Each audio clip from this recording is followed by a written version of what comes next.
Okay, waiting for the live stream.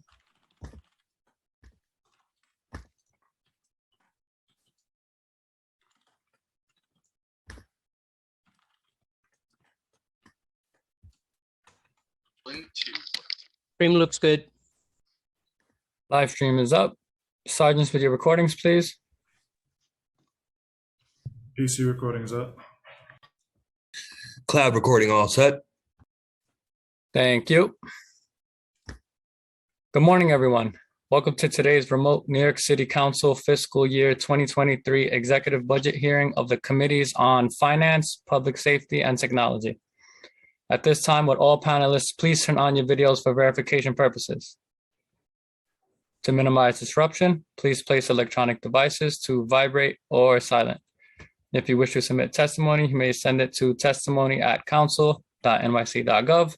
Again, that's testimony@council.nyc.gov. Thank you for your cooperation. Chairs, we are ready to begin. Thank you, Sergeant. Give me 1 second.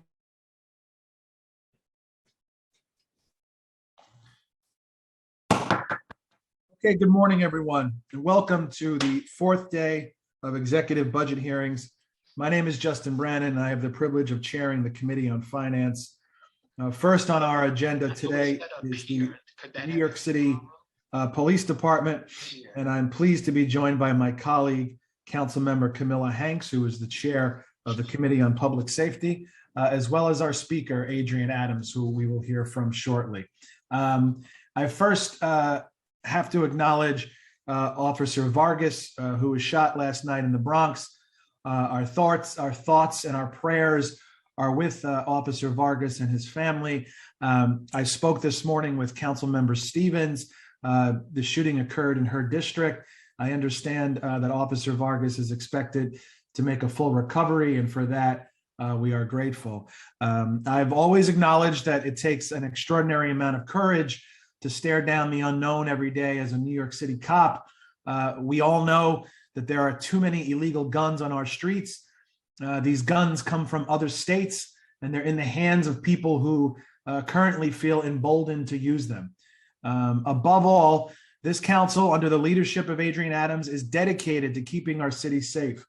There may be different ideas on this council and among New Yorkers of how we get there, but we are all ultimately dedicated to making sure that New Yorkers and everyone that visits this city feels safe. Full stop. Commissioner Sewell, I would like to extend a welcome to you and your leadership team here today as we dive into the NYPD's fiscal 23 executive budget. The department's projected fiscal 23 budget of $5.59 billion represents 5.6% of the city's overall proposed fiscal budget. NYPD's fiscal 23 budget increased by 3.4%, or $182 million from the preliminary plan of $5.41 billion. The increase is the result of a number of actions taken, most significant of which are adjustments for planned collective bargaining increases for detectives and sergeants, and a new need for mobility data plans and infrastructure, as well as a new need for cybersecurity. I want to deep dive into these new needs that were added in your budget in this finance plan, which will add $52 million in fiscal 23. Cybersecurity, mobility data plans, and backend infrastructure, as well as neighborhood safety teams equipment. This body has made a commitment to ensure that our budget is balanced, but also fair. A budget that is equitable for the 8+ million New Yorkers who call New York home. While some agencies have seen their budgets cut, NYPD's budget is increasing. Today and in the coming weeks, as we negotiate the budget, I want to make sure that the NYPD is spending its dollars wisely and for the greater good. I look forward to hearing from you and your team, Commissioner, as we look deeper into the details and seek answers to this committee's questions. I want to thank Nevin Singh for his preparation of our hearing today, and of course, my senior advisor, John Yedden, and the finance team for all their hard work in getting everything ready for today's hearing. I now want to turn to my colleague, Chair of the Public Safety Committee, Camilla Hanks, for her opening remarks. Thank you, Chair Brannon. I echo your sentiments and prayers for Officer Vargas. I'm also very happy to hear that we are joined by Speaker Adams. Thank you very much. I am Councilmember Camila Hanks, Chair of the Committee on Public Safety. Welcome to the public safety hearing where we will discuss the Police Department's fiscal 2023 executive budget. Today, we will hear from NYPD Commissioner and her top deputies about the NYPD budget and their priorities for the next fiscal year. Later at 12 p.m., we will also hear from the Mayor's Office of Criminal Justice. Public safety is paramount to the city's recovery, and the police department plays an extremely important role. As we work together as partners to adopt a budget, it is vital that the council's concerns are addressed and our input is recognized. The New York City Department's fiscal 2022 budget is $5.8 billion, and the fiscal 2023 budget is $5.8 billion, I apologize, and the fiscal 2023 budget is $5.6 billion. The budget supports 35,030 uniform officers, as well as 15,042 civilian personnel. Throughout this year, the department has worked on a transition to new leadership, the efforts to combat gun violence, and working to add community liaisons to improve relationships and to the public.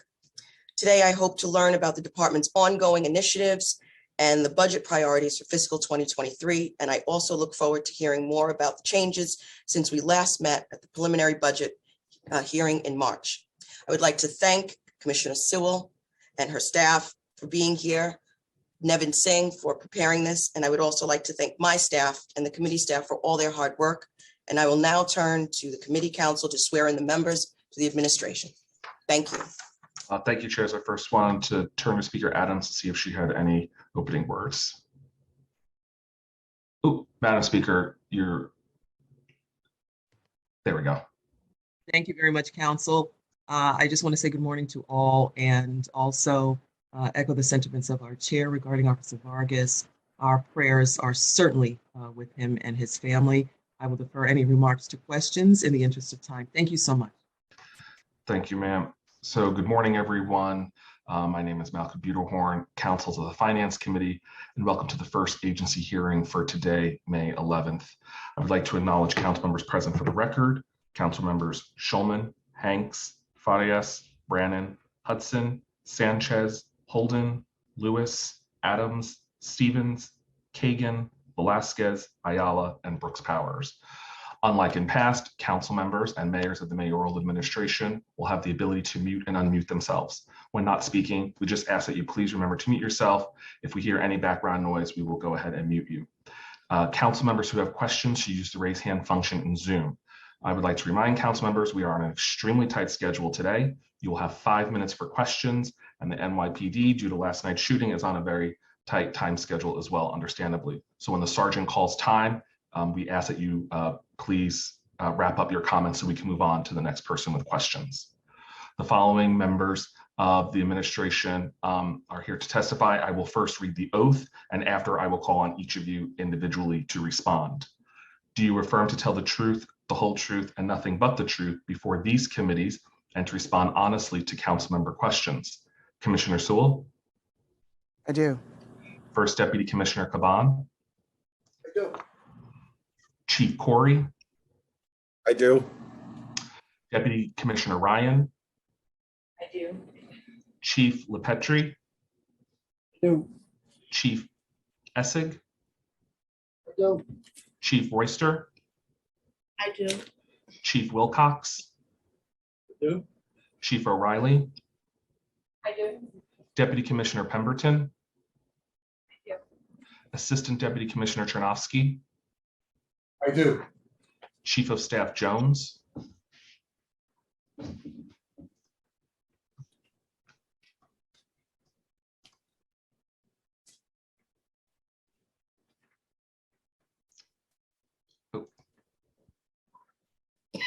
I do. There we go. Thank you. Chief Holmes?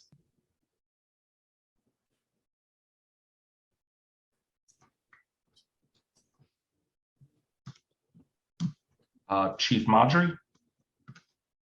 I do. Deputy Chief Abbasi?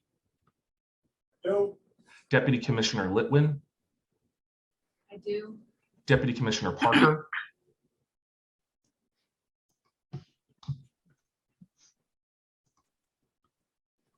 Deputy Commissioner Hart,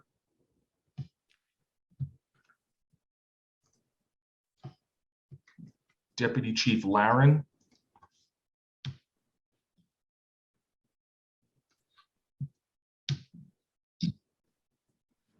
Chief Morales,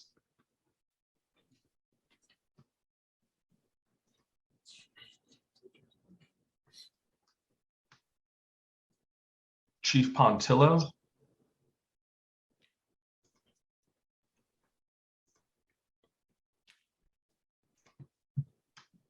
Chief Galati,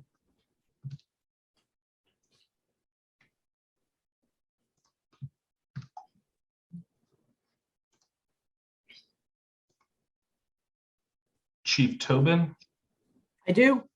thank you. Deputy Chief Thompson, Deputy Commissioner Stewart, I do. Assistant Chief Wright, I do. and Deputy Chief Veneziano. I do. Thank you. Commissioner Sewell, whenever you are ready. Good morning, Speaker Adams, Chair Brannon, Chair Hanks, and members of the council. Thank you for the opportunity to discuss the mayor's executive budget for the 2023 fiscal year. I am joined today by members of my executive staff who will assist me in answering your questions. I would like to begin by updating you and New Yorkers on the police-involved shooting last night. Officers assigned to the 4-2 Precinct Public Safety Team engaged with an individual carrying an illegal firearm. One officer was shot in his left arm by this individual, who was also shot in the exchange. This individual was previously convicted for a robbery pattern in 2016 and released on 5 years probation. He was again arrested in 2020 with an illegal gun, released, pled guilty to attempted criminal possession of a weapon in the 3rd degree in December 2021, released again, and his court date, scheduled for last week, was moved to June. We have been able to determine that the illegal firearm, a Glock 9mm, was reported stolen in Richmond, Virginia in 2021. The investigation into this incident is ongoing. The officer shot represents the eighth such officer this year alone in New York City, and highlights the dangerous conditions your officers are faced with in their fight to combat gun violence.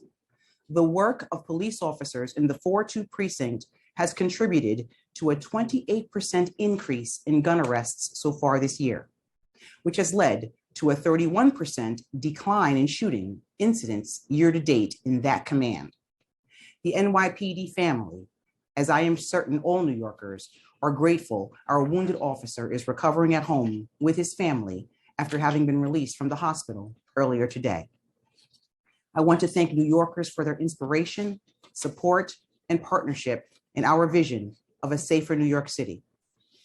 While we have significantly increased the number of officers patrolling our streets and subways and dramatically increased arrests of those preying on the innocent, the contribution of members of the public has proven invaluable as we fight to achieve our shared goal. Oftentimes, it is because of you that we are able to develop leads, timely gather vital evidence, and ultimately apprehend dangerous suspects. Your assistance in bringing the subway shooter to justice last month was nothing short of remarkable.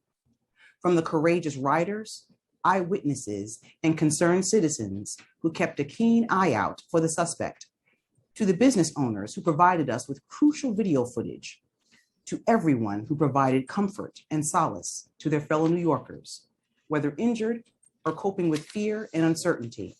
The NYPD, and may I say all of New York City, thanks you. Everyday New Yorkers have always been instrumental in helping this department solve crime and keep New York City safe.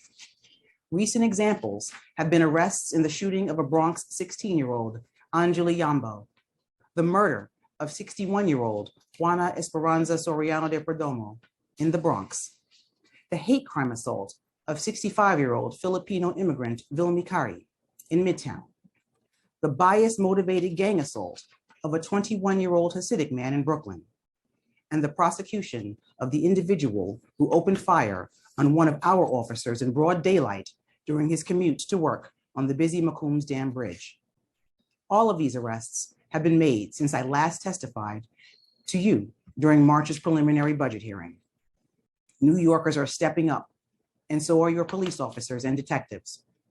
When compared to the same period last year, murders are down 15%, while arrests for murder are up 12%. Shootings are down 5%, while gun arrests are up 10%. Officers have recovered only over 2,600 illegal guns so far this year. Although we are still seeing increases in other index crime categories, your officers and detectives are pushing to turn the tide on these trends. Arrests for rape and robbery are up 34% each.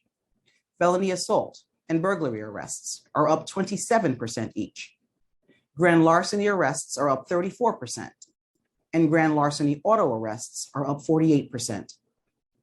While arrests are up for each of the major felony crimes, 21% of those arrested for murder whose cases are open are currently not in custody. The same is true for 87% of those with an open rape case, 76% with an open robbery, 90% with an open felony assault, 69% with an open burglary, 78% of those with an open gun case, and 37% with an open shooting case. So far this year, 16% of those arrested for possessing an illegal gun and 24% arrested for a shooting had an open felony case at the time of arrest. Those arrested for a burglary, grand larceny, and auto theft were rearrested for a new felony offense within 60 days at a rate of 24%, 20%, and 21% respectively. An arrest is only the starting point in a victim's journey toward justice. But the cycle of victimization resulting from those that commit crime are arrested, released, then rearrested for victimizing additional people is completely avoidable. The NYPD is committed to doing its part to ensure the safety and quality of life of everyone in this city. But meaningful success will not be achieved through our work alone.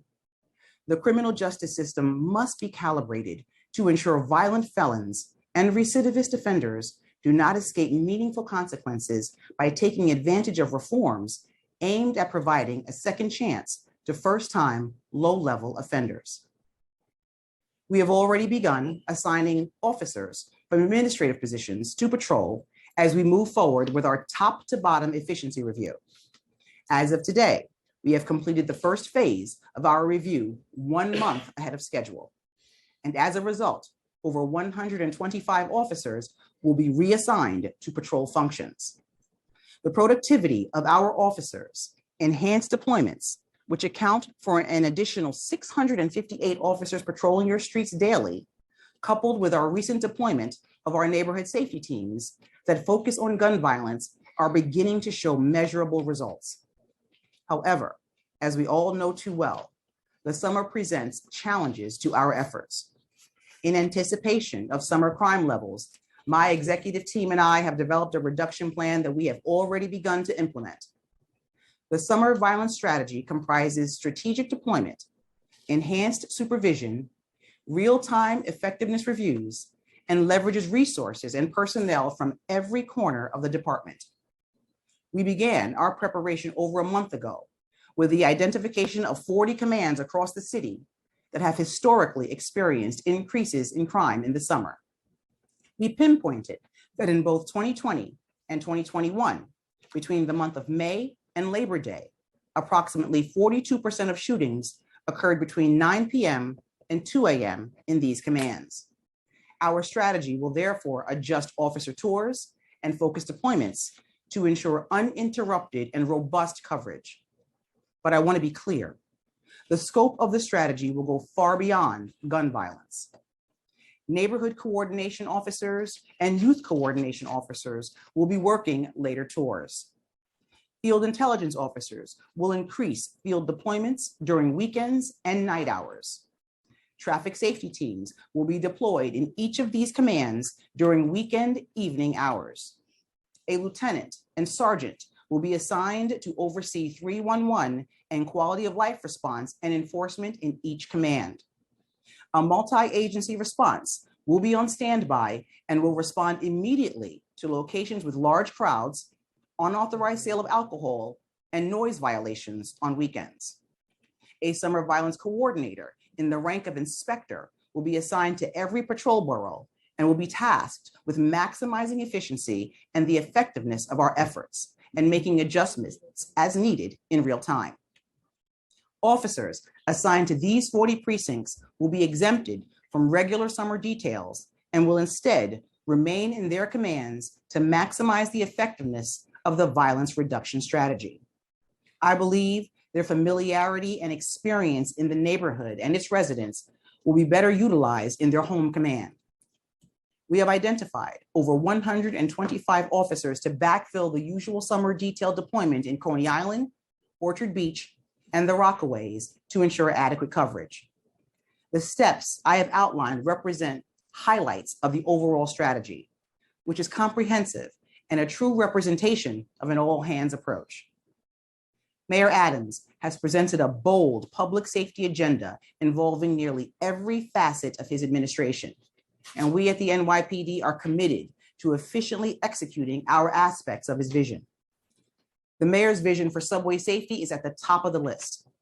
Since its inception in February, the NYPD has deployed over 1,000 additional officers per day into the subways to address the increase in crime and subway rules violations, and to assist the various non-NYPD partner outreach teams to provide services to the homeless and those suffering from mental health crises. Though non-punitive corrective members are always the first resort when it comes to lower level offenses, year to date, we have seen an approximately 18% increase in civil and an 8% increase in criminal summonses for subway rules violations. Transit felony and misdemeanor arrests are up approximately 49% and 66% respectively. While we are still seeing an increase in subway crime as compared to last year, when ridership was significantly lower, if we compare the current crime numbers to the pre-pandemic crime, we are actually witnessing a decrease. Results will continue to improve upon as ridership continues to increase. We are also redoubling our efforts as part of the administration's initiative to address quality of life conditions citywide, to focus services and resources on these everyday problems that gradually erode New Yorkers' sense of safety. New Yorkers are demanding our help, whether through 311 calls for service, up over 17% versus last year, or direct requests made to our patrol officers and at precinct level meetings. New Yorkers have made it clear to us that the status quo cannot stand. Last month, we renewed our commitment to addressing these quality of life conditions and instructed our officers that when they observe such issues, they must be addressed. The aim of this renewed effort is to be fundamentally non-punitive. Corrective action can take many forms, from simply warning an individual to broader public engagement and collaboration with community groups, businesses, and service providers. However, when non-punitive efforts fail to address your complaints, enforcement action will become part of the solution. If certain locations are plagued by complaints, or a subject must be warned and admonished repeatedly, officers are expected to take appropriate enforcement action to rectify the condition, starting first with a civil summons when available and resorting to a criminal summons when is necessary. Through April, we have responded to over 381,000 311 calls for service for quality of life offenses, as compared to 325,000 in 2021 and 253,000 in 2020 for the same period. So far this year, we've issued over 6,000 civil summonses and 15,000 criminal summonses. However, I would be remiss if I did not acknowledge and credit our officers for the countless effective non-punitive interactions that have addressed your concerns. Officers have also stepped up traffic safety enforcement in response to unacceptable levels of pedestrian and cyclist injuries and fatalities. Year to date, failure to yield enforcement is up 33%, up 62% in April. We have also significantly increased enforcement for speeding, red light, and hazardous violations, up 57%, 28%, and 48% respectively for the month of April. I believe the stepped up enforcement and our work with the Department of Transportation will help turn the tide. I want to take a moment to update the council on some of the important initiatives I mentioned at the preliminary budget hearing in March. We have begun distributing the APX Next digital radio to our officers, which will allow the department to update this vital equipment remotely without the need for officers to come off patrol duties to have their equipment manually updated. These new radios will also enable us to centrally determine an officer's location when necessary, especially during rapidly unfolding emergencies. We have also updated officers' department cell phones with a precision alert system. This new technological tool will enable officers to push out alerts through their phones with the name of a wanted suspect or vehicle license plate and receive immediate feedback if the individual or vehicle encountered by another city agency. We believe this tool not only builds upon our precision policing model, but will also be an invaluable crime-fighting tool and will assist in locating individuals reported missing or abducted. As part of the department's drive to leverage technology to better be able to connect the communities we serve, the NYPD offered streaming access to 232 of the 309 Build the Block meetings in the first quarter of 2022. Although in-person attendance will become the norm again in a post-pandemic environment, we will continue to look for ways to provide virtual access to as many people as possible in as many contexts as possible. Improving community engagement is not limited to technological upgrades. We have also revamped the precinct commanding officer selection process to give a greater voice to both elected officials and the communities we serve. Now, when a commanding officer position becomes available, the chief of department will alert members of the service of the vacancy and the minimum and preferred qualifications for the position. After internal interviews, the finalists will present at a precinct or PSA community council meeting moderated by the community council president. The meeting will be open to all community members to attend in person or remotely, rather than a select few, as has been done in the past. Attendees will be given the opportunity to provide feedback to the department using a newly created feedback form, which will be used in making the selection. While we keep reassessing the process with an eye toward improvement, I believe this new process addresses the concerns we have heard and operational challenges we have witnessed. Finally, I would like to announce changes I am making to the Special Victims Unit. After listening to the concerns raised by survivors, advocates, and elected leaders, I have taken steps to put in place a system that will provide officers and detectives with a career and promotional path wholly within the Special Victims Unit if they choose to pursue it. Special victims work is among the most challenging assignments in the department, and we owe it to survivors to ensure experienced and talented investigators that are best suited to do the job are not forced to seek transfer because of a lack of opportunities. I have also assigned a new commanding officer to oversee the Special Victims Unit. Inspector Carlos Ortiz is an experienced police executive, having served 25 years in this department. During his career, Inspector Ortiz served as a domestic violence sergeant for 5 years, oversaw 6 detective squads in the Bronx as a captain, was the commanding officer of Manhattan South Detectives as a captain and deputy inspector, and commanded the 115th precinct where he was promoted to inspector. My executive team and I had met with special victims advocates ahead of this selection. We facilitated the opportunity for the advocates to meet with 3 candidates that were under consideration individually, and to provide feedback, which I used in making my decision. I believe Inspector Ortiz is the right individual for this job.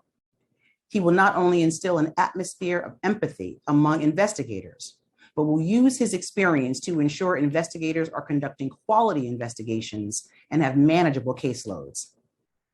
Lastly, I believe victims of human trafficking are by definition special victims. That is why I am transferring the responsibility to investigate human trafficking cases out of our Vice Unit and into the Special Victims Unit. I strongly believe this move and the specialized training and skills possessed by our special victims investigators is the right approach for survivors and will change the way the department fundamentally views human trafficking. Turning to the executive budget and its impact on the NYPD in the coming fiscal year. In totality, the NYPD's fiscal year 2023 expense budget is $5.6 billion, the vast majority of which, 91%, is allocated for personnel costs. The remaining 9% is dedicated to non-personnel costs, including technology that provides officers with immediate access to critical safety equipment, tools, and applications. In this financial plan, the department's fiscal year 2023 budget increased by $182 million. Of this amount, $119 million was for detective and sergeant labor contract increases. The balance of this increase, $62 million, is for critical improvements to cybersecurity, maintenance of the domain awareness system, and adjustments for lease, fuel, and energy costs. I am determined to run this department efficiently and effectively, to not only bring justice and closure to victims and their families, but to use our resources in a manner that will prevent victimization and improve the quality of life of everyone in every neighborhood. Our partnership with you and the communities we serve is the most effective public safety tool. I am committed to enhancing these partnerships so we can all take pride in a safer and more prosperous city. Thank you, and we'd be happy to answer your questions. Thank you very much, Commissioner. I now want to turn it to our speaker, Adrienne Adams, for the first question. Thank you very much, Chair Brennan. Thank you, Chair Hanks. And Chair Sewell, it's always a delight to see you. Thank you and your entire team for being here this morning. And again, our hearts go out to Officer Vargas. I have to remark, of course, on your announcement of Inspector Ortiz in taking over the Special Victims Unit. I am very pleased to hear that. As you know, there has been, as a former chair of this committee, this has been an extreme issue for us in the council in fighting for victims. So it's refreshing to hear that there's been a change.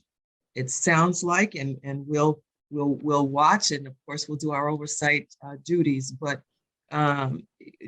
it is good that there is a change in leadership there. My question is, how long was Inspector Ortiz a domestic violence sergeant? How long did he hold that responsibility? 5 years. I believe 5 years. 5 years. 5 years, okay. And again, just for the edification of my colleagues, what is the number of personnel of detectives in that unit, and what is the breakdown male versus female?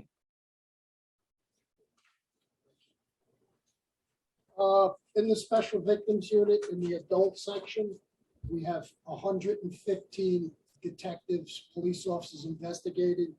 In the child section, there's 83 detectives, investigators, total of 265 members of the Special Victims Division. And we're looking to upstaff that in the near future when Inspector Ortiz comes along. Do you have a gender breakdown for us? Yeah. Okay. We have white males, 142.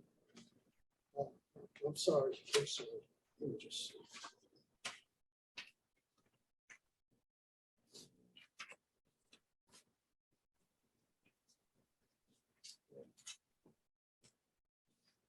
Okay. Can I just get back to you on that? Take the next question. I have it in my notes here. I just gotta find it. Sure. Here we go. Oh, I'm sorry. 167 males, 109 females. All right, I asked that question because of the cases that come before you and the number of cases that come before you brought by women, obviously. So that's why I asked that question. I'm going to move along. And another comment before I get into my question, over the years, and my colleagues are going to dig a lot deeper than this. So I will definitely defer to them to dig a lot deeper into this. And that is, of course, the financial management of your budget, which has been an issue for a number of years, your priorities, and over time, I'm sure will come up in this conversation as well, which again, I will defer to my colleagues to dig deeper into. Commissioner, I'm again happy to hear that your goal is to manage the department efficiently and effectively. What I would like to see also is transparent. And that is what my question is going to revolve around this morning. Again, as the former chair of public safety, I've consistently called for an overhaul of the city's expense budget structure to create new units of appropriation that will help increase transparency.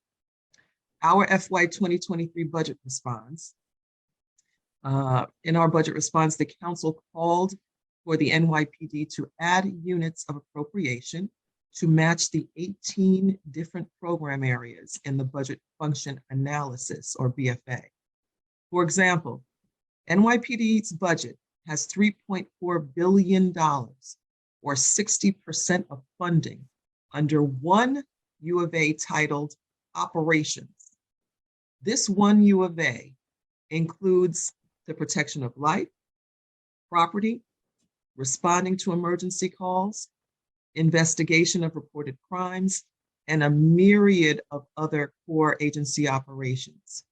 But it's unacceptable that billions of dollars are allocated within one sole U of A with no transparency of how much the NYPD spends on each core operation. So my first question is, why is the NYPD's budget structured in such a way that there are units of appropriation with billions of dollars appropriated with very little transparency of how this funding is allocated?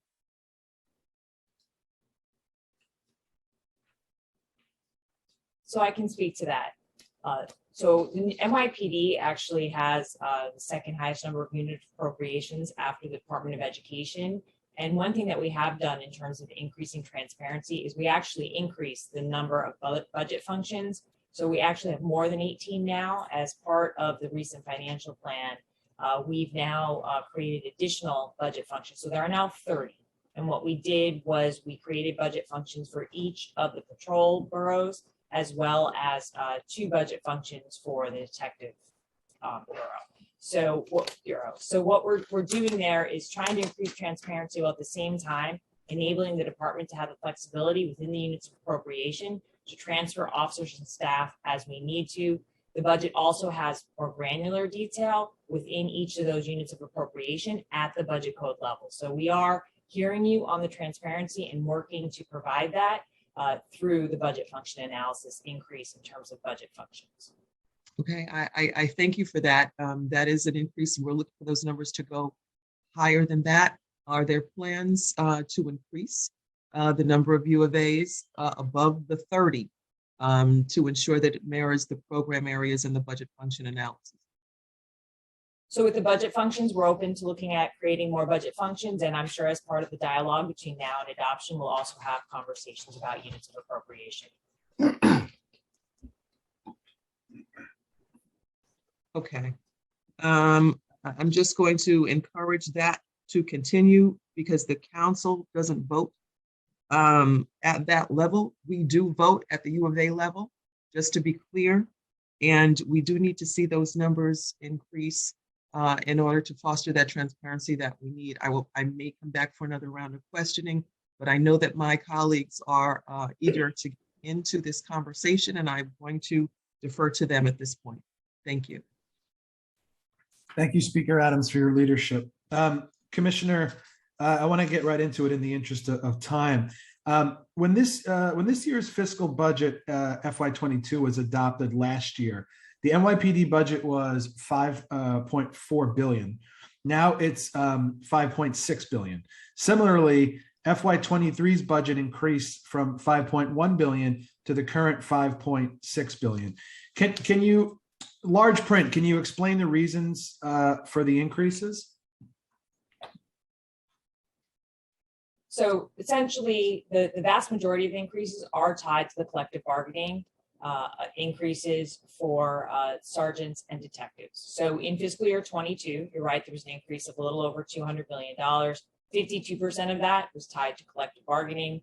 Fiscal year 23, $181 million increase, and 66% of that is tied to collective bargaining. And in the out years, $145 million increase per year, and about 80% of that is tied to collective bargaining. And basically, in addition to the collective bargaining, the funding is also being added for other critical needs within the department. Overtime funding for, as you mentioned earlier, the domain awareness system, which is a critical tool that allows NYPD personnel to access information out in the field regarding 911 calls, history of 911 addresses, and other reports and information. We have to make sure that we can maintain that system, and the funding for that is added 1 or 2 years at a time. So that's reflected in the budget. Cybersecurity, to make sure we have the strongest defenses against cyber attacks, which have obviously been increasing nationwide and globally. Funding to staff to support our gun violence strategies partnership, funding for the neighborhood safety team dashboard cameras, and as I mentioned, the collective bargaining, and then there's small amounts for leases and heat, light, and power. Just to put our budget in overall context, looking over the past decade, NYPD's budget has grown by 25%. The citywide budget has grown by over 50% during that time period. So we do take our fiscal responsibility very seriously, but we also need the resources and the critical tools to make sure we can perform our duties. Okay, how much federal funding has the NYPD received this year? And what's your projection for federal funding next year? I'm just for context, I'm asking because I want to know if it's safe to say, based on previous year's allocations, that the budget will increase about $200 million from the federal counterterrorism grants. Yes, on average, we get about $200 million a year in federal funding, and those grants and that funding is reflected in the budget 1 year at a time. We may actually get some additional funding this year. So the federal government has released several notices of funding opportunity over the last several weeks. We are currently applying for, or in the process of applying for, over 24 grants, which have an individual max available to them of about $30 million. So I think we'll probably be around 200, but it may be a little bit higher. So this is our fourth executive budget hearing so far, and a trend that we're hearing from some of the agencies is, they wish they could get some more money from OMB. So were there any needs that the NYPD had that the administration did not fund? One of the areas that we've been discussing with OMB and continuing to have additional conversations is with regard to our fleet funding, which has been cut significantly. And obviously we have significant number of frontline vehicles that need to be in operating order. And as they age, it creates more stress on the vehicles and maintenance. The technology that I mentioned earlier with regard to the domain awareness system and other technology, we're very grateful to OMB for providing that funding in the current year and next year. Ideally, we would see that funded in the baseline because those are ongoing needs for the department. And of course, we have the ongoing discussion regarding the overtime budget, which in the out years and the current year was based on fiscal year 21, which was really an anomalous year with regard to not having a lot of events and with regard to us not being able to do some of the critical things we really do need now to do. So those are things that we've been discussing with and will continue to discuss with OMB, and I'm sure in the context of the adopted budget negotiations. Okay, but the main ask that wasn't granted is with regard to the fleet. Fleet was a significant ask, yes. Because we sustained a significant cut on fleet over the last 3 years. So I appreciate you keeping an eye on spending efficiently and on potential savings. Have there been any areas that have been identified for savings in the future that you're looking at for savings? So we're always looking at efficiencies within the department. I think one of the areas that we're looking to explore further is to make sure that our IT expenditures are really focused and we're utilizing them. You know, IT maintenance is a critical issue. It is an area where we do need more resources, but it's something that we're going to be looking at very closely. Just in terms of efficiencies overall, the commissioner mentioned a lot of the redeployments we're doing, which really do help us in terms of making sure that we're able to operate with the reductions we've already taken, particularly with regard to the uniform staff, which is staying a cut of about 1,200. And we're continuously monitoring and evaluating overtime, making sure that we can utilize the right mix of staff, for example, for events, where can we use civilian staff versus uniform staff, and making sure we're utilizing that in the appropriate way to maximize deployments and have the officers where they need to be when they need to be there. Okay, so in relation to headcount, has attrition slowed from the previous years during the pandemic when I know it was particularly high?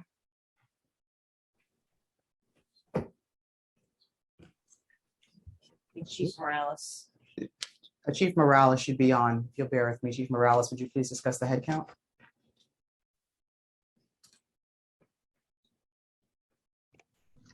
Good morning. Could you hear me? Yes, sir. Yes, we can. So attrition for 2021, the rate was 7.6%. For 2020, it was 8.6, and for 2019, it was 5.7.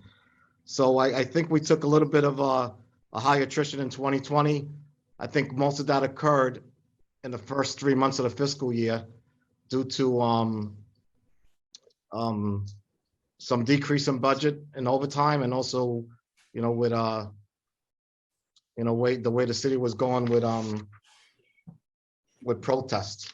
I think that was one of the main causes of people leaving. But overall, the attrition is, has been remaining pretty steady this year.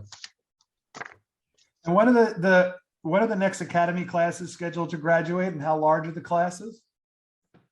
So we put in a class of 800 this past April. In December, we put a class of about 600. They're going to graduate in June. And the class that we put in April will graduate in October. The next class will be in probably the second week of July, but we have not determined the head count of that class. How is head count determined? Well, we look at attrition is the main cause. Okay, I want to move along to cybersecurity. The new needs that were added to your budget in this financial plan, which add up to $52 million in FY23. There's a $13 million addition in FY23 and a $15 million addition in the out years for various cybersecurity related items. In addition to those funds added, there's also a $23 million add in capital funds. We have some details on the breakdown of these funds, but I'd like to get some more details. I'd like to know how the needs for these items are determined. And then does the NYPD bring in outside IT consultants to assess these needs?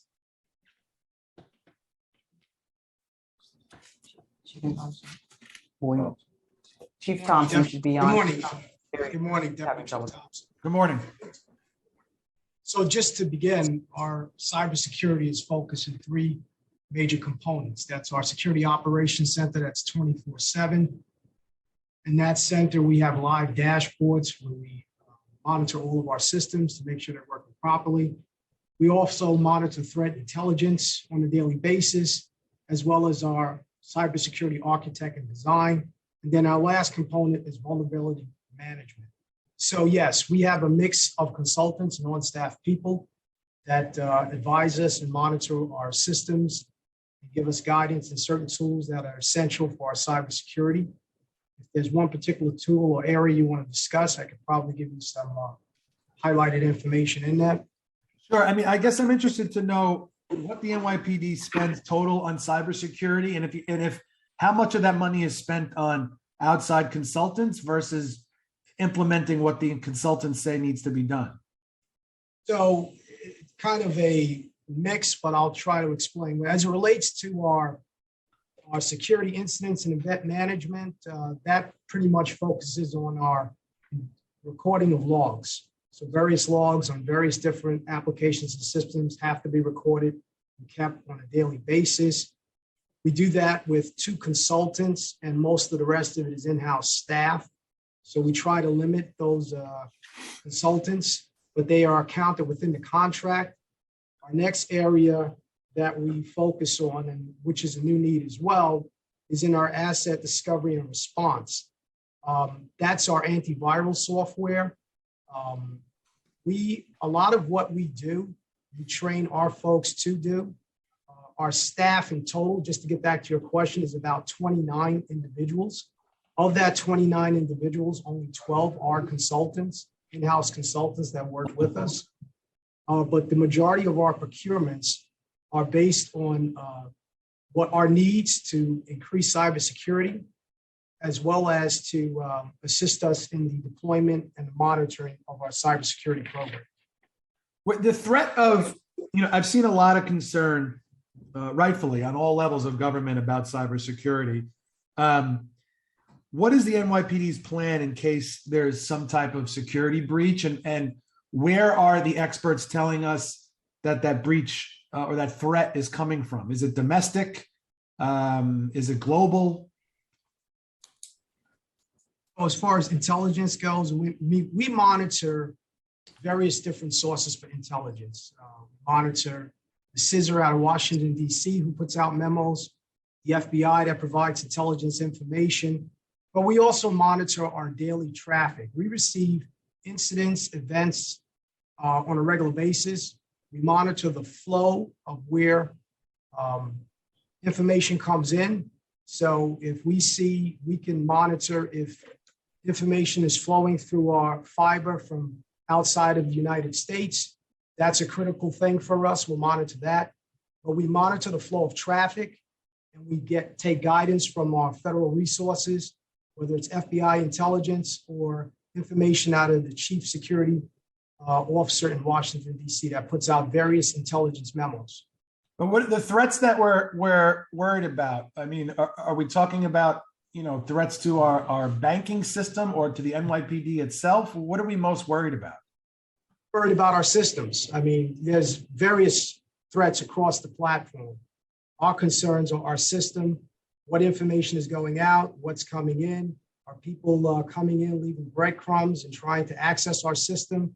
So the tools that we procure manage the protection of those systems, whether it's our password management system that allows us to ensure nobody is trying to go in, leave a breadcrumb and get a password. We monitor everything. We see each incident or event as something we should be concerned about and monitoring. And we do that in real time. So our dashboards constantly give us alerts, and we look at every alert. Based on what we see in the alert, will dictate the level of investigation. Do you think, as far as the city of New York, is our cybersecurity where it needs to be? I think we probably are. We make sure that every system we buy is CJIS compliant, so it's federal government compliant. I think we're in a good place, and we continue to procure to make sure we harden our infrastructure as well as our mobile devices. Has there ever been a breach in the NYPD systems? Not that I'm aware. Well, not that I'm aware of.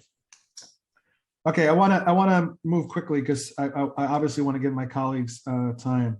The mobility data plans and the back-end infrastructure, which is not an inconsequential amount of money. They're funds for 2 years that help support the department's domain awareness system. Can you tell us briefly about the domain awareness system? It's our central repository for all information. For our officers in the field and our radio patrol cars, by looking at their phones, by looking at their tablets or their laptops, they can gain access to any of our systems, from cameras to information when they respond to radio runs, to information on perpetrators, to complaint information, mental illness information when they're responding to a job run. It is a central repository of all of our systems, all in one area. And how is that backed up? Is it on the cloud? We use cloud-based government storage. We have to use the government cloud, which is CJIS compliant. And then we have a number of layers of redundancy. I don't really want to share all of those things, but it is backed up, yes. Okay, I mean, it sounds pretty critical. So I would expect that it would require funding again in future financial plans. So I guess I'm curious as to why those funds are not baselined. In the past, and I'll defer to the Deputy Commissioner of Budget, to asset funds that we no longer get, and that may account for the significant spike more recently or in these 2 years.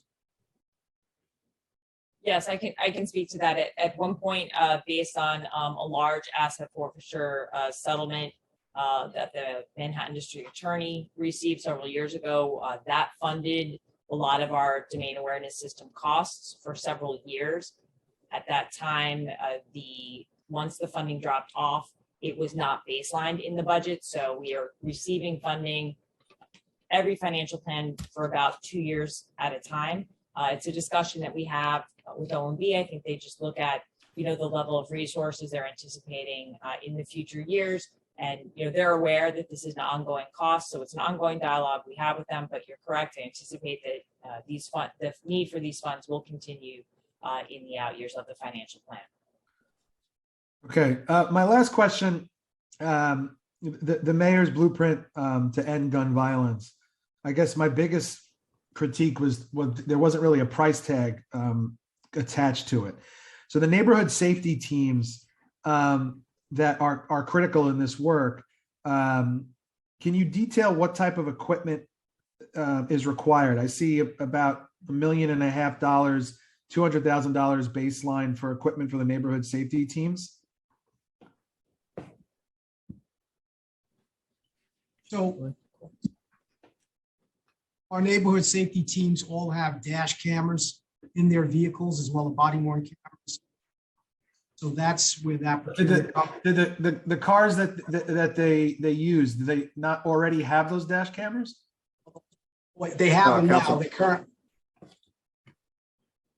Yeah. Sorry. Good morning, council member. No, we're piloting.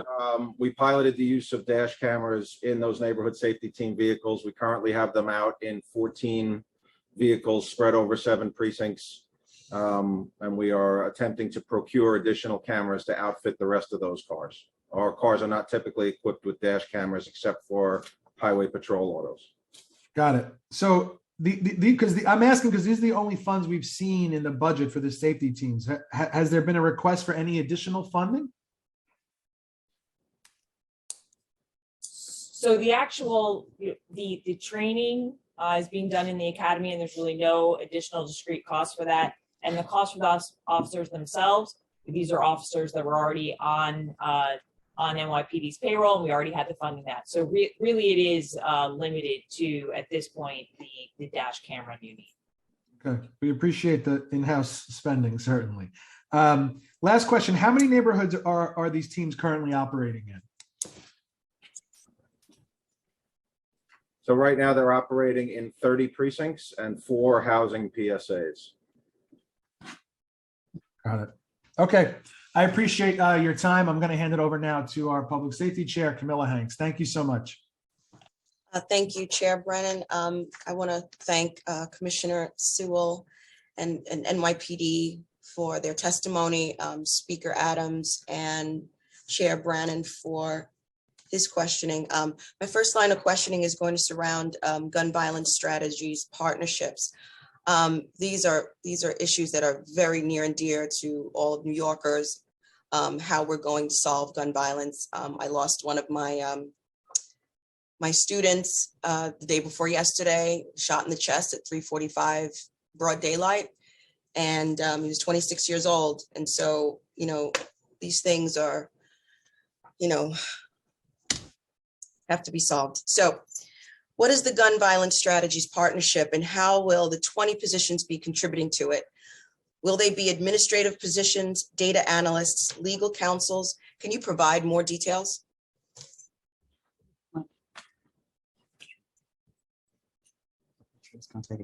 Good morning.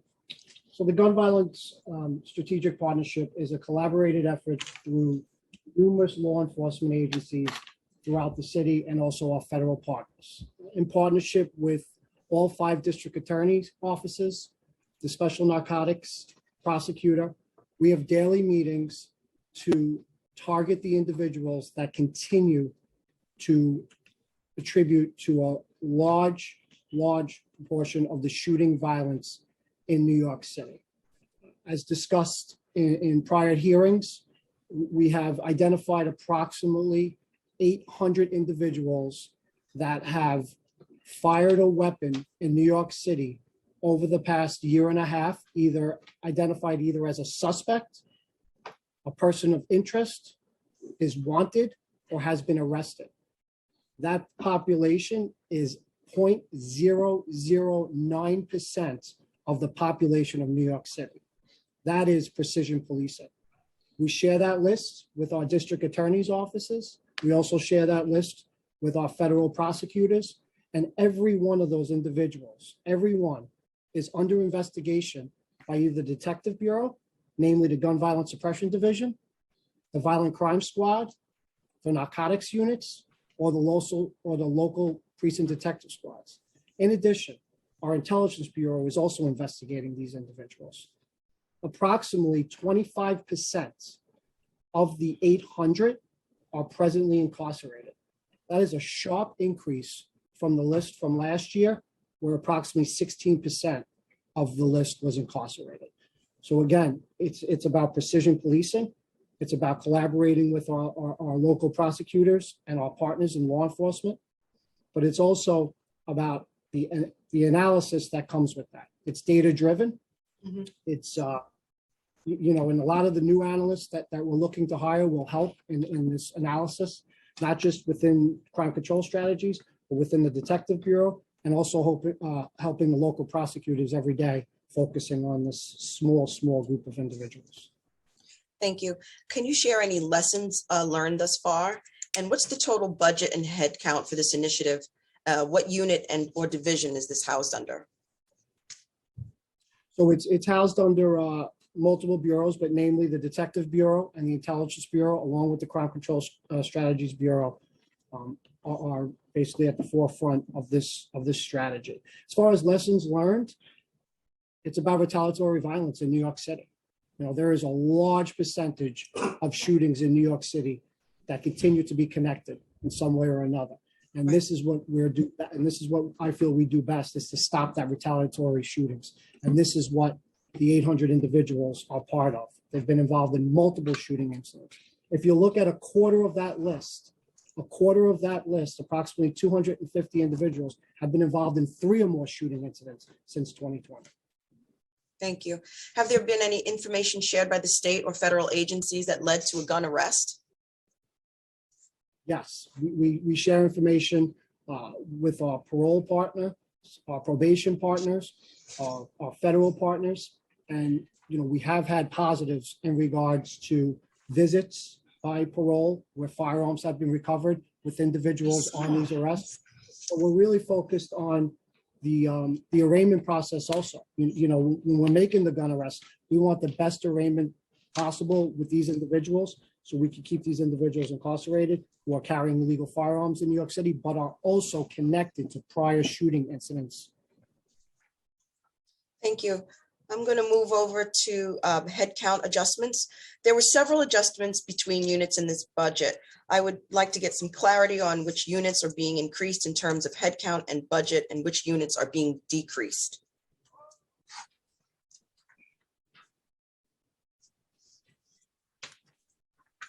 So essentially, the headcount changes that you're seeing for the most part are actually tied to additional funding for traffic enforcement agents, which is tied to, we get construction grants throughout the year, and as they go up, we reflect the headcount for that. So that's the majority of what you're seeing there. The Vice Division in its budget was reduced from 18 million to 13 million. Can you tell us the reasoning in reducing it and why by that amount specifically? So essentially what happened there was it was a technical adjustment. I mentioned earlier how we had created some new budget functions as we were looking more closely at the distribution of the funding within the various budget codes.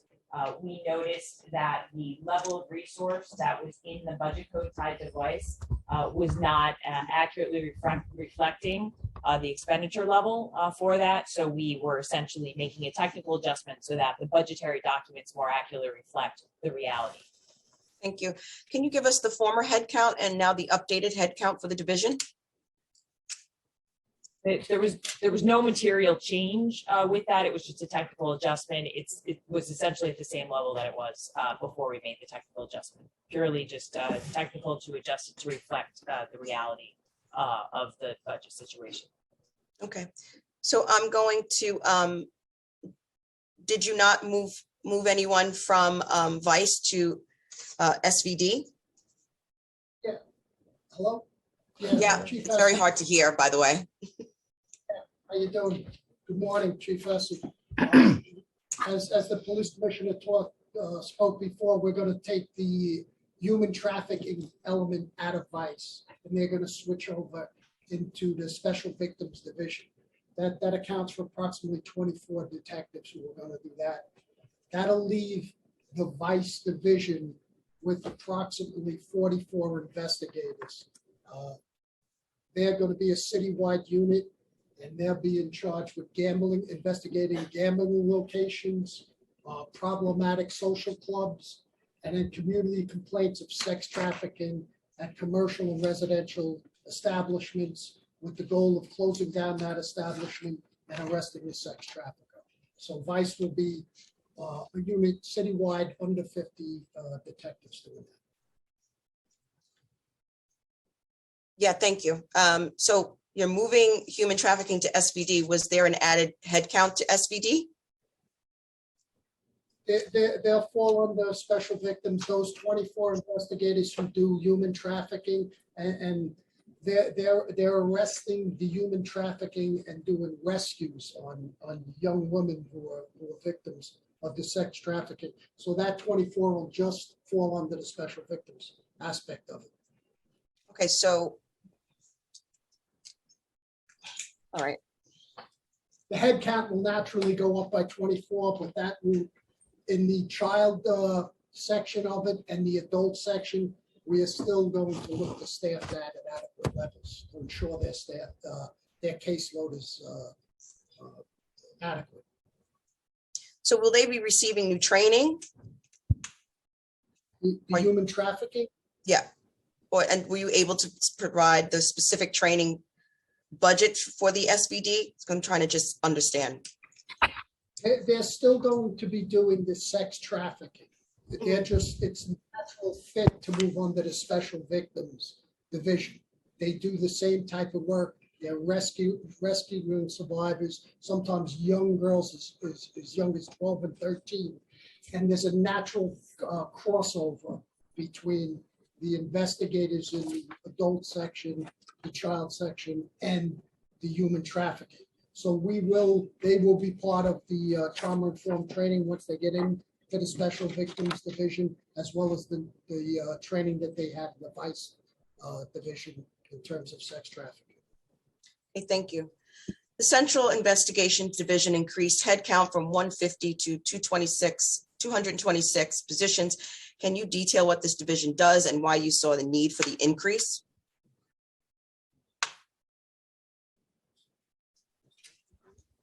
That's our specialized investigators, gun violence, robbery. We've seen increases of robbery complaints citywide, gun violence complaints citywide. So that's where there was a slight increase for the investigators to that to ensure their caseload was commensurate with the amount of investigations they conducted. Thank you. That's the same with the Fugitive Enforcement Division, which has increased from 117 to 360 positions, an increase of 243. Can you detail what this division does and why you saw the need for the increase? Yeah, our Fugitive Enforcement Division is integral in crime reduction. These are the men and women who go out when wanted cards on violent perpetrators or people who warrant out from court. They go out and they pick them up. Their caseload has increased substantially. And as the police commissioner spoke about, just in the last 3 years, our perpetrators picked up for people who were wanted in homicides or shootings. In 2019, it was 235. We as of year to date. In 2020, it was 285. Last year, it was 335. And this year, we've already picked up close to 475 perpetrators of homicides and or shootings that we've taken off the street. So as we asked them to do more, we had to upstaff that unit. We also see that the Grand Larceny Division has been reduced by 80 positions and the Narcotics Division has been reduced by 119 positions. Can you tell us the reason for these decreases? Well, Grand Larceny Division was established in 2014. I think at the time it had 235 members. We see as we're starting to shrink and we have to focus in on crimes, our grand larcenies and our robberies kind of meld into one. So our grand larcenies, to ensure efficiency, our Grand Larceny Division is in the process of being moved under our robbery division, crimes against properties and persons. So it'll be under one command structure. There's a lot of intermelding of the crimes there. So we figured it would be easiest to do it that way. So that's why their head count is going down. Narcotics Division years ago was over 1,200 persons in the Narcotics Division. We no longer do minor street enforcement. They do casework. I think there's 208 narcotics investigators citywide now. You know, that unit has come down substantially. Has the Gun Violence Suppression Division been increased? What is the new budget and head count? Gun violence last year was, not this year, last year, we substantially increased the Gun Violence Suppression Division. They do, as Chief LaPetri talked about, monitor and investigate violence individuals. They also investigate gangs, crews that are doing violence in our violent reduction task force. So that last year, this year, they haven't been increased. They're at a good staffing level, we feel right now. So this is the division that's formerly known as the gang unit? In 2016, we started the Gun Violence Suppression Unit. It morphed into the gang unit. The gang unit was disbanded last year, whereas the gang unit was doing suppression on the streets in some cases. The Gun Violence Suppression Unit is just doing investigations in cases. So yes, in essence, it has taken the place of the gang unit, but not exclusively. We have violent crimes in every borough too. Yeah, they previously testified that, you know, there's a small percentage of people that are committing many of the crimes related to gun violence. So what would you say the gun violence, what is the percentage of gun violence committed by your estimation, like people in gangs committing crimes out of this number? That'll be Chief LaPetri. So approximately 50% of our gun violence this year, and really most years, is attributed to gangs and crews. As far as this year, that will only increase, right? As investigations go forward and we identify more individuals at the scene, or we get information throughout the course of the investigation, sometimes obviously the motive will change, but approximately 50% of our gun violence is tied to gangs and crews in New York City. Thank you very much. My last line of questioning is a topic that is that the advocates are really looking to get more clarity on. This is the strategic response group. How much has the deployment of SRG officers to protests and demonstrations contributed to the department spending on overtime?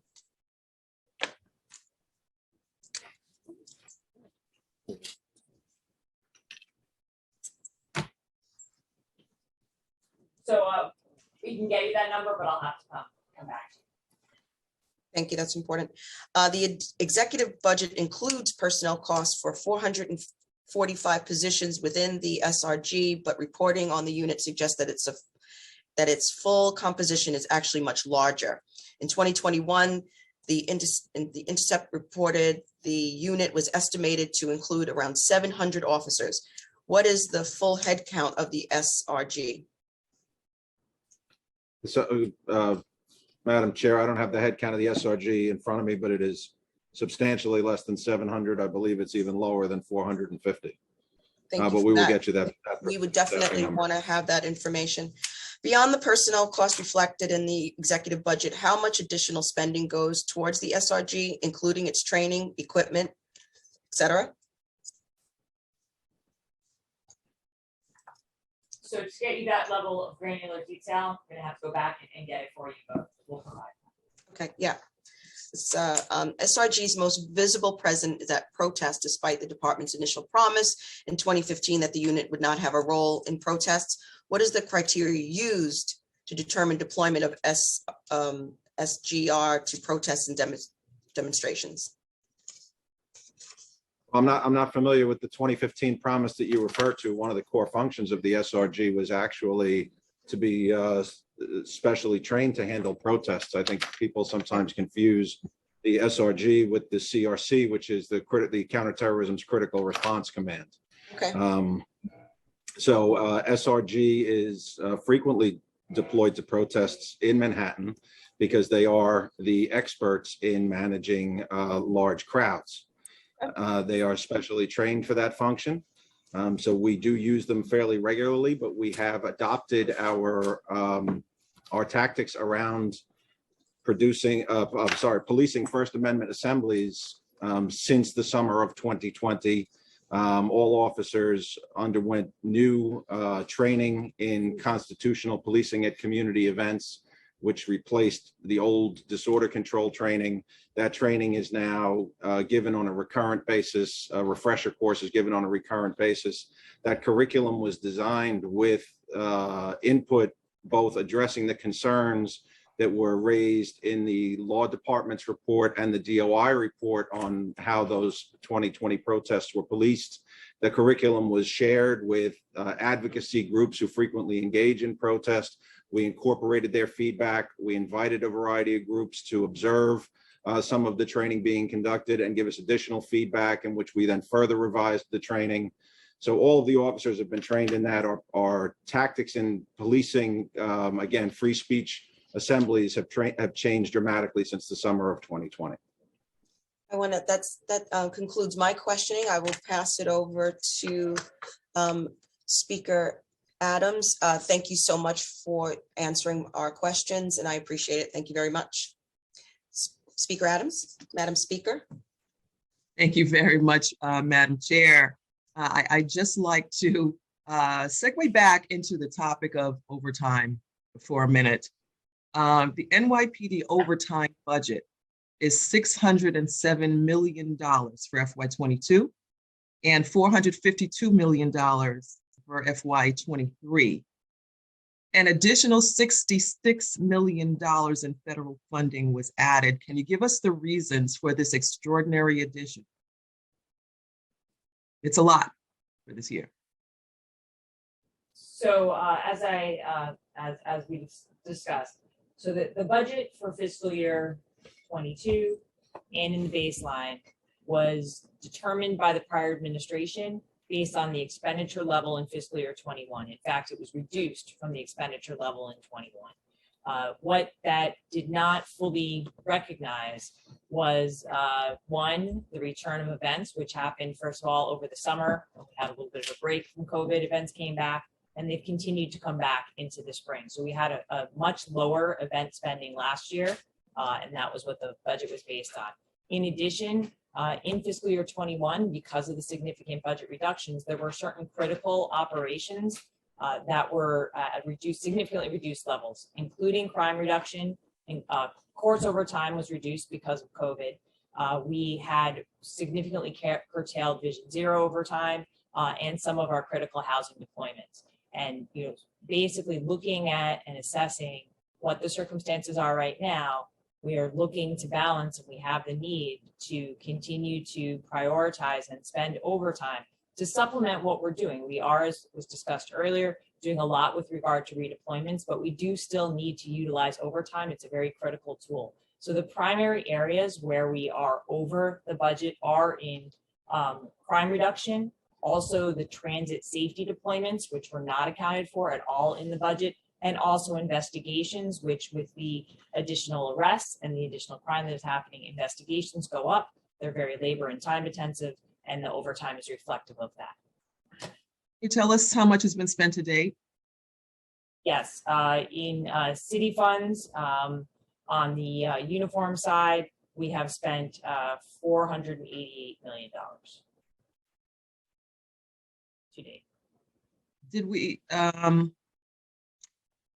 okay, let's just backtrack just a little bit. Given that NYPD received federal stimulus dollars for this current fiscal year, is there a drop off in federal dollars for next year?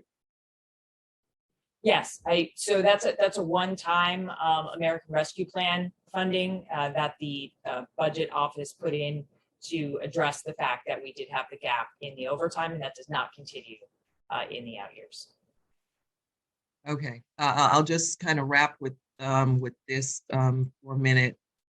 Is it possible, or why not, right size the budget for next year so that we can have a more accurate idea of a picture of how much will be spent? I think that's a really important dialogue that we need to have. Just in fiscal year 16, as part of the addition of the resources for neighborhood policing, there was a recognition at that time that there was this historic gap between what was actually being spent in overtime historically and what was in the budget. And at that time, there was an adjustment made, which was based on evaluating what the department's needs were by category. I actually worked at the Office of Management and Budget at that point in time and worked with my colleagues here. We sat down, we analyzed what was necessary, and we did make such an adjustment, which is what had brought our budget to about $505 million a year. And the department was for several years able to, because it was a more realistic reflection of the operational needs of the department, was within $1 or $2 million of that for several years. Because it did reflect, as you're suggesting, a more realistic picture. So I look forward to having a dialogue to see if we can sort of get back to that analysis and get back to determining the appropriate level, not only 1 year at a time, but in the baseline. Okay, I think that's really, really important. And one more topic that I'm going to segue over to, and again, I know my colleagues are really concerned about this, and that is your funding for youth groups and youth programs. We hear a lot about punitive action being taken, for quote unquote perpetrators and the like. But what is the NYP doing when it comes to creating or sustaining a robust budget for youth programs and our youth groups out there? How are you working with that? Are you providing the funding that's necessary for our youth programs and youth groups out there on the same level, perhaps, that you are funding overtime year in, year in, year? What are we doing for our youth groups? So I will speak to the specific funding for our youth coordination officers is approximately $29 million a year. There are other programs that the department is engaged in and also working with partners that I think Deputy Commissioner Parker can probably speak more to, that I don't have the individual budget lines for, but the YCOs themselves, that's $29 million a year. I think Deputy Commissioner Parker is on. We're going to ask him to talk about his programs, our programs. Thank you, Commissioner. Madam Chair, the range of programs that the NYPD plays an integral role in include the Saturday Night Lights program. And these are really multi-agency partnerships, but that's a program where gyms in underserved communities are closed on Saturday night. Started with one gym. It's now in 106 gyms across the city, and we've been getting requests from elected officials. Could that be expanded? But that's a partnership between DYCD, the 5 district attorneys' offices, NYPD, and our youth coordination officers play a critical role. They're part of the team at each one of those sites on Saturday night. City parks, Department of Education. We really create a constellation of partners to all work together on that particular initiative. There's also, as you know, there's the Explorer program, which is under Commissioner Stewart, and that has I think over 1,000 and growing number of kids who participate in the Explorer program in all the precincts across the city. The police department, in partnership with some of their federal partners, were able to get asset forfeiture from criminal cases and invested that in one of those projects was broken down basketball courts in public housing. 15 basketball courts in partnership with Nypd have been restored to mint condition so that those kids have a place to play. We're doing a multi-million-dollar project with city parks to convert the Colonel Charles Young Field in Harlem, which is a huge dirt field, and they're doing the groundbreaking in the winter to turn that into a Harlem Field of Dreams. So there's a lot of different projects that we're involved in. It's integral to the police commissioner's youth strategy to make these relationships, build these relationships, and be fully committed to the path forward together with our young people. I can appreciate the commitment, but it's not panning out in the dollars. In your partnership with DYCD and other partnerships, it's just not panning out, and the funds are not panning out at all. We pushed for it in our budget response. Saturday Night Lights, it's currently funded at $5 million. So we need more of a partnership with our youth programs. We need for the NYPD to make a commitment to this council to fund our youth programs. The money is there for other things. We understand that, your priorities are your priorities, but you need to bump up your priorities when it comes to the youth in the city of New York. We've got to do a better job at that. We need for you to be acceptable when funding requests are made to NYPD on behalf of our youth programs, because the council is certainly doing our part, but we definitely need for NYPD to step up and do your part as well. With that, I will defer back to my colleagues for further questioning. Thank you very much. Speaker Adams, may I just say we wholeheartedly agree with you in terms of the engagement with our youth. We are fortunate to have the foundation, which assists us in a number of programs to engage our youth communities. We'll certainly take a look at the funding that we asked for going forward, but we have been able to have some significant partners in our quest to engage our youth and bring them on board. I appreciate that, Commissioner. We also need to take a good look at our PALs and what our hours are like in our PALs. I can tell you in District 28, it's been an uphill battle and a climb for us here, and I'm sure my colleagues will concur with that sentiment as well. So thank you very much. Appreciate it. Thank you. Thank you, Madam Speaker. Next, we will turn to council member questions. I want to remind council members present, you will have 5 minutes. There are lots of hands up and we have limited time. So please listen for the sergeant's cue. And when he calls time, we ask that you wrap up your comments and thoughts and/or questions. We're first going to turn to council member Hudson, followed by council members Osei, Kagan, and Caban. And we have others after that, but we'll first start with council member Hudson. Time starts Thank you so now. much. Thank you so much, and good morning, chairs and Commissioner Sewell. My first question is, what is the budget for crisis management systems in FY23, and how does that compare to FY22? How many individuals and communities are these programs serving?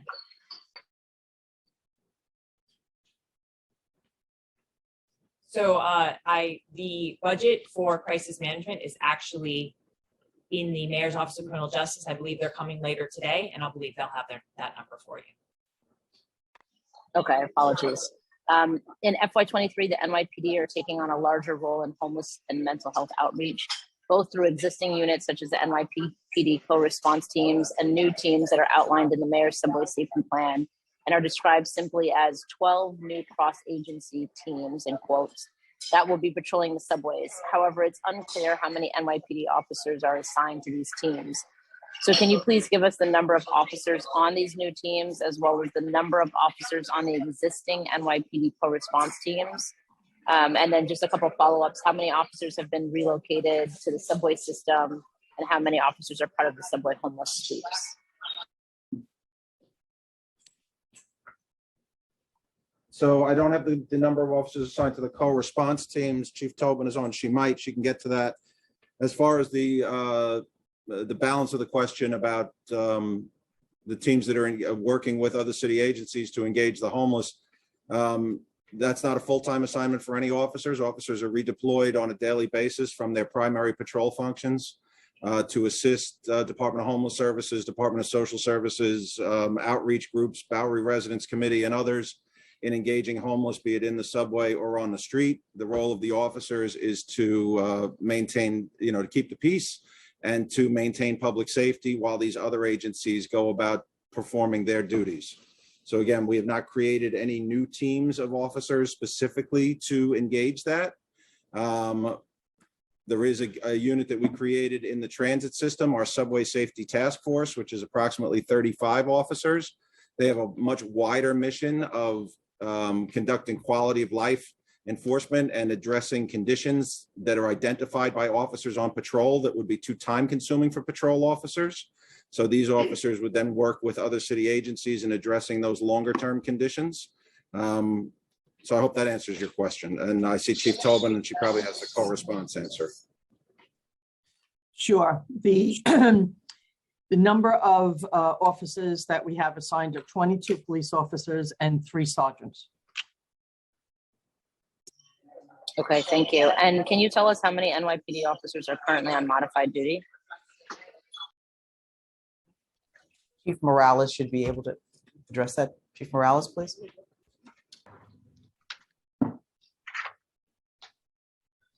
Good morning. We currently have 247 officers on modified assignment. Thank you.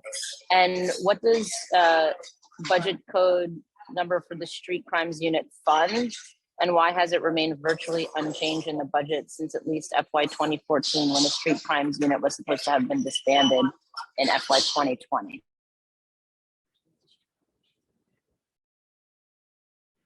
I'll have to look at that from a technical perspective. It might just be a technical adjustment that needs to be made, but I'll get back to you on that.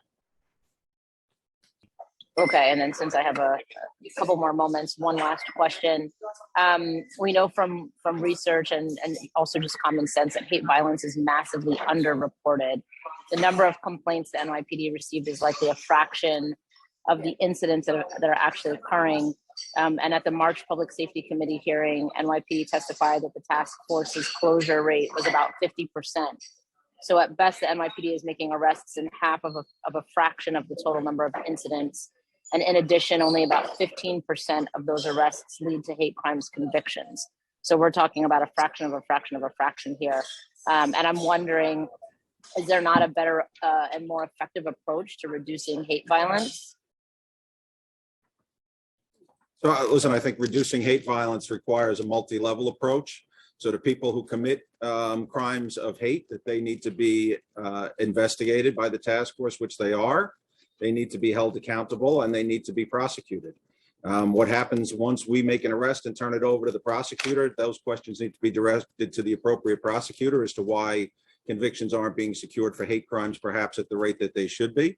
There's also a large educational component that should be taking place where youth in our schools are exposed to people from other cultures. And that's how you learn to diffuse hate, when you start to see everyone as a human being and you start to appreciate our commonalities and not so much our differences. And I know that there have been talks with the Department of Education about implementing just such a program.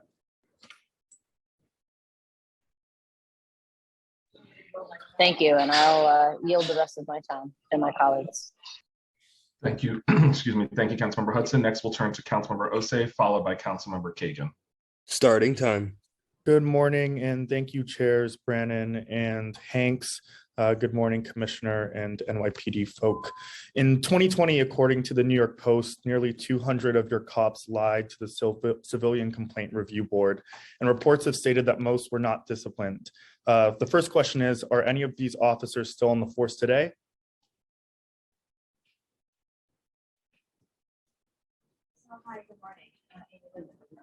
I can't hear you.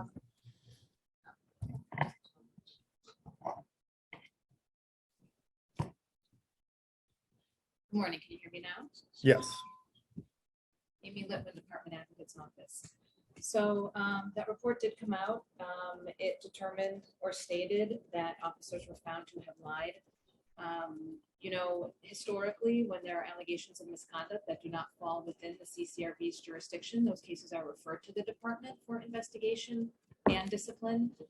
Some of the officers that I noted in their report have been disciplined actually. And since March of 2020, the CCRB now has jurisdiction over allegations of false statements made during the course of their investigations.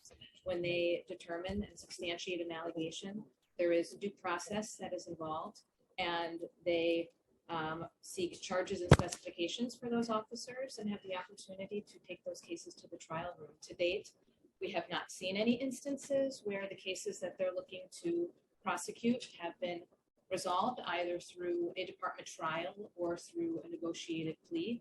Once that happens, certainly there will be transparency surround all of those outcomes. Trials are open to the public, and any trial decisions are also posted publicly so that the members of the community can view for themselves what the actual allegations were, what the evidence was, and then what the ultimate outcome was and what the discipline was. Okay, so I'm going to take that as a yes, as there are still cops that are on the force that have allegedly lied to the CCRB. Given that the mayor is increasing the already large NYPD budget and proposing cuts to other crucial agencies, Commissioner, what are you doing to discipline these lying officers? And I'm sure you can agree with me that hardworking New Yorkers do not want to spend their tax dollars on untruthful cops. So, you know, that's a great question. You know, in the work that I do in the Department Advocate's Office, it's very important that we take any allegations of false statements, misleading statements, inaccurate statements. We take them incredibly seriously. We have discussions almost daily about how to approach these cases when they're cases that we are handling ourselves. Certainly the CCRB, as I mentioned, has jurisdiction as well, but we see these cases. And we also agree that if an officer has made statements that are false on material facts related to an investigation or a case, then those officers don't have a future with the police department. And we routinely look at these cases and we take them to trial. We are often seeking termination or seeking to separate these officers when this is what transpires. And have any been terminated? Yes, officers have been terminated for making false statements. Do you know how many from? Do you know how many from that nearly 200 report? So that report does not speak to the number of officers who received charges and specifications by the department. That report only speaks to CCRB's determination that they believe they have found officers to have lied. A substantiated allegation by CCRB does not mean that there has been due process and that a case has been taken to the trial room. As I mentioned before, CCRB has asked us to serve charges on their behalf, and we have done that in a number of cases that are pending, where we have served charges for them so that they can litigate these cases and they can make a determination in front of a trial commissioner so that there can be an appropriate outcome and appropriate discipline. Okay, moving on. Thank you very much. For the sake of time, the neighborhood safety teams, I've been told, and our communities have been told, are the best of the best in terms of getting guns off of our streets. How much of our taxpayer dollars would you say, are spent on each NST or neighborhood safety team? Well, there's no new cost for those teams. They were all funded by officers who were already on the department payroll, already working in those precincts, and they were just assigned to a different function. So not additional costs, but how much do each of those NST cost? Each team is 1 sergeant and 5 police officers. We'd have to cost that out, but it's, again, these officers are already on our payroll. Great. They are already absorbed our headcount. This was not a new need. I would love to get that number, but they have been created and allocated for getting guns off of our streets. It has been a little over a month, to be exact, a month and a half since one of my district's NSTs started, and they haven't apprehended any firearms since starting.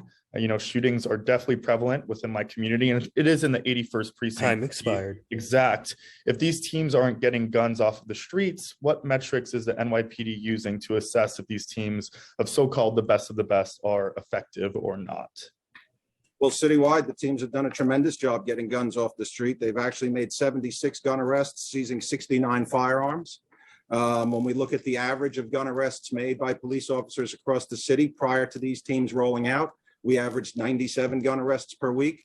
Which, since the teams have been deployed, that average has increased to 103 gun arrests per week. I would say that an additional 6 guns off of our streets each and every week, which would total up 312 per year, is a pretty substantial metric. In addition to the guns, they have also made 8 robbery arrests, 5 felony assault, 5 burglary, 15 grand larceny, 12 grand larceny auto arrests. So more than 30% of their arrests are for a gun or other index crime. They've made a total of 397 arrests citywide. 71% of those arrested have a prior arrest history, and 55% of those arrested have an arrest for a prior major felony. So I'm asking specifically for a team that hasn't gotten any guns off of the streets. What are you doing to, assess their efficacy if their main point is to get guns off the streets and they're not doing that? So we want everyone to police constitutionally. All stops are based upon reasonable suspicion. Every team is out there working hard. We do certainly look at the way the teams perform, but we do not assign metrics to them. We don't tell them you have to come in with X amount of arrests or X amount of guns or anything else. That was one of the mistakes of the past. We want them out deployed in the areas where they are seeing violence happening, using the intelligence that is given, and targeting those individuals who are causing harm in the community. So the fact that one team has yet to come up with a gun is certainly not indicative of the success of the overall mission. So just on the record, you're not using any type of metrics. You said these are your words. I'm just trying to clarify. You're not using specific metrics. I actually spelled out quite a few metrics that we use. I said we do not give them quotas. We don't tell them go out and get this number of arrests.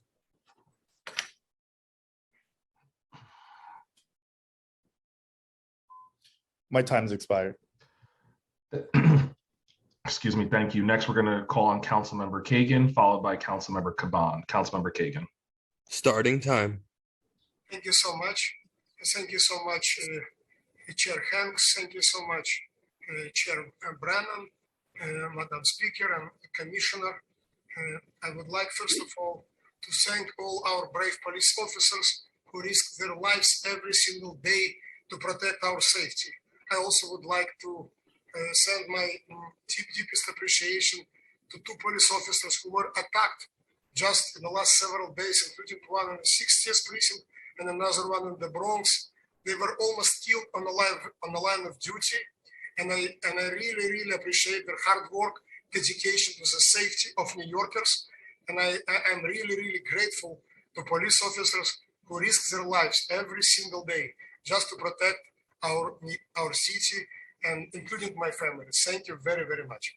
Second of all, I have 2 questions to NYPD. One is about these anti-crime units. Is it my understanding that none of these new units were deployed in Southern Brooklyn and in Coney Island in particular? If not, why not? If yes, what are the plans, especially for a busy summer season? And my second question is about school safety agents. Are we going to see decrease or increase of numbers of school safety agents in schools? At my recent meeting with school principals in my district, every single one of them asked to increase number of school safety agents in their schools due to the situations that occur daily. That's my 2 questions. So I'll take the first part of the question, Council Member. There are 3 neighborhood safety teams operating within Brooklyn South. They are in the 6-7, 6-9, and 7-1 precincts. They are not, as you said, in the 60th precinct in Coney Island. The 30 precincts that they operate in and that the officers were selected from were specifically chosen because in 2021, they accounted for 80% of the shooting incidents in New York City. So those are the precincts where the gun violence was greatest, where the need for these teams were greatest. And that's why they were deployed there. As far as the summer plan for Coney Island, you always see an influx of officers down there into Coney Island for the summer months. That plan is being finalized now, but it will be on par with what you've experienced in prior years, with a substantial number of officers being pushed in for the boardwalk, the amusement area, as well as other parts of the precinct. School safety. So on the school safety end, the good news is that at the end of April, we hired a class of 250 additional school safety agents. Last time we had a larger class was in 2007 when we hired 264. So we're working very hard to maximize the size of our classes and to hire as many school safety agents as we can. As you're aware, we did sustain a cut to our school safety headcount because there were so many vacancies. As we work to hire up, we will continue to have dialogue, and OMB has indicated they will work with us to assess the need for additional headcount going forward. But we are continuing to hold classes, and we are maximizing the size of those classes. So it's going to be increase or decrease in the next fiscal year of number of school safety agents? We will be filling vacancies that we have, so the number of agents will go up in terms of actual bodies in the schools. Thank you. Thank you, Councilmember Kagan. Next, we'll turn to Councilmember Caban, followed by Councilmember Stevens. Starting time.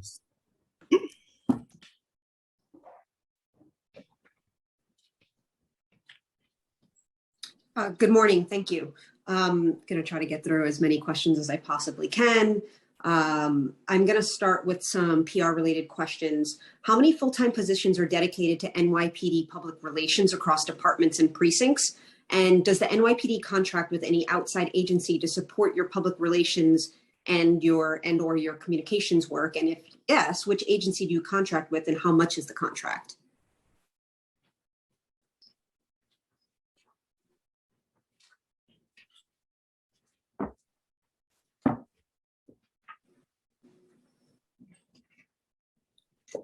But I just want to acknowledge that my time is running, so I'm hoping I can get some of that time back.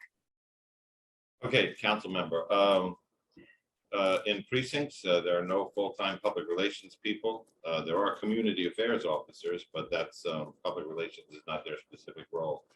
In terms of contracting, we don't contract with any outside corporations or consultants except through the Chief of Personnel's office. There's an advertising agency that assists with advertising for recruiting. And what about departments? I also asked about departments. So like what is the scope of the public relations staffing and monetary output budget wise?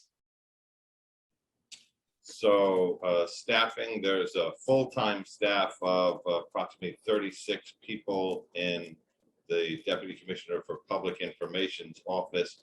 That's a 24/7, 7-day-a-week office. If you call at 3 in the morning, they answer the phone. Last night is kind of a clear example of why that's necessary, because of it's the city that never sleeps.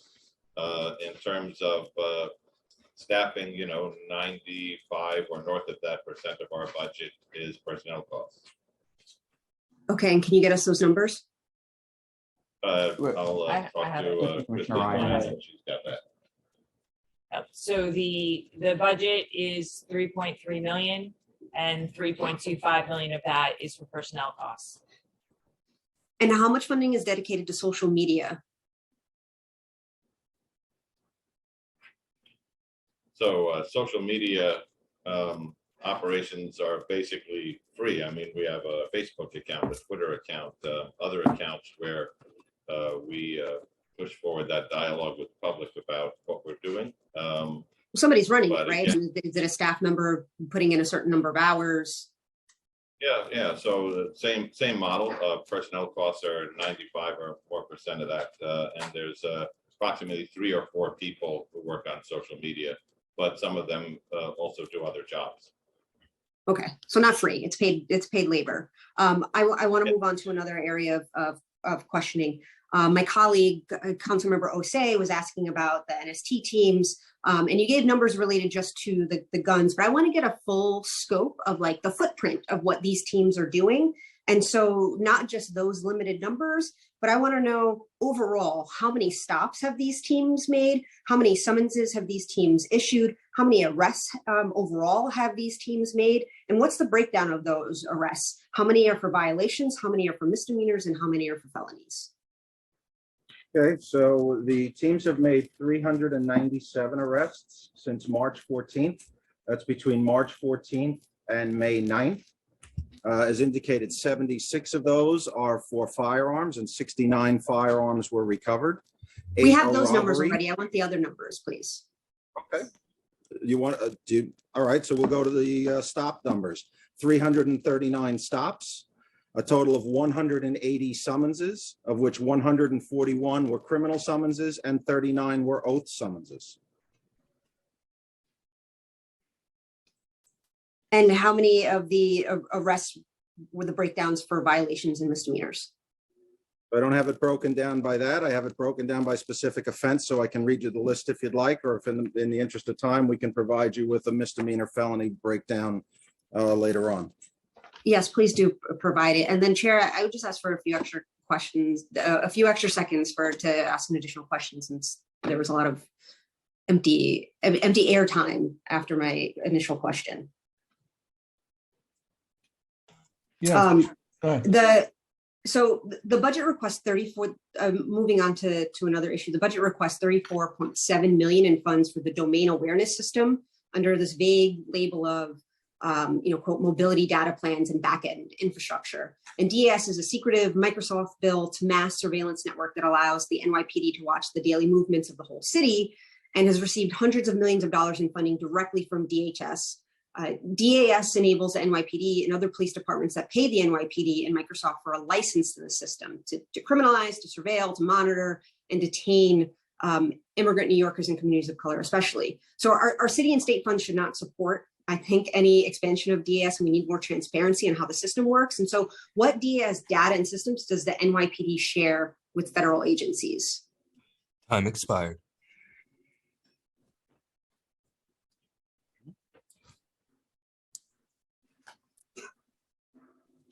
Bear with us. Okay. So sharing with federal agencies do not have access to the domain awareness system. It's an NYPD system. So as a matter of organizational structure, none. We have approximately 26,000 cameras in the domain awareness system. On a day-to-day basis, nobody is generally sitting watching these cameras, surveilling the daily lives of New Yorkers. However, as you see in our own social media, they are highly instrumental in capturing crimes and suspects from crimes who we can then put out in requests for public assistance in identifying and apprehending these people and bringing justice to victims. Thank you. Thank you. And next we will turn to Councilmember Stevens, followed by Councilmember Barron. Starting time. Good morning. Thank you, Chair, for this hearing and the wonderful job you guys have been doing. Special shout out to Chair Brenner. You've been doing a great job these last couple of days. But let me get to the questions. So the 20 funded positions for the gun violence strategy partnerships seems to be more focused on reacting and to investigating gun crimes. How is the NYPD investigating and partnering with agencies and CBOs to prevent gun violence? And are any of those positions dedicated to working with violence interrupters in communities with high rates of gun violence? If not, why not? So good afternoon. So not only is the gun violence strategic partnership reactive, it is also proactive. So what we're doing is we're identifying incidents of violence, previous violence, that might not rise to the level of somebody actually getting shot. But we are connecting violence through ballistics matches, through gun arrests, and then we're overlaying that with the geography of locations that specific crews will frequent. So we are proactively investigating these crew-related shootings, in addition to reactive looking at previous days or weeks arrest of individuals that are tied to violence in New York City. As far as the pure violence, we meet with them, my office, Crime Control Strategies, the Intelligence Bureau, the Chief of Department's office. I have a weekly call with them on Thursday, specifically Thursday, to talk about the weekend deployment, to talk about the weekend violence that might be attributed namely to crews in and around New York City. So that's been going on for quite a long time, and the collaboration will continue, and it's only getting better. And I know builder blocks was brought up around as a strategy being used, but can you talk about how effective those meetings are, how many community members on average are attending these meetings, and how are you collaborating with community members to be a part of those meetings in a way where it's actually meaningful and impactful? Yeah, so the build the block meetings, I mean, the attendance at them varies dramatically. It varies from month to month. It varies from precinct to precinct, and quite frankly, from sector to sector. Some of them are very well attended. Some of them are very poorly attended. It's one of the things that we're looking at re-engineering and finding a better way to have those neighborhood coordination officers engage with people in their assigned sectors, particularly in the warmer spring and summer months when so many people are outdoors and there are so many outdoor activities taking place that probably creates a better opportunity than trying to bring people into a meeting. Yeah, I mean, because that's one of my main issues where I feel like it's not being done in a collaborative way where community members really have a voice. I've had folks tell me that they feel like it's snitch sessions, so that's why they don't go. And so, you know, if it's being used as a strategy and that's the perception of most community members, then maybe we should be rethinking what that strategy actually really looks like, and maybe switching some of that dynamic to have more community focus. And then I guess my last question is just around, I know Saturday Night Lights was brought up again. And as a way of saying like, oh, this is the outreach that we're doing with young people. But for the most part, isn't the CBOs doing a lot of the work with it? And how does those collaborations really happen? Are officers actually planning? Because I truly believe that CBOs should be in the front of this, and officers should not be involved in programming with young people at this point, because that's the skill set of the CBOs. So could you talk a little bit about what those planning sessions look like with CBOs, if that's happening with NYPD, because it's constantly being brought up as a way of young people and programming, and that's the program that you guys are doing. So we don't really manage the programming for Saturday Night Lights, and we don't manage a lot of the youth programming that we are involved in. I think a lot of it happens exactly the way that you're suggesting that it should, that the CBOs or other groups that put something together and ask for officers to participate. And we're happy to send officers to participate because we want them to engage with young people. We want to start building those relationships and creating that relationship of trust. So we don't have to organize it. There are plenty of basketball tournaments and other events that take place. We have other programs such as our options program. We have the community center at 127 Pennsylvania Avenue. And we could go on. And we want, like I said, ideally, a CBO puts together an event, says, hey, we'd like to have some officers there, come and engage with the youth. And we provide those officers to do just that. I'm So expired. then why is money, just one question last, why is money being allocated to the NYPD for this then? So what is that money for? To pay the officers to be there? I'm confused then. It's not to pay the officers to be there. I believe the money funnels through to keep the centers open. The money goes through NYPD to go to the community centers? And some of it goes to fund overtime for officers who staff those locations, not necessarily for the engagement, but for security. So the funding does go to the officers. All right, thank you. Thank you, Councilmember. Next, we'll turn to Councilmember Barron, followed by Brooks Powers. Starting time. Thank you very much. It appears that the commissioner has left the hearing. I don't see her answering any questions, but anyway, that's all right. Isn't it true, if you could just jot down my questions and my statements, because I want to get through all of them rather than going back and forth with you and eating up my time.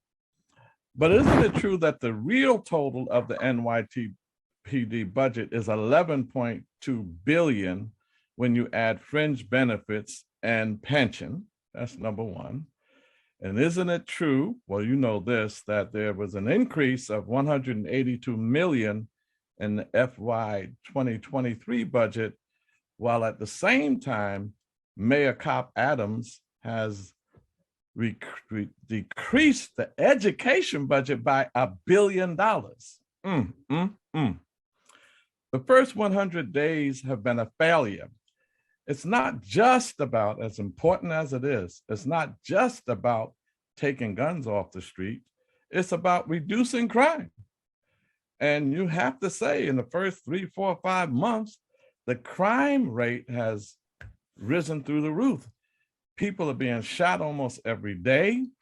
And it appears that in your own confession of your arrest, only 31% were for guns. I heard another 75% were some of the non-violent infringes. It seems as though it's not working. It's been a failure. Every other agency that has programs that didn't work, Mayor Cop Adams cut and reduced. Every agency has been cut except for NYPD. It's not working. You cannot measure the success of deploying police in our communities with how many guns they take off the street.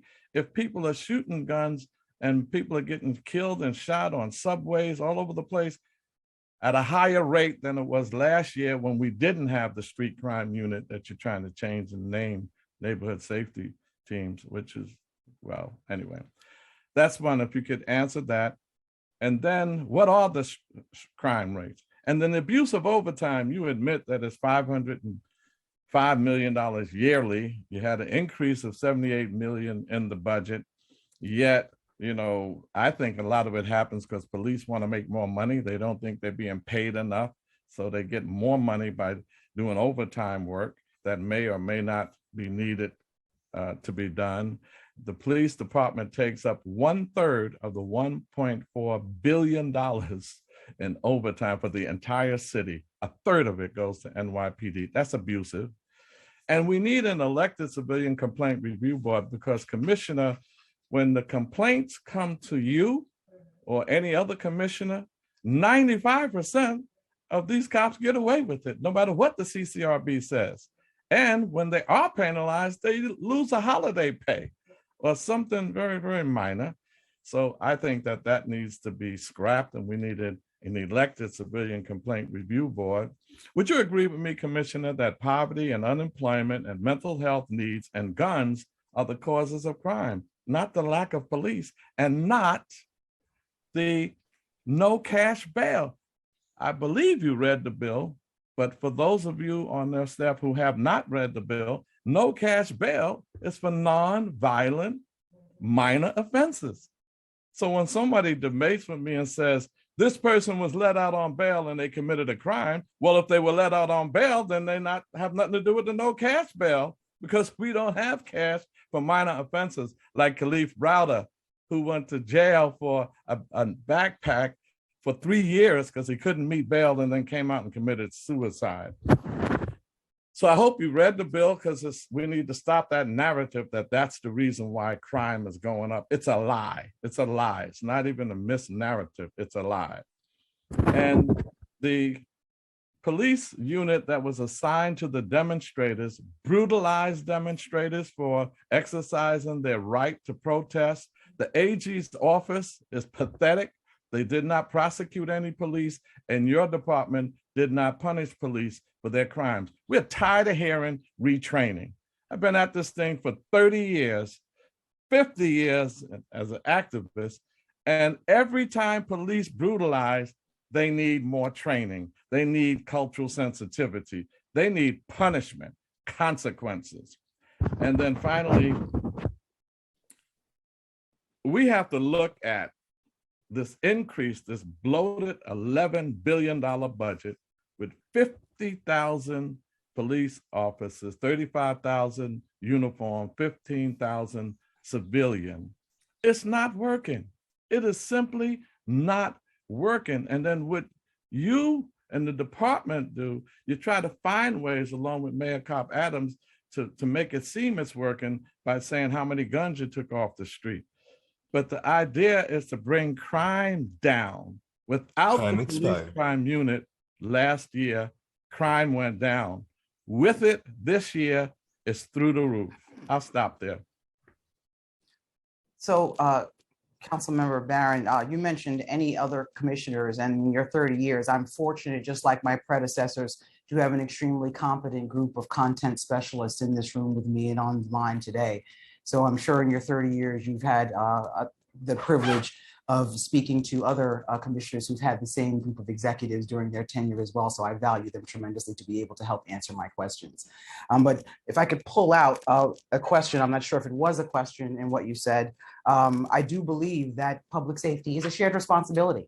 I do believe that we have to come together and solve the problems of crime in our communities and inequality. And I think the mayor's approach to that has been well known and well documented, and we support that. But arrests are at a 21-year high.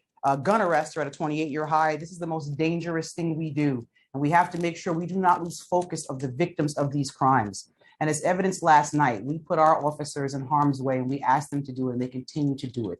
But we are certainly mindful that this is a shared approach that we have with the mayor's initiative, and all of us agree that is necessary.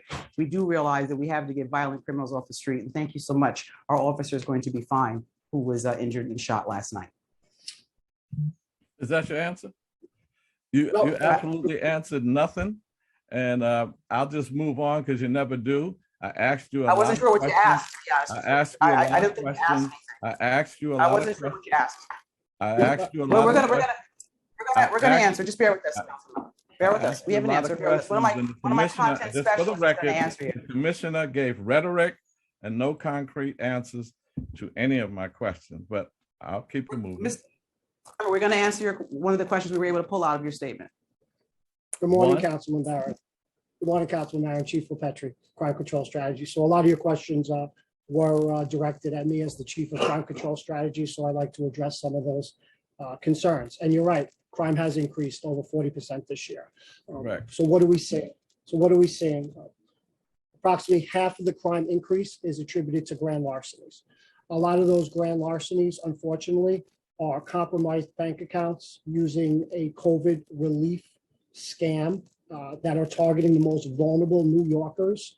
We have an increase of thousands of those complaints to attribute to the grand larceny increase. With the increase and the opening of many, many more restaurants, bars, and hotels, we've also seen a sharp increase in grand larcenies as far as fraud and compromised bank accounts because of unattended property that are being stolen from these locations that were not open last year. Saying that, we also have increases across most of the 7 majors. And let's just remember that each one of these 7 majors attribute to a victim in New York City. So what we see when we talk about robberies, we see a sharp increase in robberies with gunpoint possession across New York City. We all know, just from what we see, more individuals are carrying firearms than we've seen in a very, very long time. I have 28 years of experience in policing in New York City, and I've never seen more of an increase, not just in shootings, but also in confirmed shots fired, also in individuals possessing firearms. But who are possessing those firearms? We're at a 300% increase of individuals under the age of 18 from 2019 that are possessing firearms in New York City.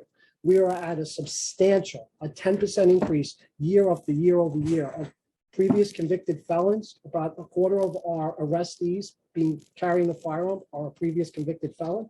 Also, individuals that are getting arrested with a firearm, approximately 20% of those individuals already have an open felony.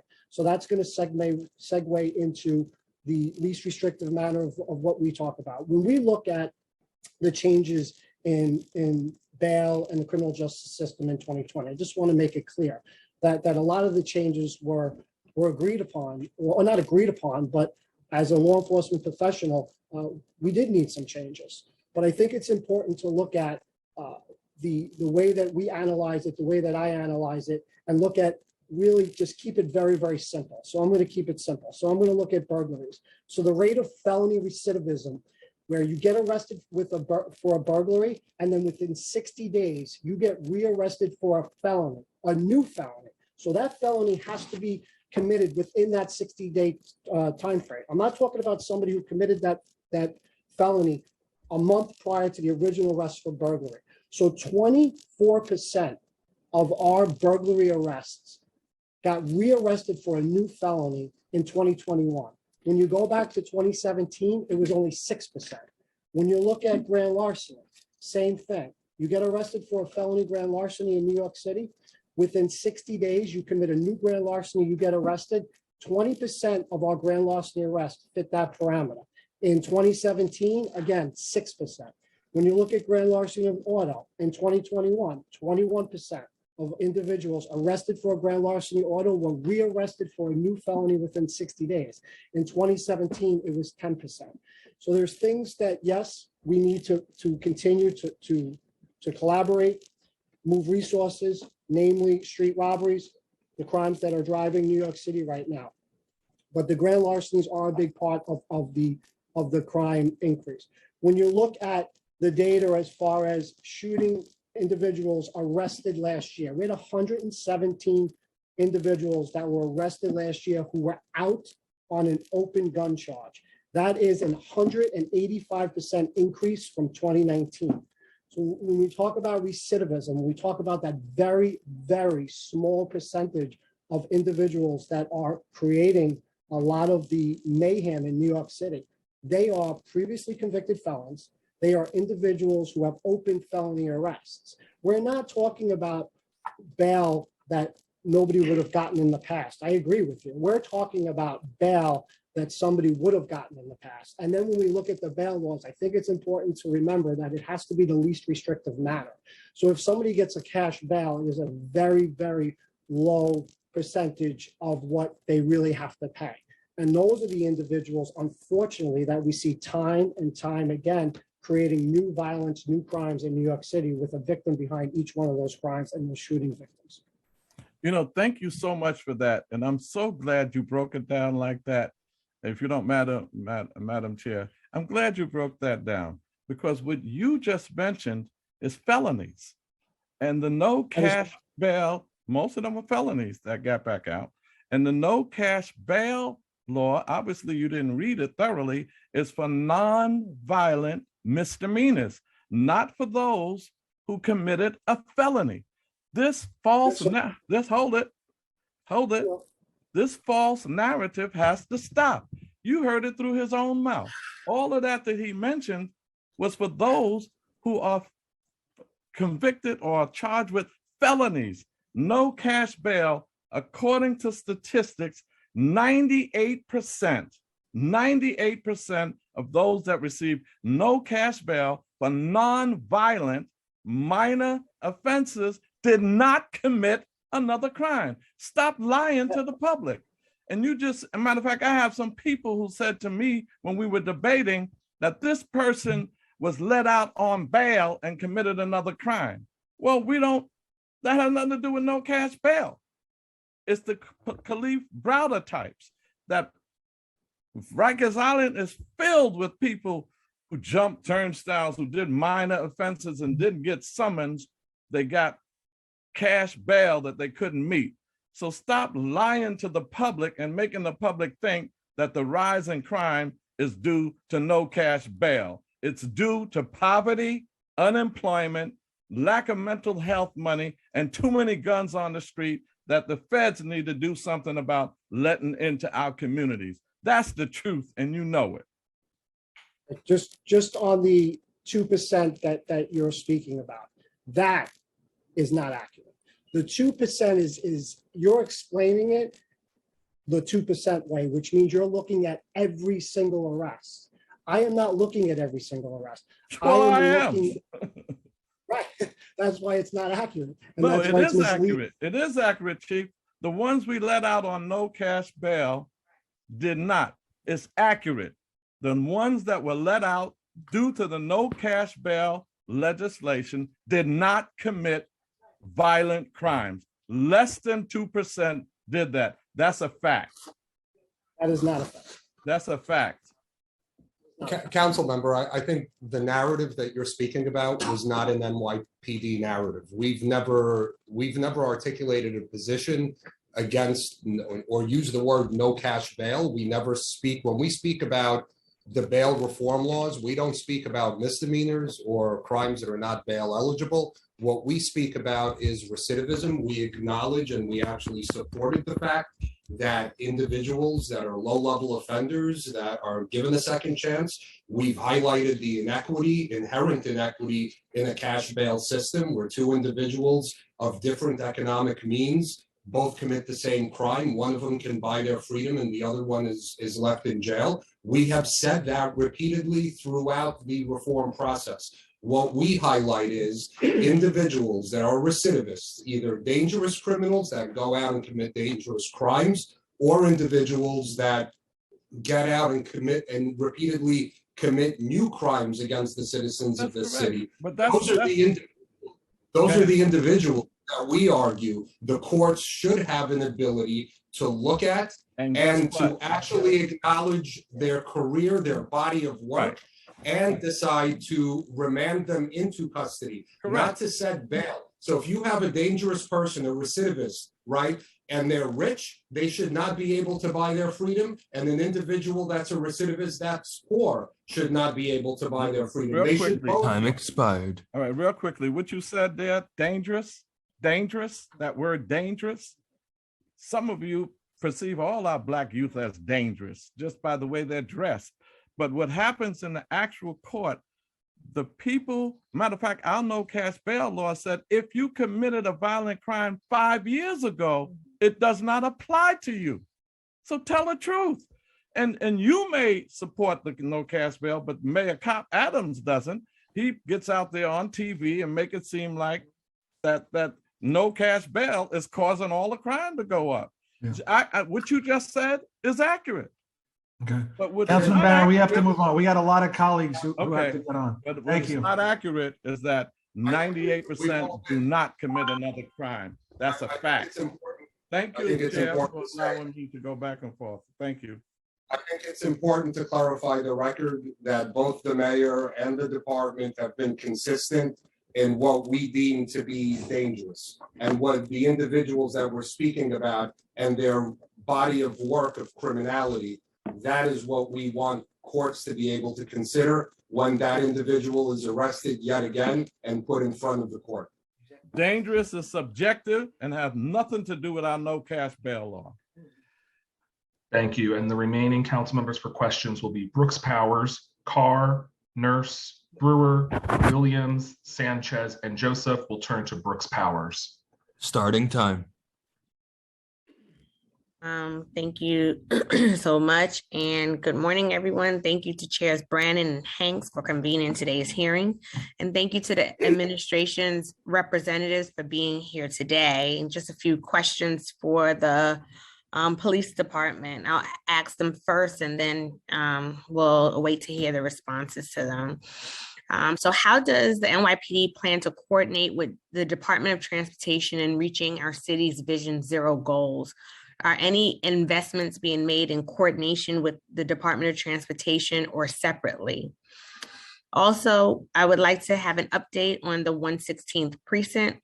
I'm not sure if this had been touched on. If so, I may have missed it and I apologize in advance, but can the department provide an update on the construction and operational timeline for the 116th precinct in Southeast Queens? Also, what proportion of the new precinct's capital resources like vehicle fleets will be incorporated from the 105th, if any? What is the status of the Far Rockaway Community Justice Center? And the final two questions, our streets are more mixed use than ever. People are walking and using subway more each month. Bicycle lanes continue to be added each year, and now car usage and traffic is increasing. Fatalities for every type of transport has been up in fiscal 2021 from pedestrians to motor vehicles. What new initiatives or programs, if any, do we have to deal with this issue? And how are we ensuring we keep pedestrians and bicyclists safe in terms of like clearing bicycle lanes? Do you issue tickets for blocking bicycle lanes? So good morning, Councilwoman. Hi, Chief. How are you? It's great to see you. And thank you very much for that question. It is my pleasure to talk about traffic safety, is public safety. And one of the ways we coordinate with the Department of Transportation is that we look at engineering, education, and enforcement for our Vision Zero initiative. I am responsible for coordinating the Vision Zero initiative for the NYPD. And every week we have a traffic safety forum. It's a multifaceted, holistic traffic forum where we meet with our Vision Zero partners. That would be the Department of Transportation, TLC, MTA, and other city agencies. But more importantly is to focus on pedestrian and cyclist fatalities. It's about driving down fatalities and saving human lives. And how do we do that? It's a layered effect. Our enforcement is focusing on one, the science, the data. Where are these fatalities occurring? Where are the collisions occurring and collisions with injuries? And we focus on that particular data, but also we focus on the fact of where should our enforcement be? Where do we deploy our officers? The officers in the precincts, as well as the officers in the Transportation Bureau. And then the last pillar would be culture. How do we change the culture? The driving culture, which we've seen since COVID has been reckless, people getting behind the wheel, people speeding, people failing to yield to pedestrians. So with those three pillars during the traffic safety forum, our core focus is on driving down fatalities. And how do we do that with the Department of Transportation? One of the ways that we do this is that all executives in our 77 precincts attend these forums, and they have to tell us what their plan is in the particular precincts. What are their safety plans? What are they addressing? And the Department of Transportation sits side by side to determine what engineering issues need to be corrected in those various precincts. The other thing is that we look at outreach. How do we outreach to the community? And we doubled down on outreach this year because we wanted to make sure that not only motorists, but pedestrians know about traffic safety.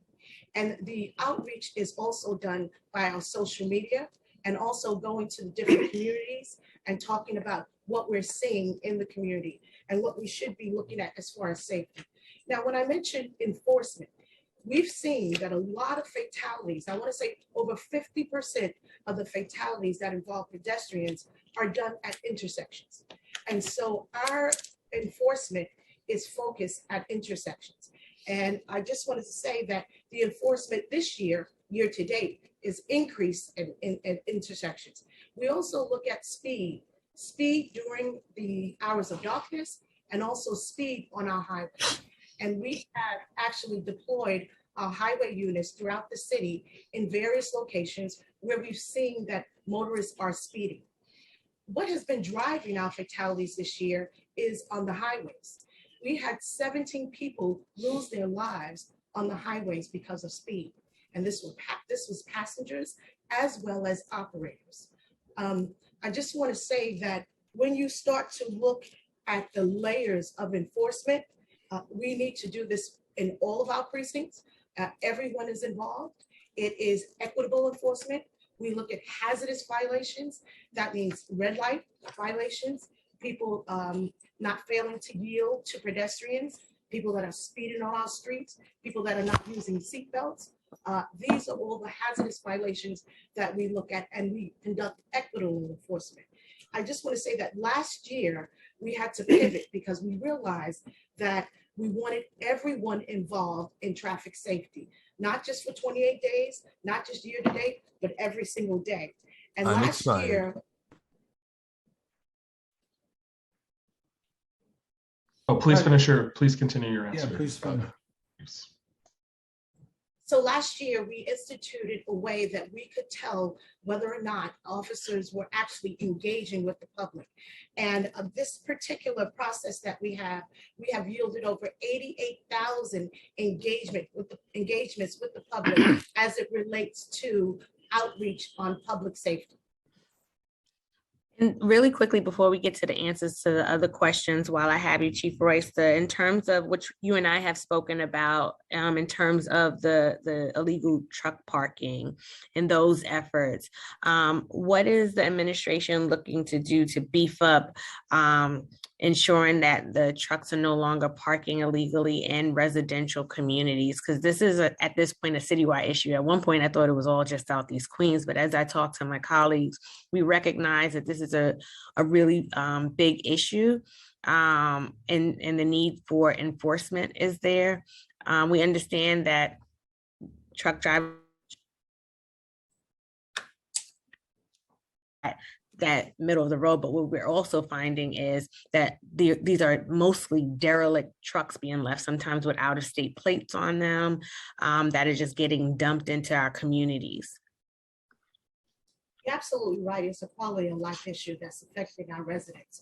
And since we've last spoken, all of the precincts have focused their resources in making sure that they address this issue. I just want to say that we have some low-hanging fruit here. And one of the causes is that, number one, we want to make sure that the tractor trailers are towed.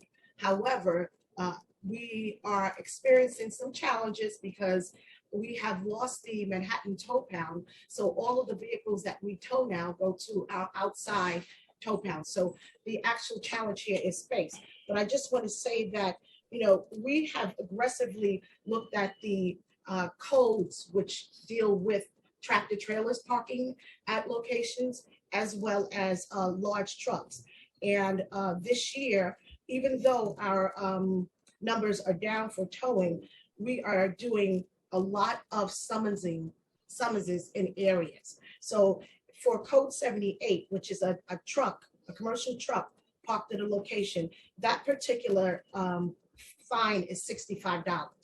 But we are looking at tractor trailers, that particular fine is $250 and for the first offense and $500 for the second offense. So that's what the precincts are doing now, is that enforcement. The second thing we're doing is booting these vehicles, but that doesn't remove the vehicle from the location. And then the third thing we're doing is removing the vehicles from the location. So we are taking an active approach and looking at several ways of making sure that these vehicles are not parking in residential areas from 9 p.m. to 5 a.m. in the morning.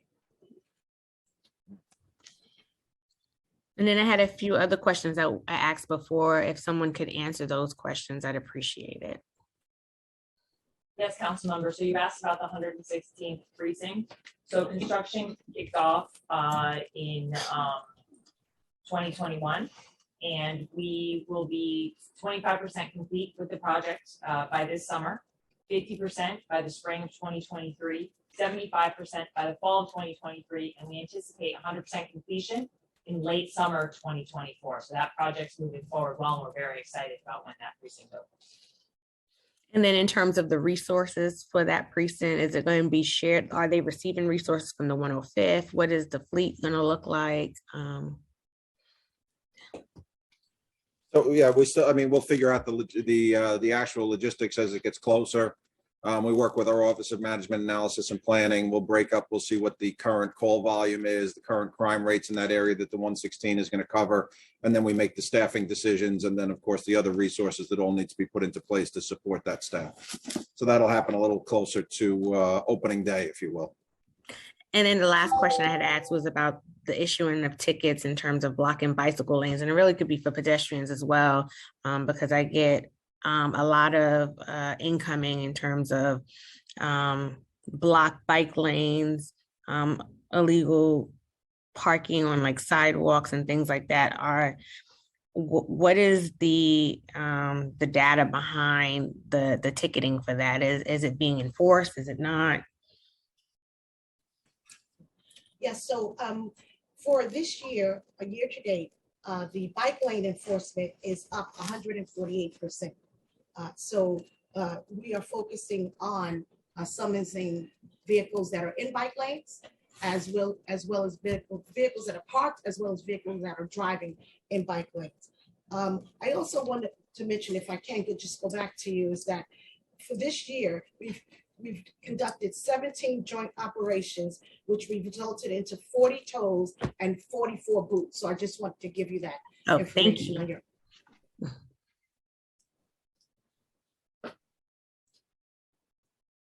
Thank you, Councilmember. Next, we will turn to Councilmember Carr, followed by Councilmember Nurse. Starting time. Thank you so much, chairs, for this important hearing. Commissioner, Chief Corey, it's great to see you and the NYPD leadership team. really appreciate all the work that the men and women under your command do on a daily basis, risking their lives to keep us as a safe city, especially considering when, protecting human life is a noble end in and of itself, but we can't have a prosperous city that lifts everyone in New York unless we also have a safe city. So thank you so much for the mission that you all perform. I want to talk about school safety agents like Councilmember Kagan did earlier. So I understand from the answers to his inquiries that, the number of budgeted positions is going to decrease, but you expect the school agent headcount to increase through the filling of vacant positions that are not being eliminated. And I just want to know, do you feel like the elimination of those budgeted vacancies is warranted? Because I hear from school principals, elementary, middle, and high school that they really just need more school safety agents across the board. So we wholeheartedly agree that we need children to be safe in our schools. But if I may, I'd like Chief Laren to actually go into a little bit of details about the weapons confiscated this year, and we'll talk about our headcount. Yes, good morning, Commissioner, and good morning, Council Member. As the Commissioner stated, even with our current headcount of school safety agents, we've been able to recover an overwhelming amount of weapons and dangerous instruments. The current count is 4,728, and when we compare that to the last full school year, 2018 to 2019, it was 2,153. So that's an increase of 119%. And to speak to Commissioner Ryan's point earlier with the headcount, in our opinion, what happened was when there were discussions that school safety division was going to be absorbed into the DOE, there was a lag in hiring, there was a lag in exams that were being put out. So we have a vacancy of 353 agents right now. There's a class that's currently being trained. They were hired about a month ago, so they should be out in about 12 weeks. And there's also a filing period open right now that closes on the 24th for the next school safety agent exam. So we're asking all of our partners to help us put the word out, because we believe that word of mouth is the best way to recruit people onto this job. But with the agents that we do have, we're able to manage the call volume, the incidents that come in, and we look at who reports to work every day. So if we have to shift our resources to a bigger school, or if there's an event, we've been able to do that successfully with the current count that we have in place, sir. Appreciate that answer. So I'm just going to bundle the rest of my questions. So in terms of school safety, one of my concerns is about retention of folks in those positions. I know a lot of individuals move on to maybe becoming police officers or other parts of other uniformed services. And so I'm just curious, what is the attrition rate or the turnover rate in school safety agent titles, and how does that compare to, say, police officers or other parts of the department? And then my other questions on different items are, Majority Whip Brooks Powers talked about truck enforcement, and the 122, the 121, the 123 do great jobs at doing enforcement along our highways with parked trucks. But it seems like these truck operators or owners just see the tickets as the cost of doing business, and it keeps happening. So I'm glad that there's going to be this sort of stepped up enforcement considering what is in the legal toolbox already. But do you feel there's a need for higher enforcement, particularly for first-time offenders, to kind of make it more than just the cost of doing business for these truck operators? And can we be helpful in that regard in the council? My other questions are related to DWI enforcement. The legalization of marijuana use in New Jersey has proceeded. It's now legal in New York, although I know no retail dispensary licenses have been issued.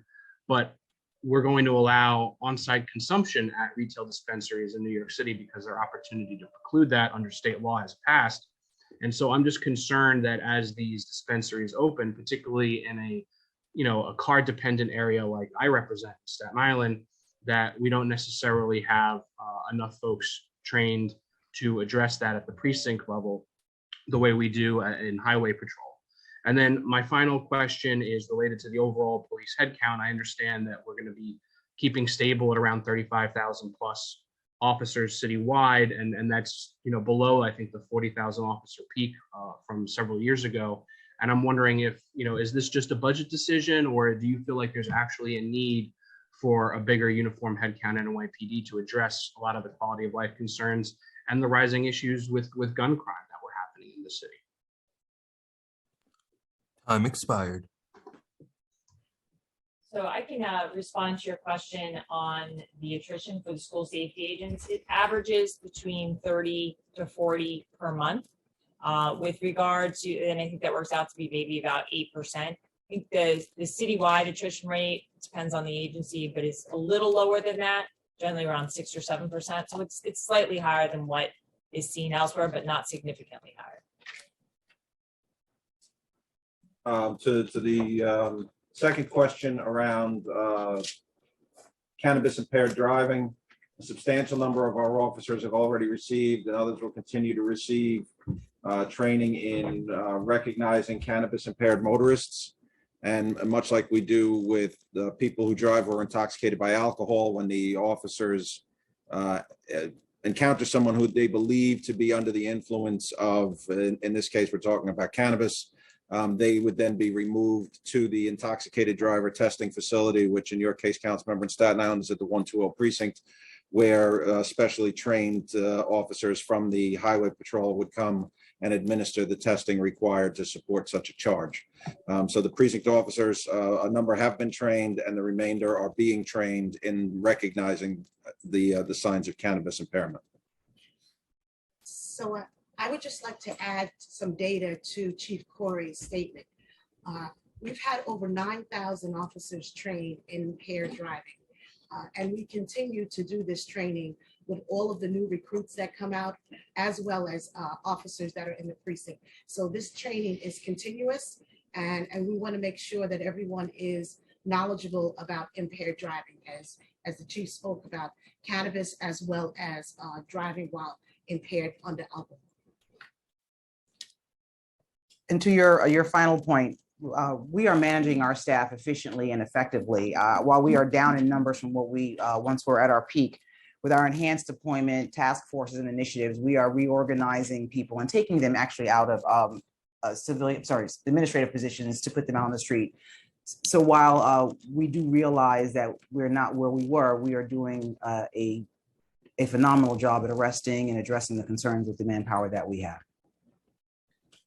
Thank you, chairs. I appreciate the time. Thank you. And next we'll turn to Councilmember Nurse. Starting time. Hi, good morning, and thank you, Chair. I just had a couple questions. One, would you be able to tell me the number of guns that have been pulled from precinct 75, 73, and 83 from the neighborhood safety team specifically? Yep. In the last month?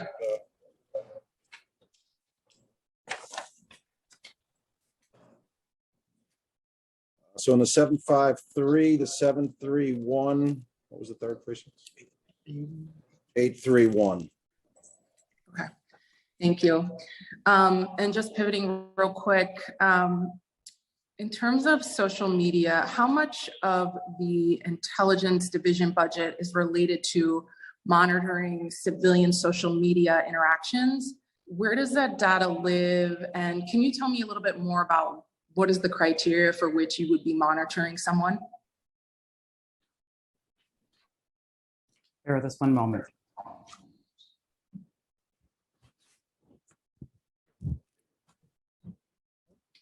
So social media monitoring usually focuses on open investigations into groups like ISIS or Al Qaeda or others that use social media to recruit people or exhort people to violence. And the percentage of the budget? Of the intelligence division budget? That's a personnel driven, and it's a number of people who focus on that, but I'd have to get back to you with that. Okay, and you can definitely love to see that data.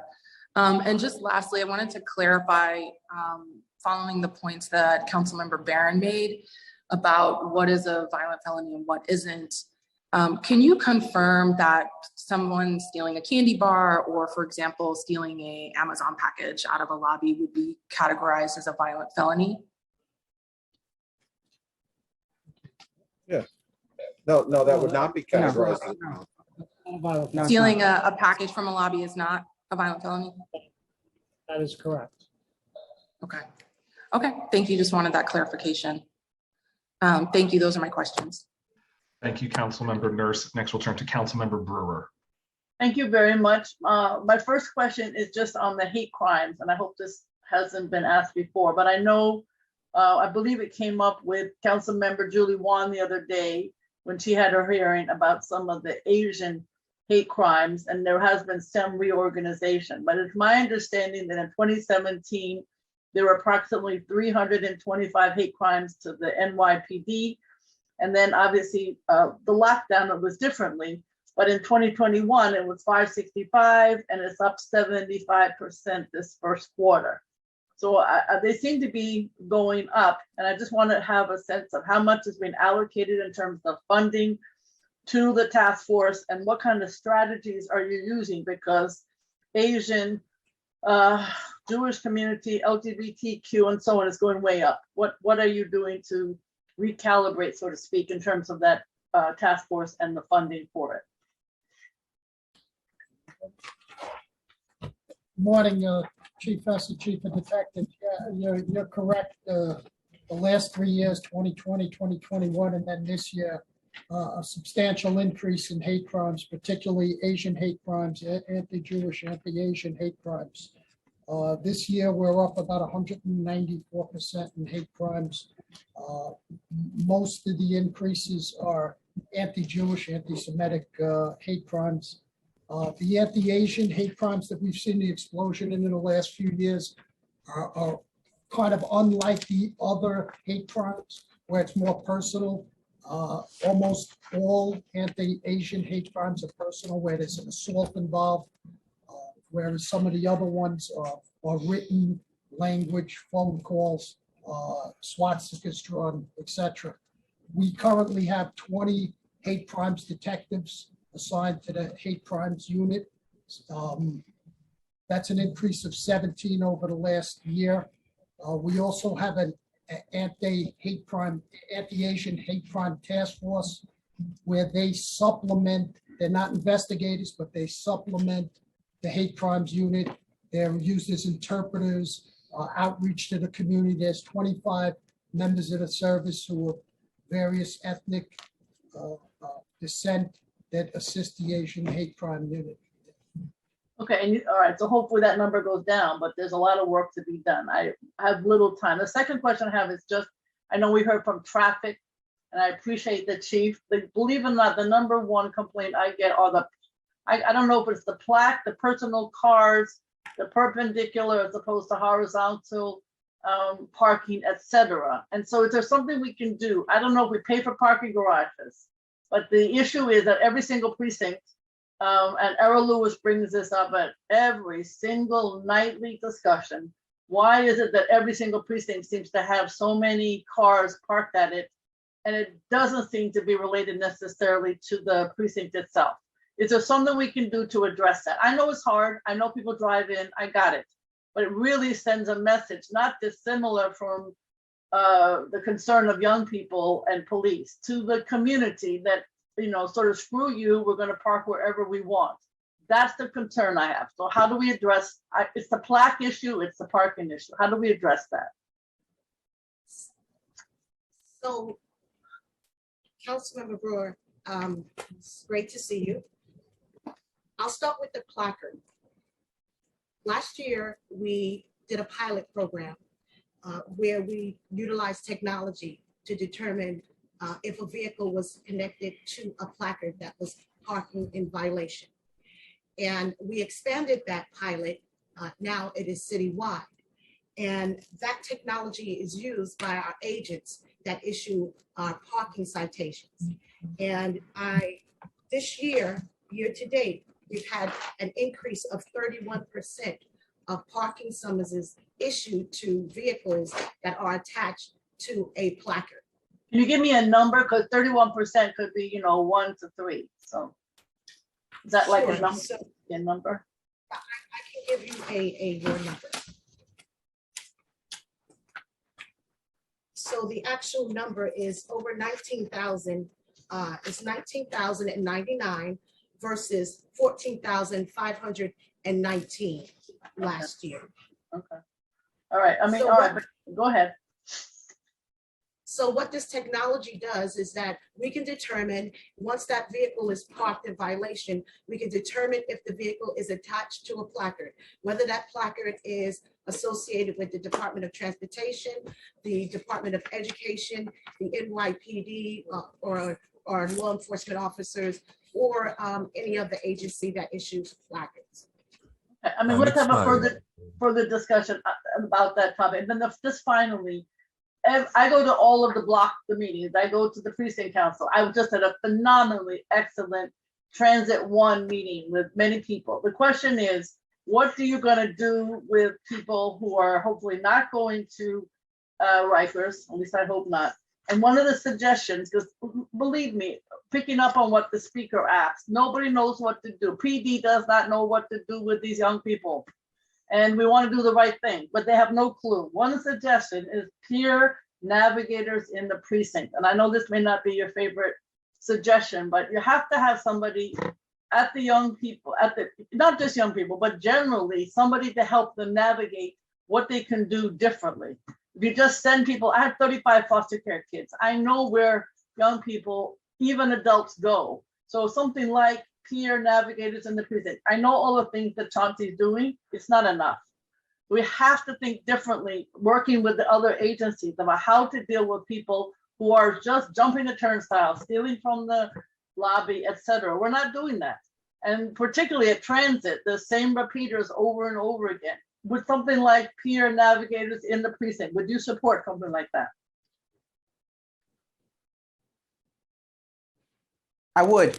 I have to say that we totally agree that we have to reach our youth.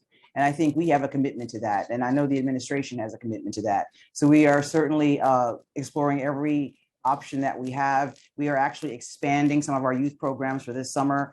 We didn't add any because we are ramping them up because they were down because of COVID-19. So we expect a robust enrollment in our youth programs this summer, and we're constantly looking for ways to engage the community and show youth that there's another way. I mean, can we get a hold of them earlier in their lives to be able to make a difference so they don't go down the path of criminality? That's definitely one of our objectives as well. We certainly realize we have to have enforcement, but we need to have engagement because we want to stop them early on before they lead to criminal activity. Thank you, Commissioner. The only comment I would make is at the precinct, at the arraignment, 1 minute off the streets, they're gone. It's just how they are. Oh, I'd love to work with you on that, and thank you very much. Thank you, Thank you. Thank you. And our final questions come from Councilmember Williams, then Sanchez, Joseph, and Aviles, and then we are done. Councilmember Williams. Starting time. Thank you, chairs. So I don't think this specific question was asked, but I know that the budget adds funding for the neighborhood safety teams and also a gun violence strategies partnership. Can you talk through what that money will be used for? Yep, so the money being requested in the budget for the neighborhood safety teams is to equip the unmarked vehicles that they use with dashboard cameras so we can capture a fuller accounting of what took place in any particular encounter between the teams. Our patrol vehicles are not typically equipped with those, just our highway patrol. So that's just for the equipment and maintenance of those cameras to outfit those vehicles. On the gun violence strategic partnership, it was to hire a number of analysts, crime analysts and intelligence analysts to help refocus the strategy and really make sure that we are doing this with the level of precision that we need to get those, the worst of the worst, the trigger pullers, the people who are shooting children in our neighborhoods, to identify them, to do thorough investigations, and then turn those over to a prosecutor for effective prosecution. Okay, and you mentioned dashboards, which leads me to my next question. You know, we know the NYPD contracts with different folks or uses different vendors. And as an example, we know there's been a lot of issues with shot spotters and body cams. And so is there some type of auditing or measuring of success around the different contracts and or vendors that you're using?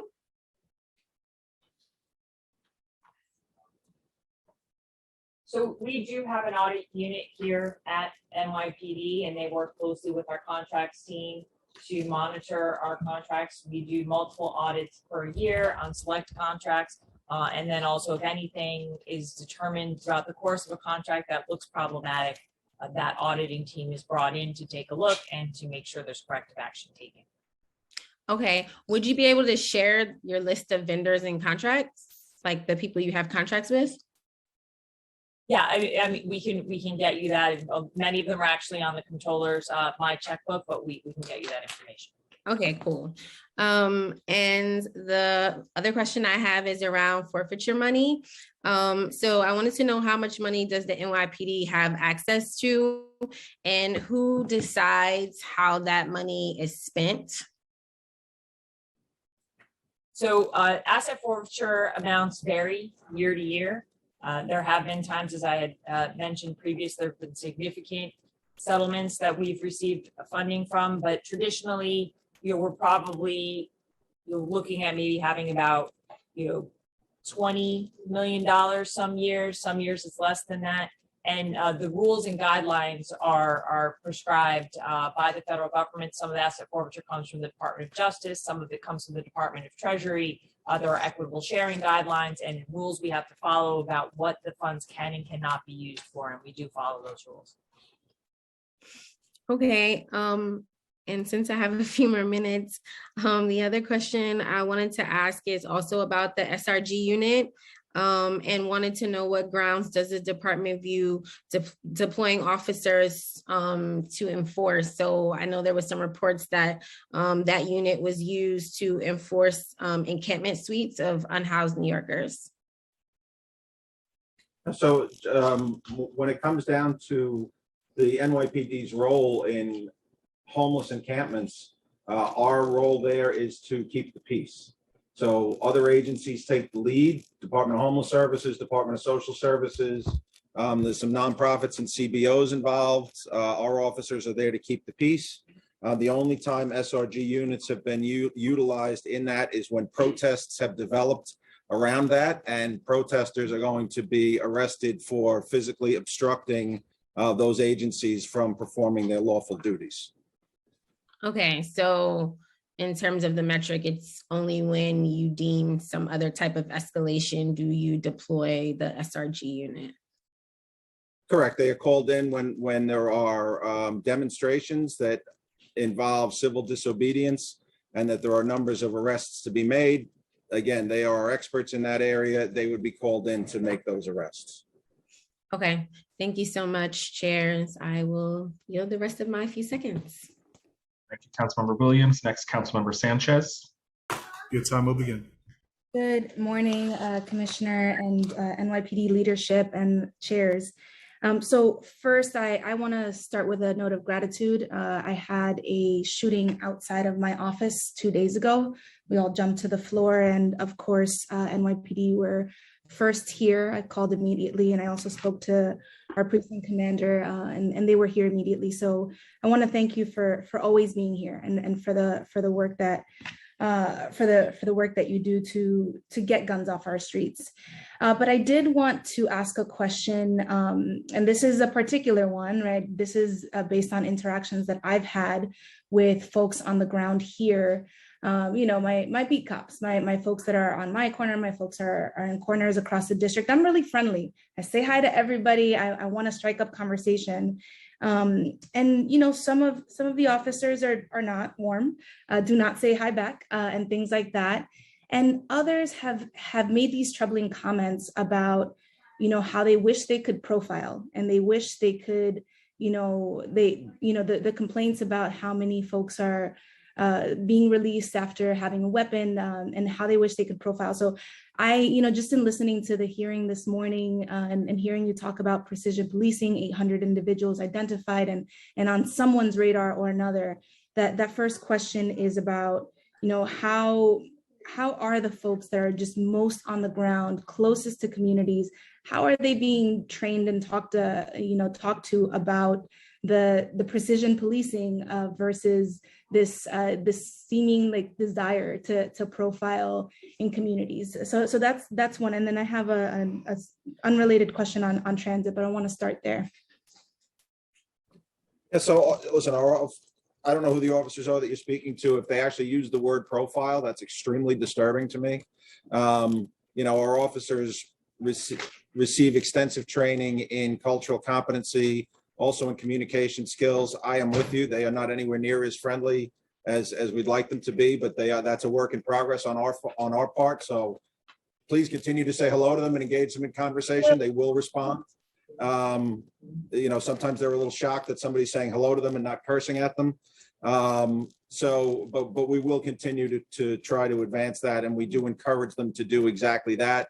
And I think that you'll find that our younger officers, our newer officers, much more engaged in that, because we have really hit that in the academy the last few years. I myself, I'm usually the final speaker that they get, and I talk extensively about the need to engage with people and to have those conversations on the street, which in New York, as we all know, doesn't even have to be verbal. Sometimes it can just involve eye contact and a nod, and that's generally recognized as a good morning, hi, how are you, right?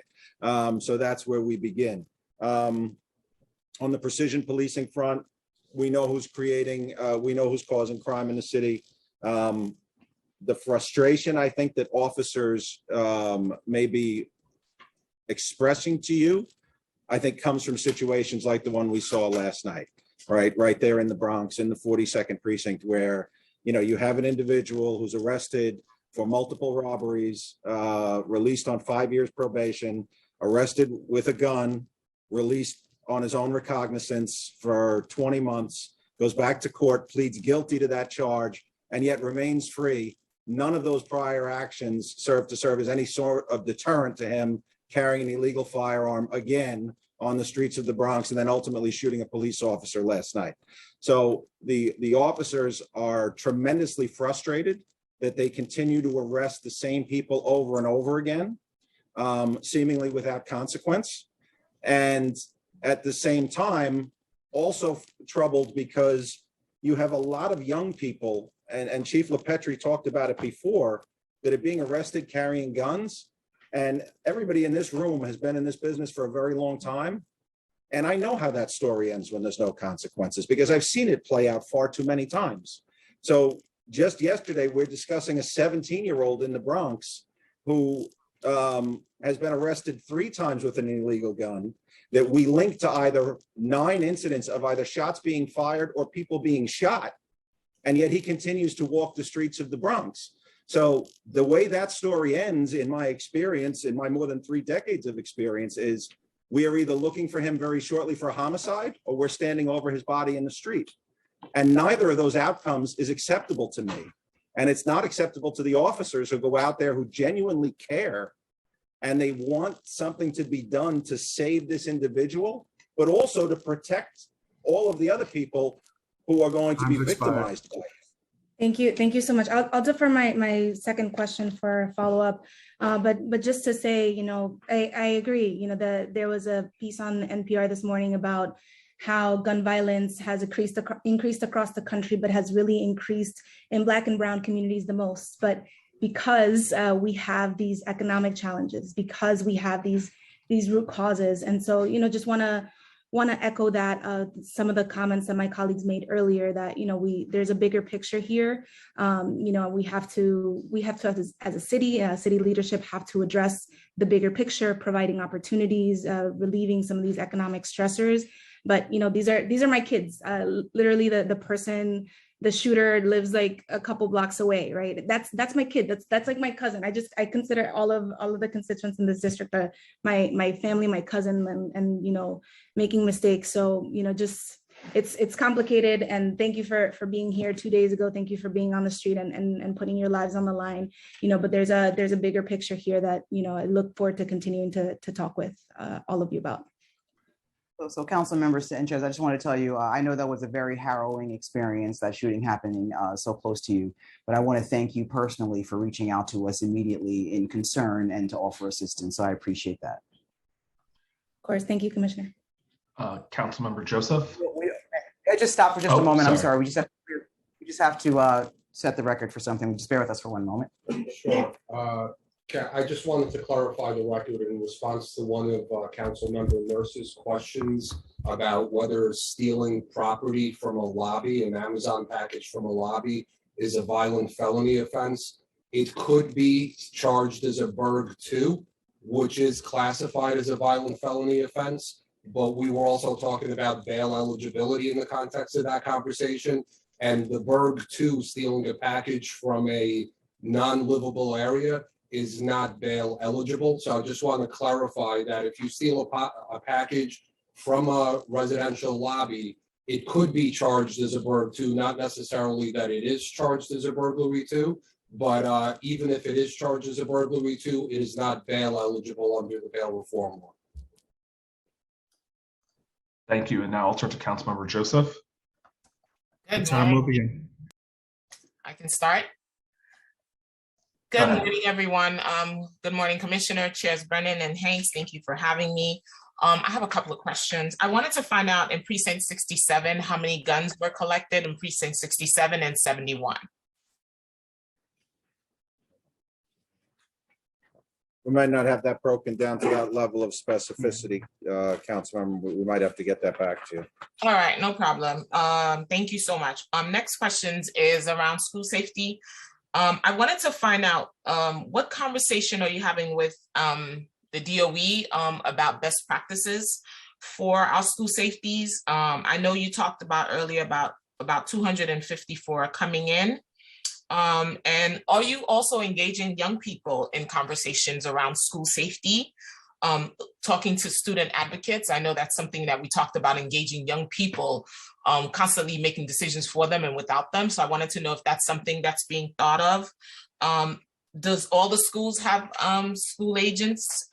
And if they do, how do you determine where they're placed? And has the DOE expressed any interest in keeping the initial agreement from 2020 to have school safeties transferred over to the DOE? So let me start. I'm sorry, Chief, I'll just start before I pass it over to you. So I have regular conversations with Chancellor Banks. He is very interested in having a relationship with the police department where we can come together to find out the best practices to engage the people in the schools, the youth and the school safety officers to make the school system safer. We actually have a meeting with him next week as well in furtherance of that objective. And I'll turn it over to Chief Laren. Thank you, Commissioner. Very important. Thank you, Commissioner, and good morning, Council Member. Thank you for your question. Conversations with advocates is something that we are leveraging. We work with groups such as Touching a Generation from Harlem. We work with the New York City School Safety Coalition. We work with our partners at the unions. So we speak with anyone that's willing to come to the table. And with this concern that we have with the weapons increase, we believe that there has to be an educational component. Chief Corey mentioned that earlier in regards to hate crimes. So we're launching a campaign called My School is for Education and Not Confrontation. Our creative services team, the department's creative services team, is working on a graphic that we can put out to our parents and our guardians, because we believe that a lot of them simply don't know that, for instance, a can of pepper spray is illegal. They're not supposed to have that. So our goal is to not criminalize these young people. We try to handle incidents administratively as much as possible, but we want the young people, we want to help change their mindset. We want to get buy-in from them and see that this is not the way to go. We do understand that some of them are fearful. When we survey them, they say that it's for protection, but we don't want to see them take matters into their own hands. Although our school crime is down for this school year, we do have an increase in felony assault. So some of the young people are using these cutting instruments that they're taking into the schools. But you are right, we do need to have more of these listening sessions. We have one tomorrow scheduled in Harlem. We have school safety agents that are conducting presentations on awareness for the students, but we want them to see that this is something that we're doing with them and not to them. That's exactly the conversation, because a lot of the young people that reach out to me, they want police-free schools. They don't want you in their building. They feel over-policed, especially in the Black and brown schools. So that's a conversation that I've been having, and my phone doesn't stop ringing from young advocates. So I want them to be also at the center of the conversation. And have you guys ever thought about maybe restorative justice practices versus policing in the schools? So that's part of, to the second part of your question that you asked earlier, the Department of Education is offering crisis intervention training, which seeks to do just that. How to not go immediately to creating a arrest record for the young person, and how to have an approach where counselors are involved. Maybe it's just a child in crisis that they ordinarily wouldn't resort to criminality. So they have delivered that training most recently during the Easter break. They did 50 of our agents, but during the summer, we're looking to up that, since most of our schools will be closed, to have our agents receive this 5-day training. So they have committed to do that for us. Do you think 5-day training is enough? Is it constant professional development in order to develop it? As an educator, I'm constantly asked to do public PD all the time. As an educator, I was also mandated to take de-escalation classes. Is that something that's being offered to school safety officers in the schools? So our in-service component is in place to revisit these topics that are introduced, but de-escalation is de-escalation is a very large component to the entry-level training that our agents get during their 17 weeks, mostly because they don't have less lethal options that our officers have. So for instance, no OC spray, no taser, not much of anything except handcuffs and a radio. So they rely a lot on speaking to the young people and just trying to bring them down from whatever state that they're in. Thank you.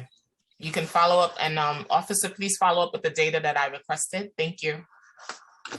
Thank you, Councilmember Joseph and Councilmember Aviles. Oh, I can unmute myself. How fantastic. Good afternoon, everyone. Thank you, chairs, for this hearing, and thank you to the NYPD staff for being here. I have a couple of different questions, but following along the questions around school safety agents, I'd love to know, the one thing that I hear in my district consistently is not a request for more agents. It's been a request for crossing guards, which are at a full dearth throughout the district. And we talk about traffic violence, and in a district that is both industrial manufacturing and deals with an increase in car traffic, which is actually citywide, crossing guards are a major issue, not school safety agents. I will, like Councilmember Joseph, note that the request that we receive in our office, both from young people and families, is not for agents. It is for school guidance counselors to work through difficulties that families are having, appropriate, culturally competent school social workers to help manage the multiple array of challenges that students are facing that unfortunately bring them to places. I've had PD demonstrate to me weapons that they've confiscated, and a majority of the pictures they show me are pepper spray, which is not an issue of violence of children. It's of feeling unsafe. It feels, as we know, violence is a public health approach, and it seems like adding more police in schools is not at all addressing why these children feel this way. So I'd love to know a little bit about how many crossing guard vacancies do you have? Why is that not prioritized? How do you justify adding 800 new school safety officers? And what are the metrics you're using to deploy those officers? I understand you mentioned recovery of weapons has increased. What are those weapons exactly? Where are they showing up? I just like more precise and targeted information, because we seem to have a real hard time adding 50 mental health providers, but very easily adding 800, 500, 300 school safety agents.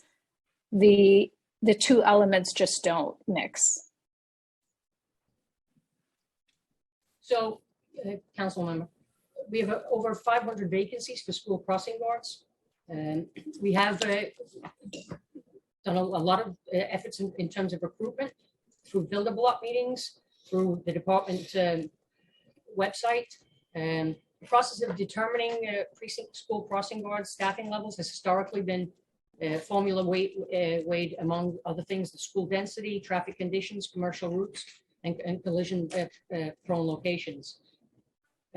We have consistently struggled to maintain our budgeted level for school crossing guards, but it's not without efforts by the department in terms of trying to advertise and solicit help and from the community in our process of hiring.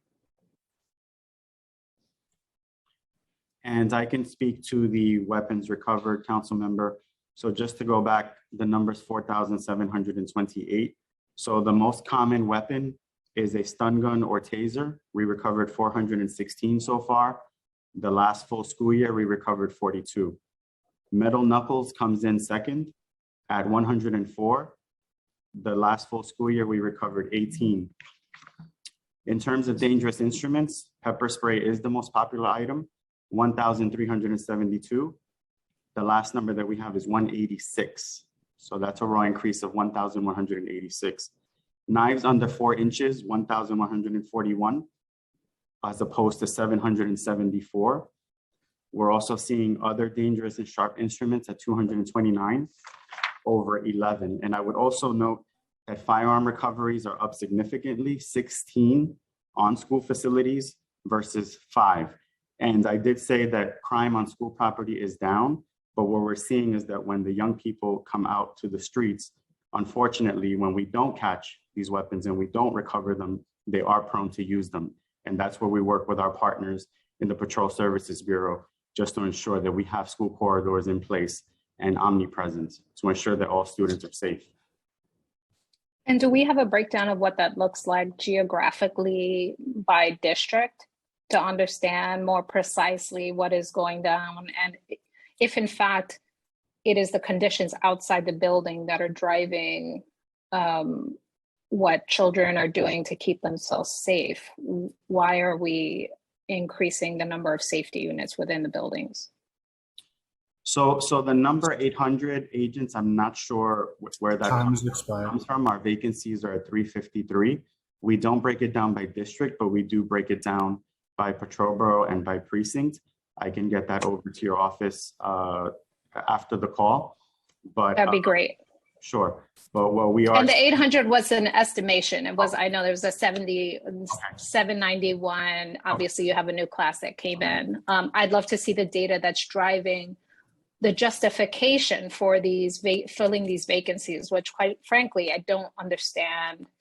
The numbers don't match. How many agents are in elementary schools sitting at desks, cutting flowers and being lovely individuals is not the deterrent that you're talking about. It's not the weapons element that you're talking about. So there's just a disconnect in both the numbers, the function, and the goal. Well, most of our agents are deployed where you have a complex. So I'll give you an example. Lehman complex in the Bronx that has 5 schools in it, north over 3,000 students. So campus like that, we would have agents in the double digits. We just need that to cover exits, to conduct visitor control, to ensure that there's no trespassers coming in, packages, we get threats coming in from the outside. So we need these agents on site and that's quite frankly not enough when you say 14 agents for 3,000 students. So that's why sometimes we do miss things. We're not immediately there when a crime does happen in a gymnasium or something of that nature. Our elementary schools is where we actually have the least amount of agents, but we also see charter schools that are housed in DOE facilities. So we're responsible for the safety of those students as well. I understand that. I'd love to see where the actual deployment is, because I think it helps inform this conversation. With 4,000 agents and a whole host, all the elementary schools in my district have multiple safety agents, and sometimes 2 at a time. There's definitely a disconnect between where you're recovering, right? Because we don't know where you're recovering and how you're driving the safety tactic to actually what is happening on the ground. Well, I honestly think that if we had with the ability to conduct more unannounced scanning, the numbers would be exponentially higher. And that is concerning to us because it's not permissible. Weapons in schools is just not okay. And we covet your support on that. Yeah, no one is suggesting weapons in school is okay or that unsafe conditions are okay. What I am suggesting here is a much clearer understanding around how we use our public dollars in the notion of public safety when we have 4,000 agents across the city, many whom are deployed in places where, quite frankly, they're not needed. And we have an ever increasing number of positions that we're trying to fill without an accurate justification and a pretty significant call. Obviously, there's mixed there's mixed feeling here, right? Obviously, there are some that are calling. We heard other council members who have heard those calls, and there are others who are not calling for that, and yet still we're saddled with an ever increasing police presence in schools where we are calling for other interventions that are not nearly getting the investments that they require, despite long-term advocacy, engagement, and all that other stuff. So I look forward to the data because we don't nearly see enough. We just see weapons recovered. And I need to see much more specific data across the district. So thank you so much. Look forward to conversation. Yes, ma'am. Hey, I think I'm internet. Just bear with us one moment, please.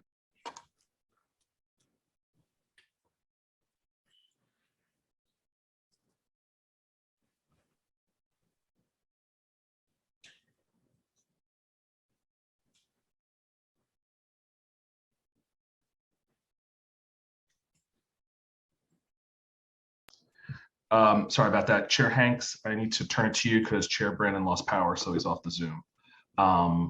And I know he had already spoken with the NYPD that we are concluding this portion of today's hearing.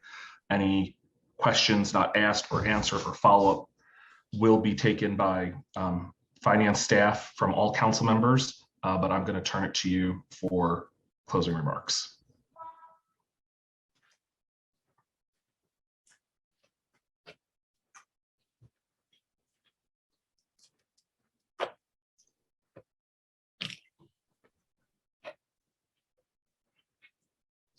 Chair Hanks, are you there?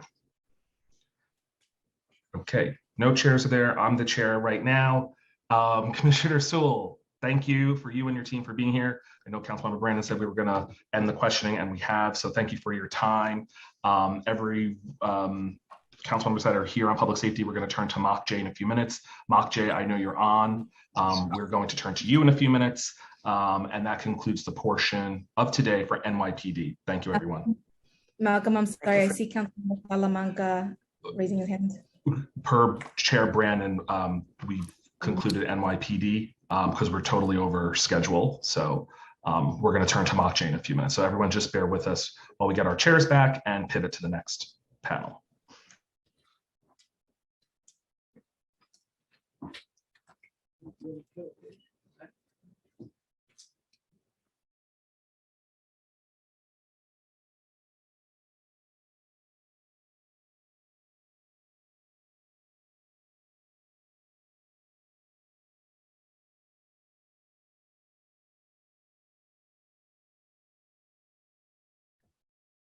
Okay, Director Logan, can we please test your audio?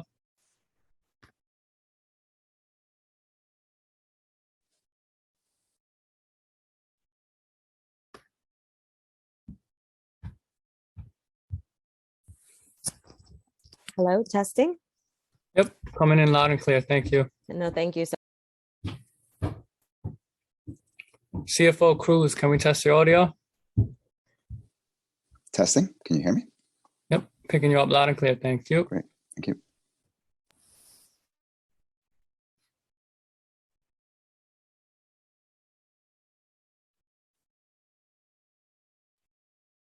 Chief of Staff Daniel, can we test your audio? Hello. Picking you up loud and clear. Thank you.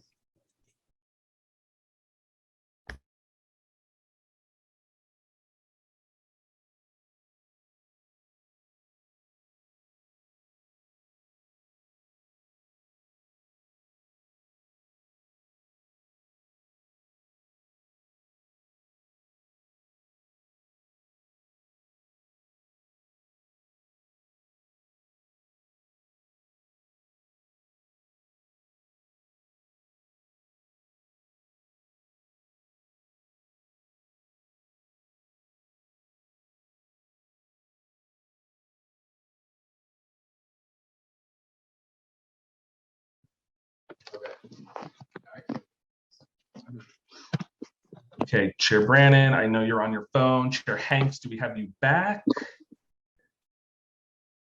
Yes, we do. Okay.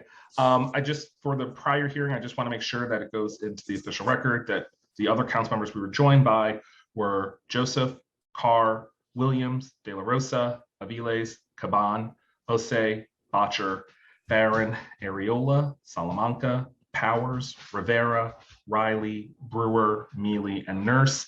And chairs, just so you were aware, those council members that were not able to ask questions because we did shut down, that we said that finance staff will reach out and collect any questions that were not asked of the NYPD. So, Council, just for the record, NYPD told us going into the hearing that they had a hard stop at 11:30. So we went almost a quarter of an hour over, but I wanted to try to get through at least one round. I know we left some members behind, so I want to make sure that we prioritize the questions they had in writing and make sure we get an answer from PD ASAP. But PD did tell us in good faith that they had a hard stop at 11:30, and we went over. So, but I don't like the idea of leaving anyone behind, at least for a first round. But we really didn't have a choice. Council, also, I was at the hearing, so I didn't hear my name mentioned. you were mentioned in my first, Sorry, for all council members, I'm constantly monitoring you, so I will always make sure that I'm the ever-present eyes in the background. I was gonna say the same. So everybody was covered. Okay, we're now about to start Mock J, second agency. We are behind schedule, so I'm going to once again say, council members, when it's times for questions, put your hands up early, stick to the 5 minutes when the sergeant calls time, and so we can be cognizant of moving on to your fellow colleagues. Present for the record, chairs Brandon and Hanks, council members Aviles, Barron, Brewer, Caban, De La Rosa, Holden, Joseph, Lewis, Ose, Rivera, Sanchez, Stevens, Majority Leader Powers, Majority Whip Brooks Powers. I'm now going to turn to Chair Brannon for his opening statement, then Chair Hanks for hers. They're both very short. Then we will swear in the witnesses and be off to the races. Thank you, Council. Good afternoon, everyone. We just heard from the NYPD. We're now going to hear from the Mayor's Office of Criminal Justice. I'm still joined by my colleague, Chair Hanks, and I welcome her in partnership, in continued partnership at today's very important financial oversight hearing. I'm going to keep this extremely short. Another tool in the public safety toolkit of this city.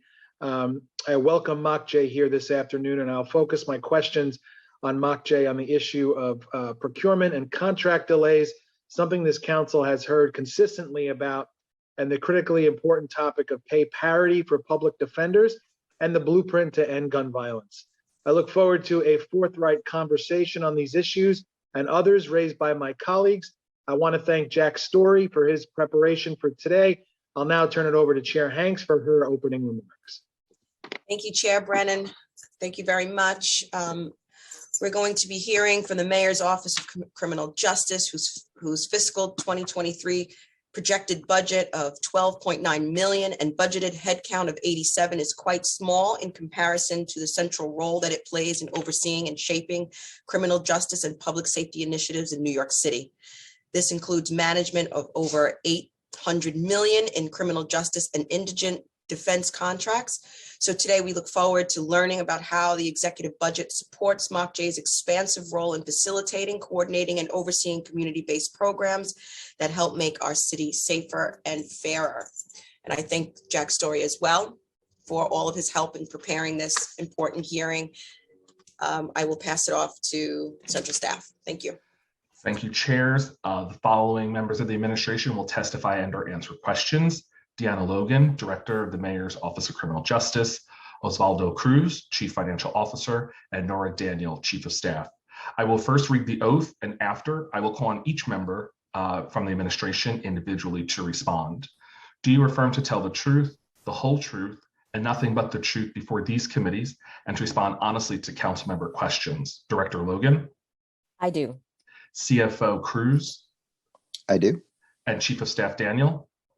I do. Thank you. Director Logan, whenever you are ready. Good morning. Thank you. Actually, good afternoon. Good afternoon, Chair Hanks, Chair Brennan, members of the Committee on Public Safety. My name is Deanna Logan, and I'm the Director of the Mayor's Office of Criminal Justice. We affectionately are referred to as Mock J, and so throughout my testimony, I will refer to us as such. I'm joined this afternoon by our Chief Financial Officer, who is Osvaldo Cruz, and Nora Daniel, our Chief of Staff. We thank you for this opportunity to come before you and testify and answer questions about the budget and the priorities of MOCJ for this year. MOCJ advises the mayor on criminal justice policy and is the mayor's representative to the courts, district attorneys, defenders, state and criminal justice agencies, among others. And MOCJ works with law enforcement, city agencies, not-for-profit, foundations, and the public to implement effective strategies that make the city safer by improving system coordination.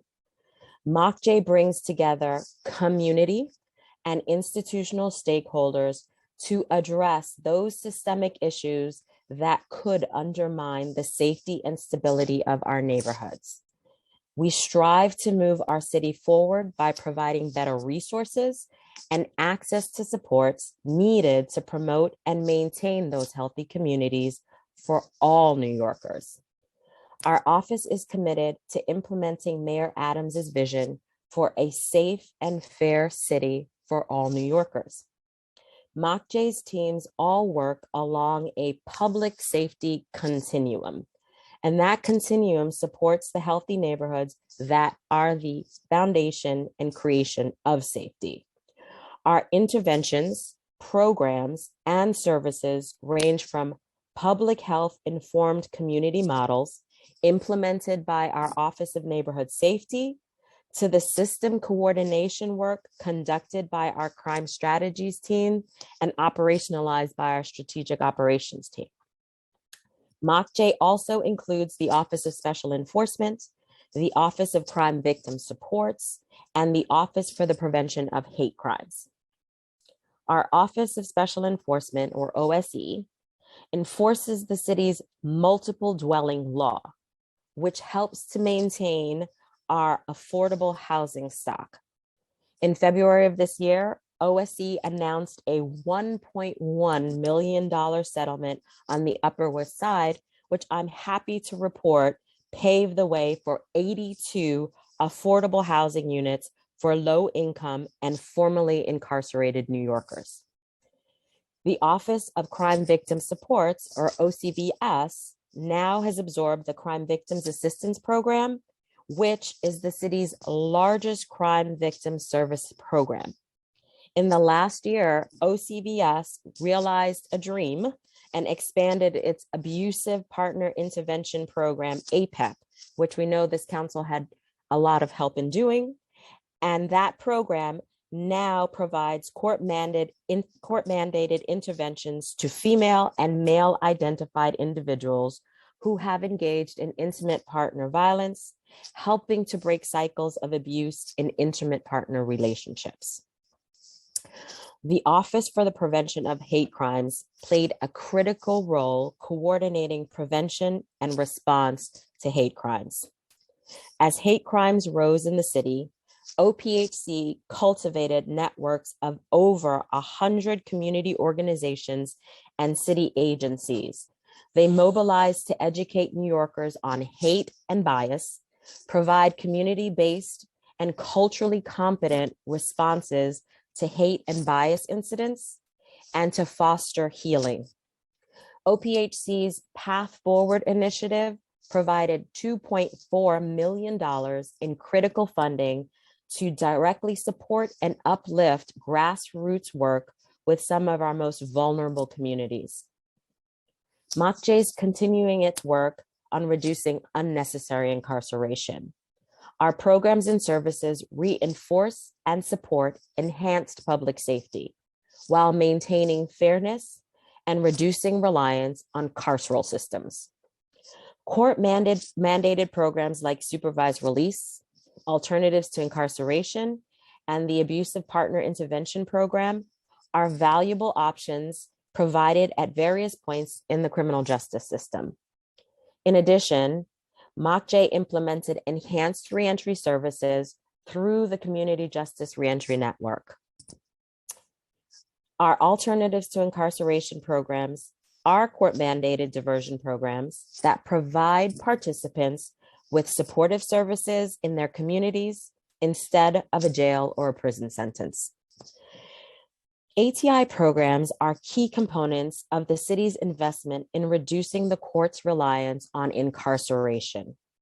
MOCJ currently invested $32 million in contracts in FY22 with 15 nonprofit organizations to run 24 ATI programs throughout New York City.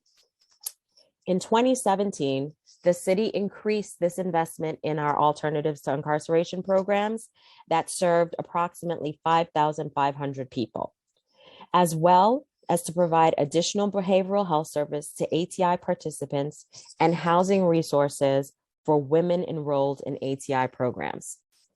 In 2020, the city expanded its ATI programs even further to provide additional supportive services to more fully address participants' needs. Overall, the number of people served by ATI programs is expected to increase from starting at 4,000 annually in 2012 to approximately 6,300 annually in 2022. During the COVID pandemic, these programs were able to redirect many of their services to provide a remote model, furnishing ATI clients with cell phones and other means to engage in services safely during our public health emergency. Our supervised release work.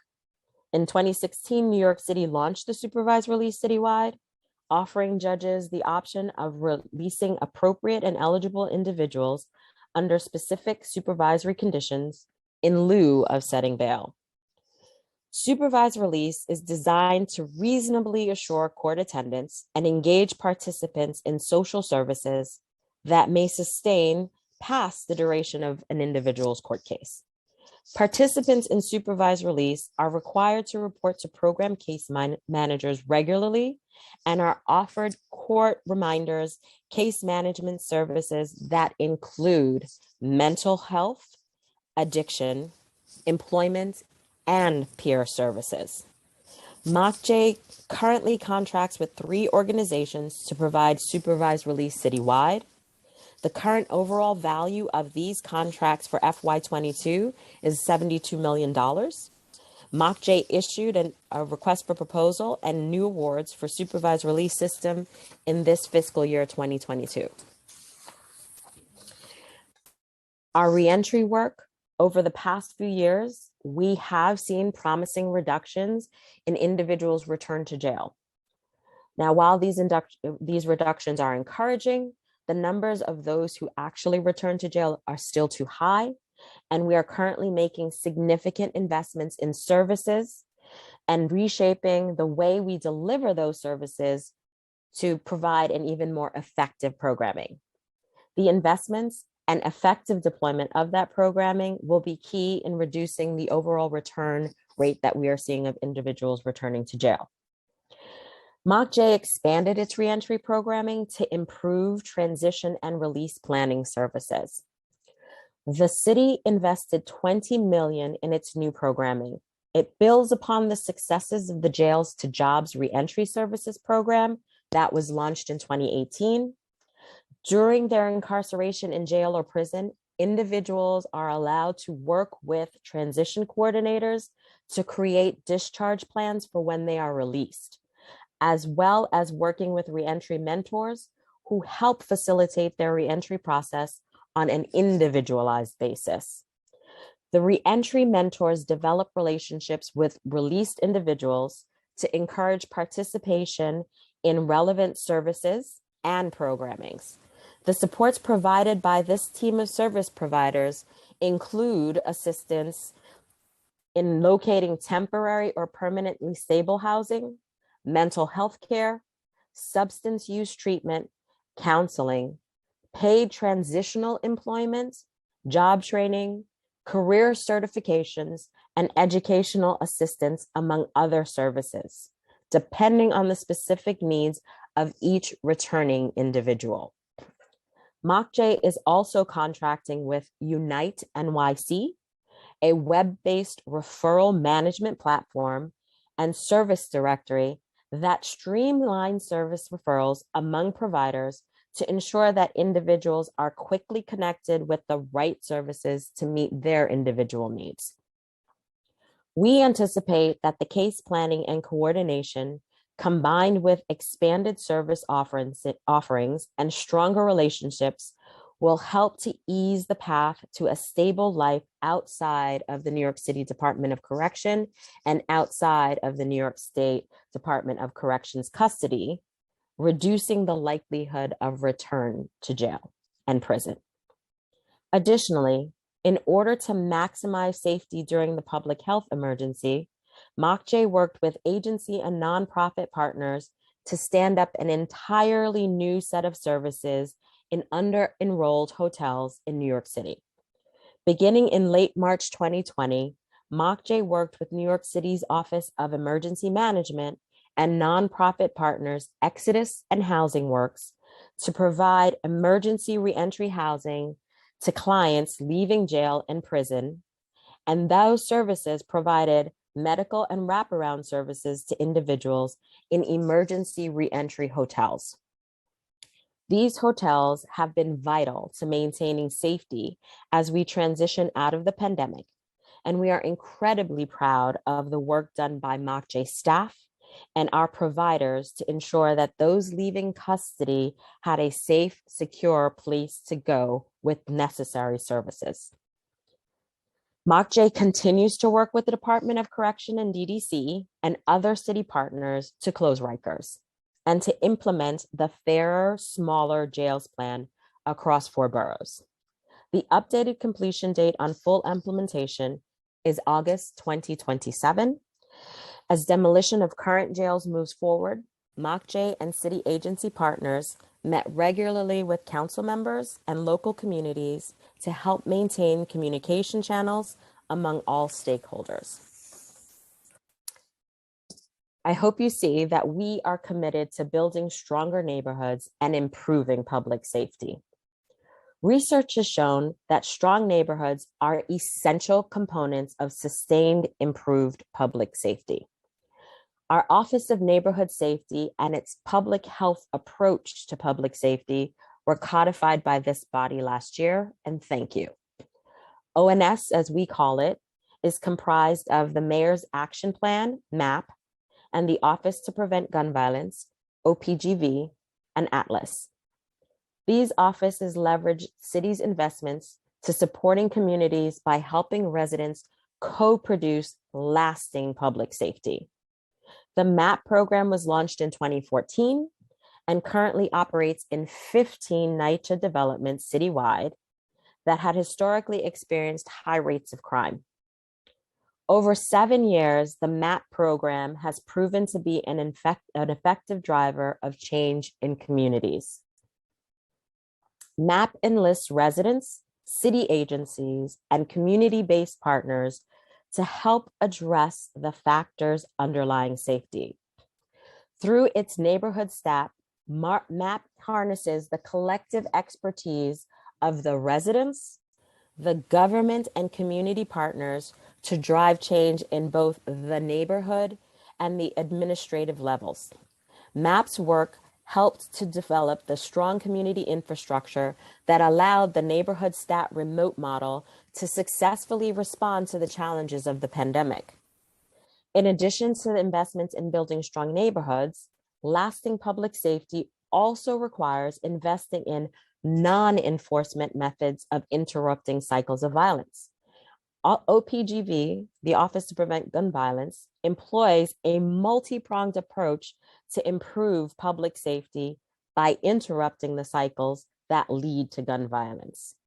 OPGV was launched in 2017 and works to address gun violence through a shift in social norms and the work of community members in mediating disputes to prevent shootings.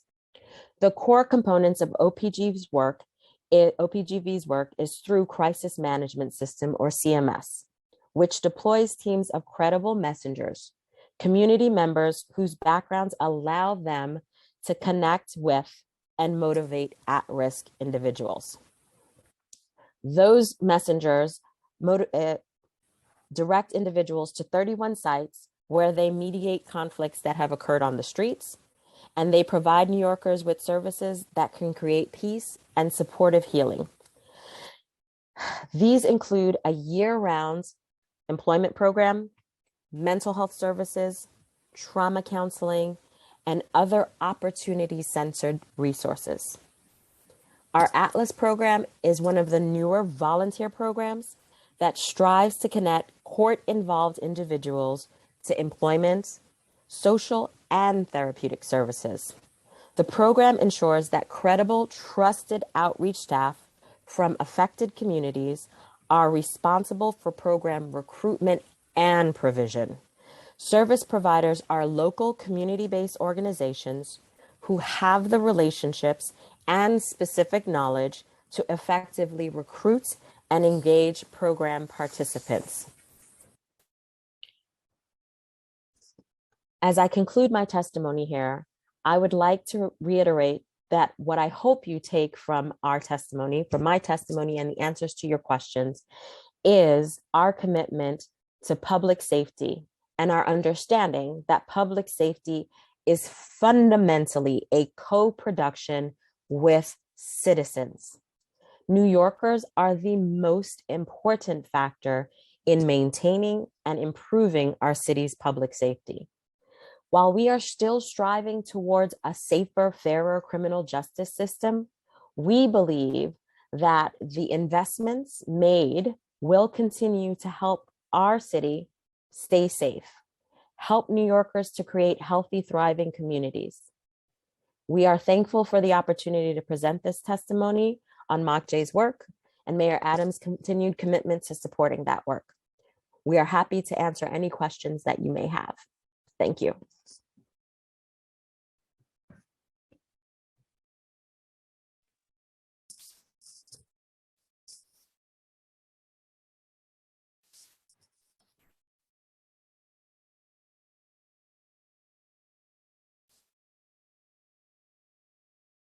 Thank you, Director Logan. Sorry about that. Give me one sec.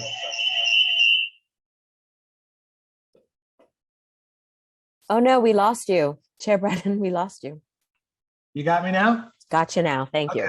Sorry about that. We just had an internet issue, but I think we're back up and running. So I appreciate your testimony. Before we begin, like all committees, we may not get to all the questions that our members may have, or you might not have responses, but we don't anticipate that.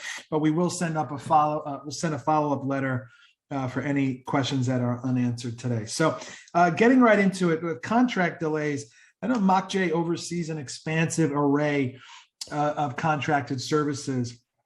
As the administration has sought to expand many of these programs, the council has consistently heard about the challenging contracting delays.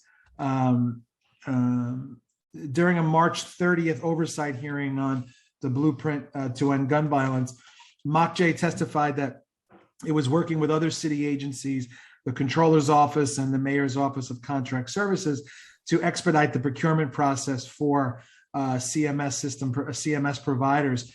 Can you give the committee an update on the specific steps that MOCJ has taken to address procurement delays to expedite these important contracts? So what we did was we worked with our partners, as we explained, at MOX and with the Controller's Office. I personally have had conversations with the Controller's Office. We give them overview ahead of the contracts coming to them so that they understand and they have a better grounding. That gives them the foundation that they need to do a much more expedited review. And when we highlight the contracts for the services that are critical to New York, they have committed to taking that information, reviewing, and moving much quicker on their review. Additionally, MOX has been an excellent partner, and they work with our procurement team to have bi-weekly meetings. So Tuesday mornings and Thursday mornings at 9:30, we have a list of prioritized contracts that are reviewed. Any of the particular questions that need to be answered, documents that need to be prioritized for provision in order to move the contract through the system is highlighted, and then brought to bear with all of the stakeholders at the table so they can be reviewed and move through in a much more expeditious fashion. Okay. As the former chair of the contracts committee, I certainly know that procurement reform is not the most exciting topic, but it is for us. Yeah, I mean, it's pretty damn important, especially for the critical work that MOCJ does. So how can the administration expect contracted providers to play a central and expanded role in public safety if they're not getting the resources they need? So, Chair Brennan, I know that the resources may be slower, but what we are committed to doing is working with our partners. And so there are, in addition to getting contracts registered, other tools that are used in order to make sure that providers have resources. So there are advances on contracts once they are registered. The city's fund also provides loans to entities in order to make sure that resources are available. And we are constantly on the phone with providers to get to, as quickly as we can, the concerns and remove any of the log jams that are impeding or may pose a risk to the impeding of them being able to provide the services that we know are critical to New Yorkers. So for the CMS providers, how many of the expanded or amended contracts have been registered? Nora Daniels, who's our CFO, has been working with our contracted. I'm fairly certain that we expedited and maybe only one is not actually registered. But Nora, can you correct me if that's incorrect? And or Ozzy? I believe all of the base contracts for CMS providers have been registered. Amendments are still in process. We can get you where those are for specific providers if you have specific questions about individual providers, but all the base contracts have been registered. Okay. And how many contracts is that? Approximately 18 contracts or 18 providers. There may be multiple contracts within that because there are other funding sources for them. Okay. As part of the closure of Rikers Island, the council and the prior administration negotiated a POA, a points of agreement, for $391 million in investments for criminal justice reform, which included $254 million in citywide investments and $137 million in district investments. The council understands that these investments will be funded with a combination of new funding and existing resources. Is this administration still committed to funding these investments within the time frame outlined in the POA? Yes, the administration is committed to funding those resources. Okay. Moving along to pay parity for public defenders. During fiscal 2020, during the budget negotiations for FY 2020, the council successfully fought for pay parity across many public sectors, including for defense providers whose baseline contracts are managed by MOCJ. Pay parity for indigent defense providers was to be implemented in two phases. Phase one would be retroactive to July 1st, 2019 for attorneys with less than 5 years of experience. Phase two would cover attorneys with longer tenures. The city's commitment to achieving pay parity has not been fully implemented. So what is the plan to uphold the city's commitment and to amend the contracts and disperse funds to providers as soon as possible? We are continuing to work with OMB, but I'll turn it to our chief financial officer who has been more in the details with OMB on this particular plan.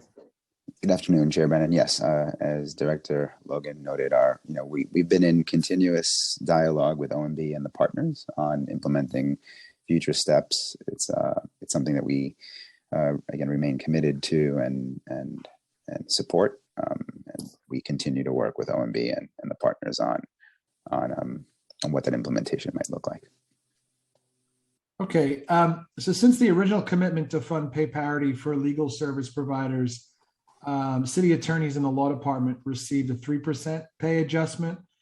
which only furthered the disparity between contracted providers and city attorneys. So will this administration commit to fully funding and implementing pay parity that includes this 3% increase? I want to say it's precisely that type of nuance that that warrants the further dialogue with OMB and the partners. I don't have a direct answer to that, but back to you. Well, how are those conversations going? They've been consistent.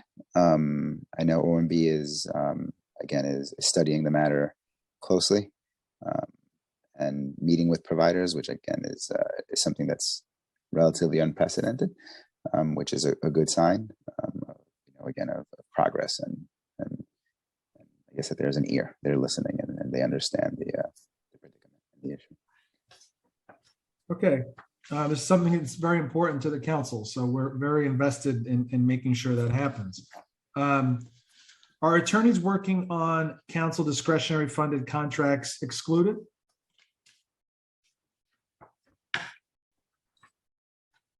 I'm sorry, I don't know that I understand the question when you say are attorneys working on council discretionary contracts. What are we referring to? So are attorneys who are working on contracts that were funded by council discretionary money, are they excluded?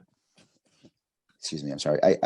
Yeah, I can take this. I don't believe they would be. I mean, I think we're talking about parity across a practice or across an organization. It would be difficult to differentiate specifically the attorneys that, again, that the council funds versus the ones that don't. I'd argue would further the disparity. So I think what we're doing is looking at what we're doing in partnership with OMB and the partners is looking at the matter holistically.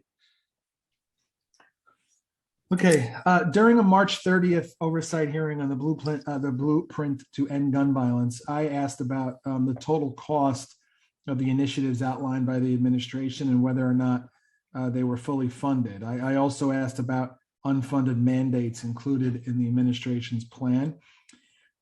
So does the executive budget now include any new funding for initiatives outlined in the mayor's blueprint? And if so, what are they?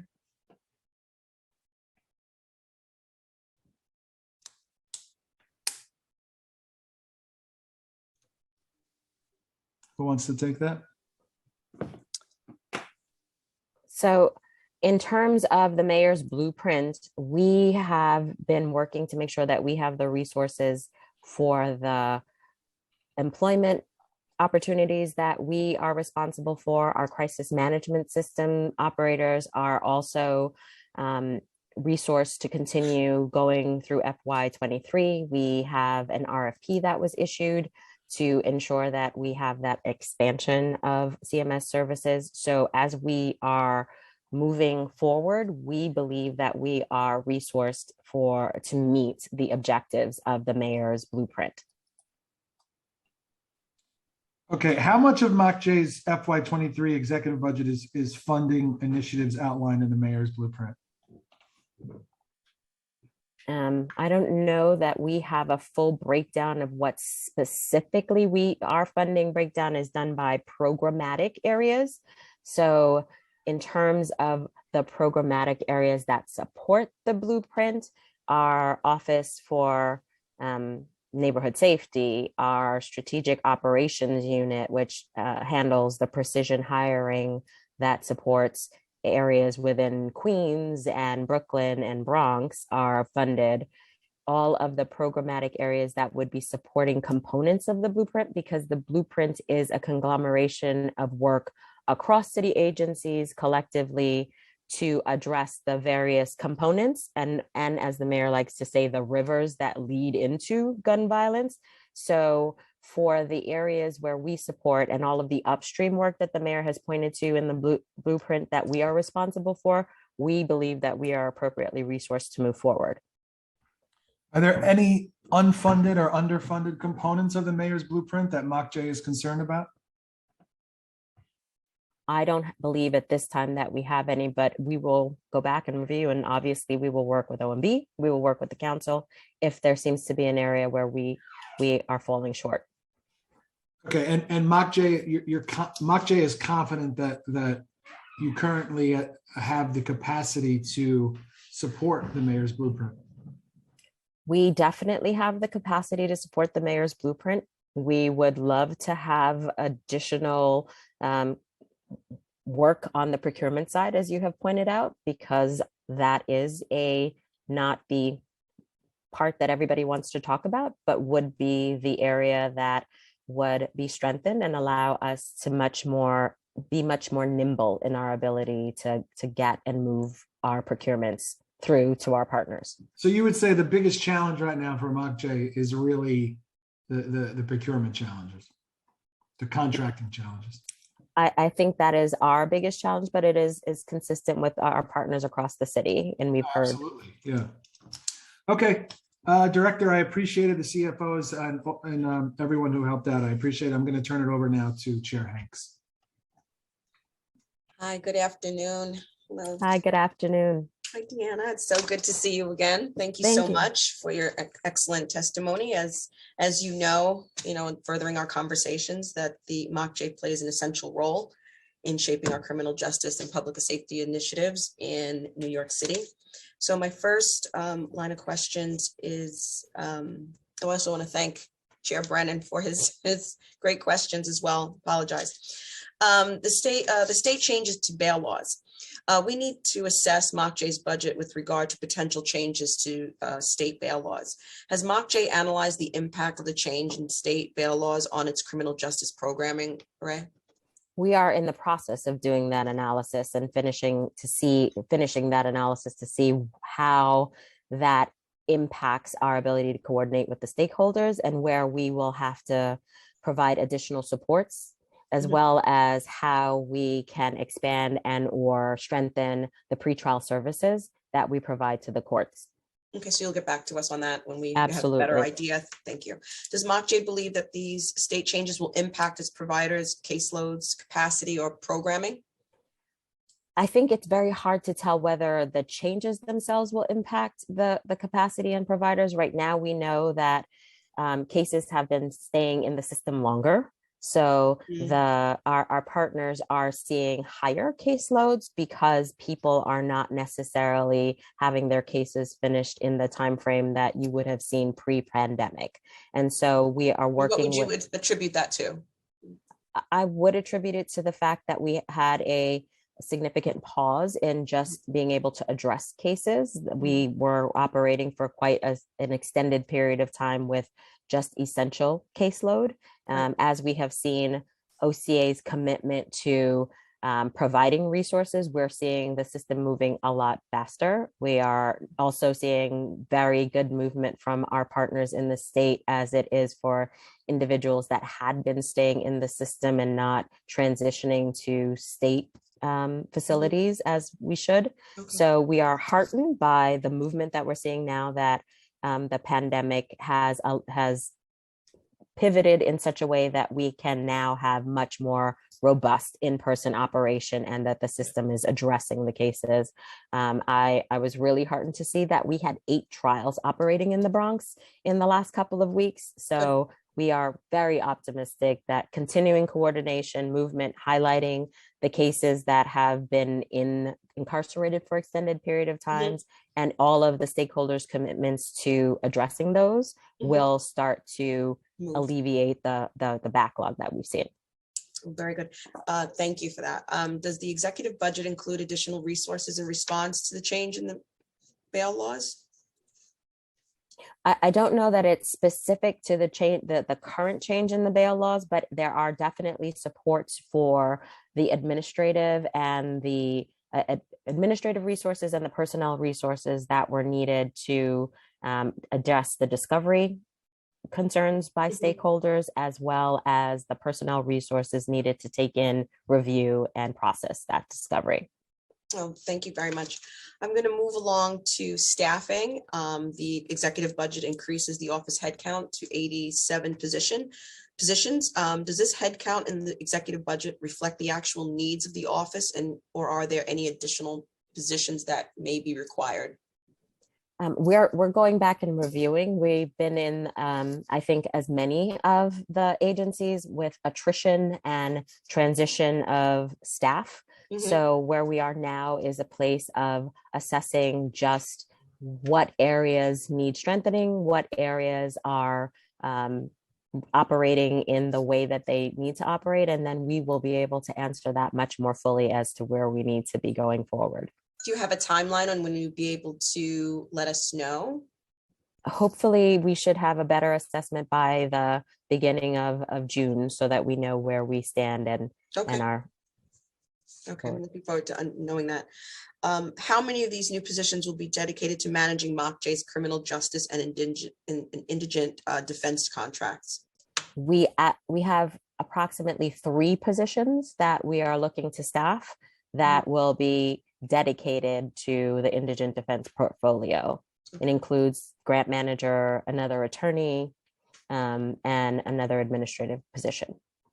Yeah, talk a little bit about the central staff and if you have sufficient resources to administer and monitor its significant contract portfolio.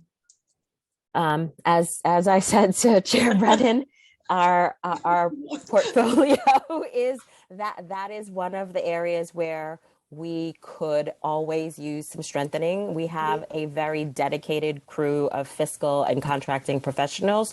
However, that area could use additional hands, analysts to move that contracting. Discretionary contracts also are come through MOCJ, which is not necessarily the area that people think of when they think of MOCJ. They think of the contracts that we hold, that we move.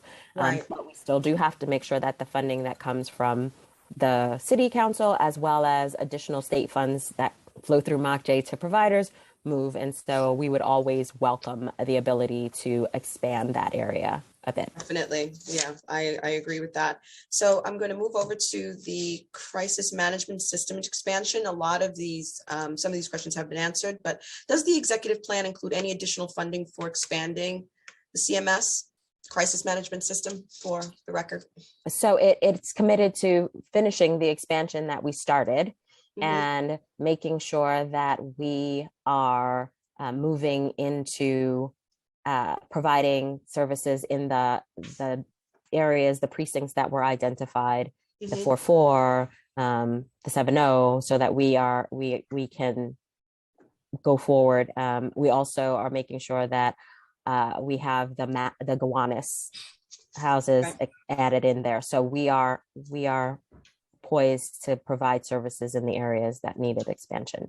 We're always open to, as you know, Chair Hanks, having the conversation and working with the stakeholders, because that's how we identify where there are additional needs, right? The council and our stakeholders. We discussed that Exactly. in depth, and having that education component is so important. And you know, this whatever's important needs to be funded and be managed properly. So I get it. Does the administration plan to increase funding for this program in the fiscal year 23 adopted budget if needed? Obviously, again, we would be open to looking and seeing where it's needed. So. Okay, great. So I know you have the precinct by precinct breakdown. I was told that you received that. Would MOCJ commit to sharing the precinct by precinct data on a regular basis? Sharing the data with us? We absolutely will work with the council to give you the information that will most be helpful to the council in order to understand the work that we're doing. Okay, so the Madam Speaker has alluded to the youth program funding and the importance of the prevention and the intervention programs. Can you give an overview of MOCJ's total budget for youth programs? Which programs are currently in place and what are they budgeted for? I would give our Chief of Staff a chance to go to kind of go through that, since she has been instrumental in working with our programmatic teams of getting that breakdown. Nora. So. Hi. Hi. I'm sorry, you indicated, you said the youth programs? Hi, Chair. Yeah, just to give an overview of MOCJ's total budget for youth programs and which programs are currently in place and what are they budgeted for? So we'd have to give you that breakdown. We can provide that breakdown for you. We have quite a few youth-focused programs, including SYEP, MAC programming. Some of our ATI programs are also geared towards youth. And, you know, primarily it's through ONS.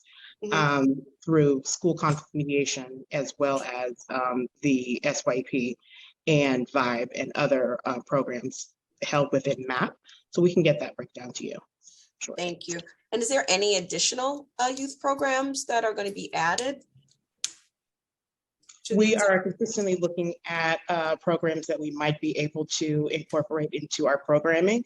You know, it really depends on what the needs that we're seeing and the conversations that we're having with stakeholders and with providers. Thank you very much. I'll look forward to getting that information on all of the things that we discussed. So the last piece, and then I'll pass it over to my colleagues, is the Jail to Jobs Workforce Development Initiatives. The Jails to Jobs, it was launched in 2018. It provides individuals leaving city jails with one-on-one peer mentors, workforce training, educational subsidies, and short-term transitional employment. The program also requires all workforce providers to be trained in issues and laws relating to working with people with criminal records. The fiscal 2022 adopted budget included $6.6 million in fiscal 2022 for the Jails to Jobs program. What is MOCJ's total budget for workforce development initiatives in fiscal year 2022 and fiscal year 2023? Again, our workforce development initiatives are sort of spread across a number of different programs. So they're embedded in some of the youth programs? There's nothing They're that's embedded within some of the standalone? youth programs. So there's Jail to Jobs. And Right. then a lot of our other programs also include a workforce development component. So there's also the Precision Employment Initiative, as well as employment within the ONS portfolio, which is OPGB. We've got the anti-violence, anti-gun violence employment. And then there's also SYP and youth employment within MAP. Okay, great. And so does the executive budget include any additional resources for workforce development? And if not, why? There are additional resources. The mayor committed to additional SYP resources, and so we do have additional funds related to that. There's also that's the primary increase in workforce development within the budget. Okay, great. I look forward to getting all of that detailed information. I think it'll be extremely helpful to us. And that concludes my line of questioning, and I'll hand it back over to central staff. Thank you very much. Thank you, Deanna. Thank you. Thank you, Nora. Thank you.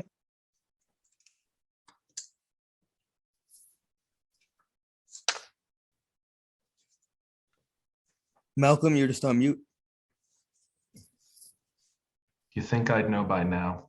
All right, let's try that again. Thank you, everybody, and welcome. Council members, let's remember 5 minutes a pop. Please listen for the sergeant. We are behind schedule. The order of questions: Council members Shulman, Barron, Hudson, Caban, Lewis, Rivera, Stevens, and Brewer. We've also been joined by Council members Carr, De La Rosa, Farias, Abreu, and Gutierrez. We will turn to Council member Shulman. Starting time. Hi, good afternoon, and I want to thank the chairs, Chair Brannon and Chair Hanks, for holding this hearing and for their great line of questioning. And I also want to thank everybody here from MOCJ. So I'm going to be very brief, which I'm sure everybody is happy about. I want to ask you about, Ms. Logan, I want to ask you about the assigned counsel plan, particularly 18B. So my understanding is that 18B lawyers, there's a shortage of them because a lot of them have been leaving because of pay issues and other things, that there's been a decline in attorney for children's programs of 30% since 2018. I'd like to know if you have, especially with Raise the Age, more cases are going to family court. As you know, 18B is for children, low-income litigants. Do you have enough personnel in the 18B program and resources to handle these cases? So the assigned counsel plan is housed within the Mayor's Office of Criminal Justice. However, the funding for the actual salaries for the 18B attorneys on the panel is a state concern. And right now that is being negotiated with the state. Our office is working very closely with Corp Counsel and with the state to support getting adequate funding to the assigned counsel plan so that we can make sure that the resources, the attorney resources, are available to the different areas within the court system that they support and they represent clients. I'm very glad to hear that. How many 18B lawyers are there now? And are there enough of them to handle the caseload? I'd have to go back and give you the breakdown. I know that working with OCA and with the other indigent providers, we are trying to make sure that clients are not left without representation. And so we would have to give you a specific breakdown by different area in terms of how many 18B attorneys there are covering each region. And I appreciate that, because what we don't want is delays and a lack of quality of legal representation for these very deserving and needing clients. So thank you very much. That was the question that I had. Thank you. Thank you, Councilmember. Next, we'll turn to Councilmember Barron. Starting time. He usually has his video on, so he may have stepped away. I will circle back to him. We will turn to Councilmember Hudson. Starting time. Thank you so much. Hello, Director, and hello again, chairs. I wanted to ask about the crisis management system and the budget, what the budget is for FY23 compared to FY22, and how many individuals and communities these programs are serving. As it relates to the budget, I'll let our CFO give you the breakdown for FY22 and FY23. Thank you. So the budget remains relatively constant for FY22 and FY23. We're talking at about $138 million for the crisis management systems budget from year to year. Okay, so 138 in both years. Correct. Okay, and then what's the process in the event of emergency, contract? What's the process for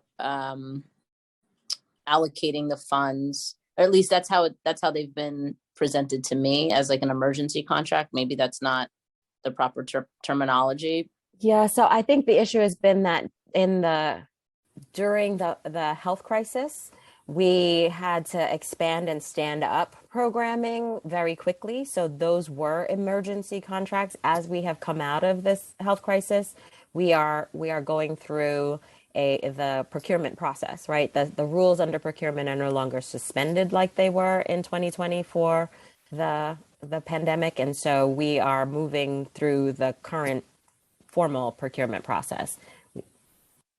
Okay, and then I guess just one quick follow-up question is, with new organizations coming on board, people who have been doing this work for a while and then maybe gain some expertise and then want to go out on their own and create their own, organization. What is can you just talk about like the barriers to entry for that process and what folks might face in terms of, red tape, hoops they have to jump through? Like what's the actual process for getting online and bringing a new organization onto line in order to get contract funding? So any new organization is going to go through the request for proposal process that is not currently contracted with the city. That request for proposal process is a fairly robust process. There's a lot of paperwork that needs to be filled out, the insurance, workers' compensation, all of the documentation that shows that they have the back office supports that would make them eligible for contracting with the city. And those are areas where we know have historically been a challenge for smaller grassroots organizations. One of the ways that we have been able to try and create a more level playing field for those smaller organizations is to use a prime organization who would be able to provide some of that infrastructure for the smaller organizations to remove some of those barriers to access. Great. Thank you so much. Welcome. Thank you, Councilmember Hudson. Still not seeing Councilmember Barron on. We're going to turn to Councilmember Caban. Starting time. Councilmember Caban, are you there? Yes. There Sorry. we go. Some No, that's trouble right. Unmuting. Okay, great. Thank you. Good afternoon, y'all. Good afternoon. My question has to do with it. I mean, a little bit about last year's last fiscal year. There was that $2+ million that came out of the points of agreement that Chair Brandon had mentioned in his questioning. And so I'm wondering if I can get a detailed breakdown of that $2+ million in funding that was earmarked for last fiscal year for restorative justice programming through MOCJ and what's happening with it, because there doesn't seem to be clarity on whether it actually was dispersed and used, and then how does that tie into this next fiscal year? Any money that hasn't been used, where it is, and then is it being combined with what the points of agreement lay out in terms of the disbursements for this fiscal year? Yeah, so Councilmember Caban, I think that the best way to do that, because it is a fairly involved spreadsheet, is to send that breakdown that we've committed to sending on the points of agreement, and we'll make sure that we highlight for you the specifics on the restorative justice funding and how that is going, that commitment was met and how it's going to be met moving forward. Okay, so the understanding that it has been met and that $2+ million has been used, dispersed. I think that I have to go back and look specifically, unless our CFO or Nora knows specifically where the restorative justice monies were spent and which agency or which entity started working with those funds. But that I would have to go back and look for you. I can provide a little bit of insight on it. So the funds have not been dispersed yet. So there was an advisory committee that developed some recommendations for the restorative justice programming. And so we're currently taking those recommendations and looking into how to implement them. But we will keep you updated on how the funds are eventually dispersed.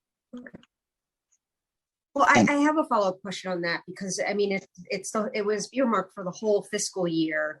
And I think if I'm hearing correctly, none of it has been dispersed. I'm familiar with the advisory committee. I know even just from like the outside looking in, there have been, they've even put out some public communications about sort of like how the funds should be used and where they want them to go and things like that. So like, what's the holdup? Because it seems like it is something beyond just, we need them to tell us where to put the money, because I do get the sense that they have a pretty good idea of where and how they want the money used. Like, what are the other barriers? What has kept this from happening?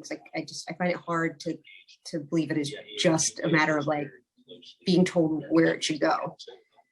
So it's my understanding that we're in the process of selecting a prime vendor, but I will go back to our team to find out a little bit more about it and get back to you on it. But why has it taken so long? I'm guessing. I also heard that there was a vendor identified and suggested by the advisory board. I think it was a church organization or something like that. But yeah, I guess my overarching question here is like, why has it taken this long? Is it capacity? Is it staffing? Is it something else? Like, where do the issues lie? I think we were just going through the process, but I can find out for you if there's been any sort of specific delays or if there was something specifically that delayed it. I'm not familiar with a specific delay related to it, but I can find out for you and let you know. Yeah, I would love to find out. I think to have several $1 million earmarked for an entire fiscal year and then to see not a single cent of it dispersed and used when it's really important programming, right? It's going to keep us safer and healthier. Is deeply concerning. So I do look forward to getting that information. Thank you. What I'll very important programming. What I'll add just very quickly to Nora's statements, Councilwoman Caban, is that we are baseline for this funding. So it's good. It's good that it is in the budget in the out years, and it grows from year to year. So as we ramp up and as we get going, we will have the ability to sustain and continue this programming. Great, thank you. And I'll yield the rest of my time. Thanks. Thank you, Councilmember. Next, we'll turn to Councilmember Lewis, followed by Councilmember Rivera. Starting time.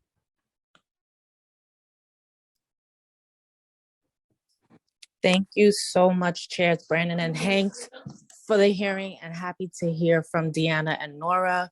I'm going to ask some quick questions. Can we get an update on the FY23 RFP process for new MOCJ cure violence contracts.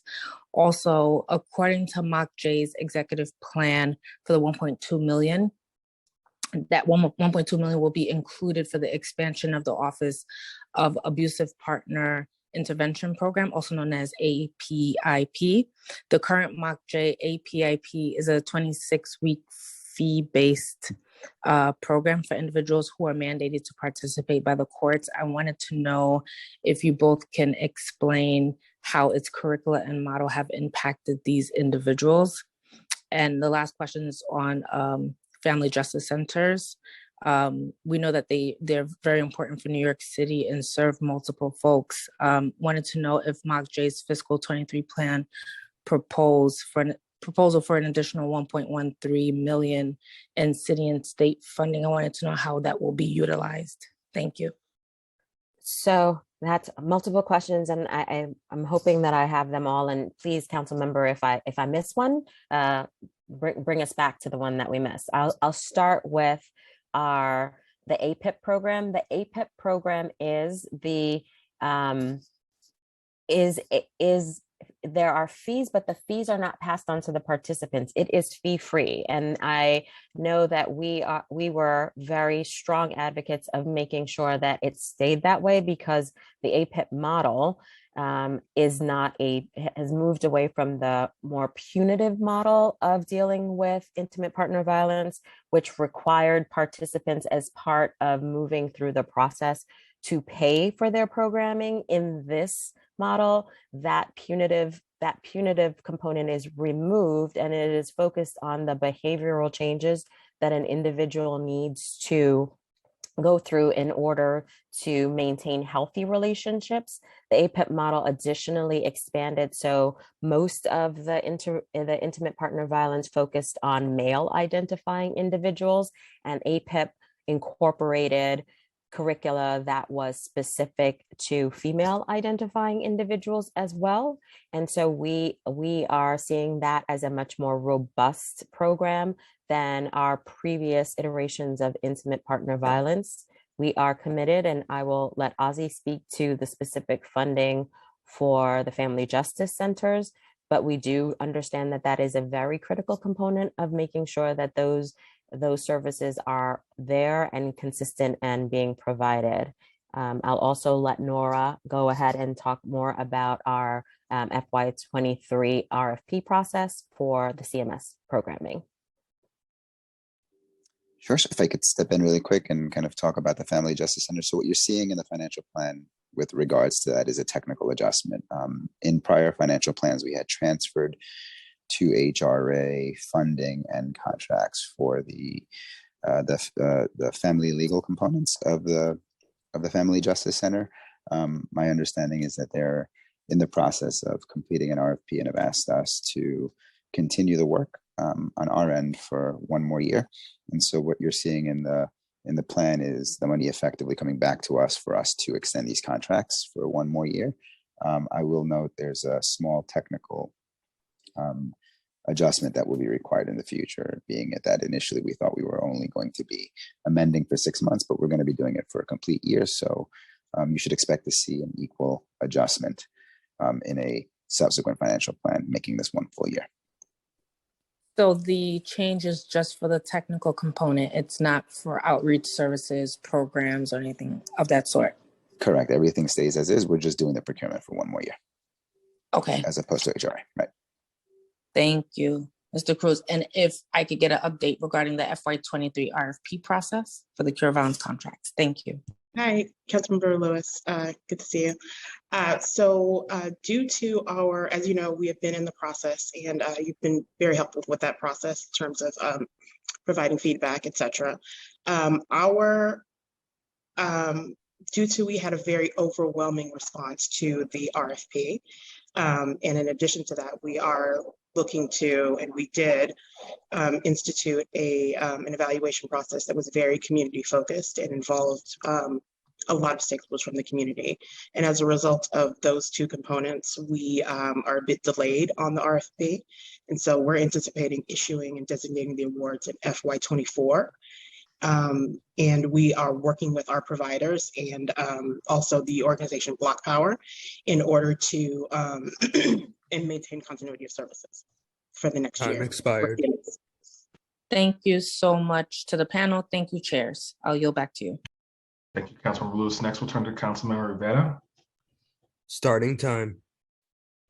Thank you very much. I just want to make sure, can you all can hear me? Okay. Yes, ma'am. Great. All right. Thank you to the chairs. Thank you, of course, to the administration. As chair of the Committee on Criminal Justice, I deeply appreciate MOCJ's efforts to support people involved with the criminal legal system, as well as expanding programs with evidence-based practices and developing innovative services that build deep ties with the communities across the city. So how does MOCJ measure programming success and metrics? In particular, do you know how many people are accessing these programs in detention and continuing on these service programs once they leave? So I know that we have seen our expansion in getting the planning phase done while people are incarcerated, and that they have continued to jails to jobs, as well as accessing housing. Our reentry hotels had over 800 individuals that are housed in them, receiving services currently and during the height of the pandemic. I'd give Nora an opportunity to go through and see if we have a specific number as to the full continuity of individuals who start program either in DOC or in state docs, and where they are once they have come back out and they are in more permanent housing, as well as accessing services. I do want to be super supportive. Hi. So, hi, Councilmember Rivera. We'll have to get you the full number of folks who have access services through DOC and then through our reentry providers on the outside. But we do know that through our hotels program, about 1,600 people have been served there over the past year. And so, we know that those folks have gone through the program and are accessing the services that we provide there, which does include the jails to job programs. So I will get those numbers for you. All right, I would appreciate that. So, a question on family justice centers. We know that they can be powerful resources for survivors of domestic and gender-based violence. So I'm glad to see an increase in support for these centers. So what language capabilities do family justice centers have? And how do you plan to provide culturally appropriate services? And I've heard from service partners that work in the family justice centers often provide critical language services, but they're actually not funded to do that. So their capacity is strained. Do you plan to extend contracts to these partners? So when you say that there are, I just want to be clear, when you say there are partners who are providing languages, we as a city make sure that we are providing translated materials as well as information in like 15 the 15 major languages that we see across the city. But there, as you know, we're very, very diverse. Extremely. So this was actually a question that came out of an AAPI roundtable with a number of service providers who say that sometimes maybe those dialects or those languages that aren't covered, they actually have to provide services and they don't receive funding to do so. So I guess, to consider extending funding to those service providers, and we're happy to get you a number of them that exist within the centers, though I'm sure you have those names of those nonprofits yourself. But also, I guess, what language capabilities does the Family Justice Center have, and how do you plan to provide culturally appropriate and humble services ongoing, and understanding kind of the sensitive environment that we're in right now, especially with some of the violence against communities like the AAPI community? And so on that front, we have been working very closely. Our Office to Prevent Hate Crimes has significantly stood up more roundtable discussions and community events in order to start to get more information about that. So council member, we really would like to hear where we can strengthen some of the language access and cultural competency of within the family justice centers. If there is an area or a specific center that is servicing a population that is not meeting the complete needs of the population, we're absolutely open to having a separate meeting and discussion so that we can work on that. Our coordinating efforts, especially as we've seen the rise in AAIP hate, has been to make sure that we are doing that and providing grants to the organizations to be able to fund smaller entities within the communities so that they do have capacity to continue providing services. Very good. Well, thank you very much. I just want to clarify, did you say that MOCJ's funded contract partners work both inside Rikers and city jails and outside the community? I just wanted to confirm that. That is correct. So MOCJ's programming is dealing within DOC and dealing with docs to do release planning, and then making sure that people are connected to services once they actually are released and able to get housing, jobs, and continue on that continuum of reintegrating into society. Thank you so much for the time to the chairs and for your answers. And I look forward to communicating both with the numbers and then some of the service providers that I mentioned. Great, thank you. Thank you.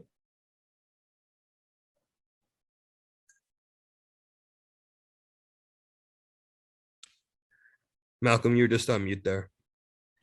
Okay, clearly I'm having problems today. Thank you. Councilmember Stevens, are you there? Starting time. Yes, I'm here. There we go. Hi. Good afternoon. Good afternoon. Hope all is well. I just have a couple of quick questions, and just thinking about with the expansion of, the CMS sites, and thinking about that, we've been getting a lot of feedback from the groups around victim services and how it's really hard to access the services, and some of the CMS groups are having a lot of issues. Can you talk a little bit about what the process looks like of getting feedback and supporting CMS sites with the work that they're doing across the city? So our Office of Neighborhood Safety has program initiative managers that work closely with our community partners. We also, as MOCJ, have a very strong relationship with our Office to End Gender-Based Violence, and our Office of Crime Victim Support is a coordinating factor amongst the with NGBV, as well as internally with our programming, and serves to help connect people to services. Happy to talk about how we can make that more robust. As you know, our Office for Crime Victim Services has recently absorbed the Crime Victims Assistance Program. And so we are continuously striving to see how we can strengthen and really make that outreach more robust. Because I'm happy to hear that you guys are looking to make more robust of it. Is there like a formal system that can be tracked? Because I think that it's important that if we have victim services and then we have CMS sites saying that they're not able to access some of the services and they're having issues, that we should really definitely be thinking about how to really make sure that those things are happening in conjunction and working well together. I guess my next question too is just around with the expansion, are we getting feedback? Do you guys have a formal process for getting feedback from the CMS sites around the supports that they need before expanding the sites? All to of think the about capacity?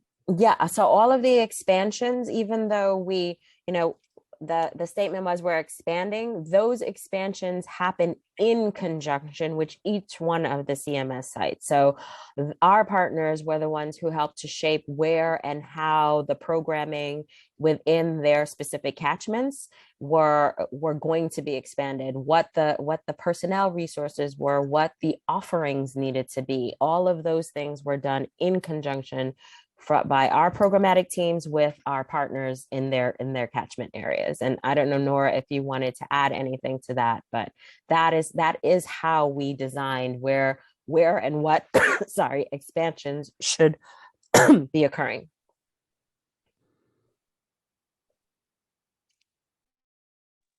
No, I think you covered it.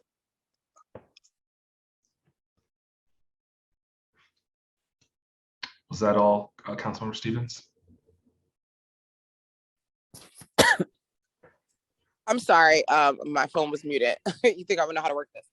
No, but no, thank you. That was helpful, but definitely look forward to having some more conversations, because some of the feedback that I've been receiving and some of my other colleagues have been receiving, that there is a disconnect between like victim services and even like getting feedback from the CMS sites around like how that is actually being rolled out. So definitely would love to talk more with you. Absolutely. We are absolutely open to having additional conversations, Councilmember Stevens, to talk those through.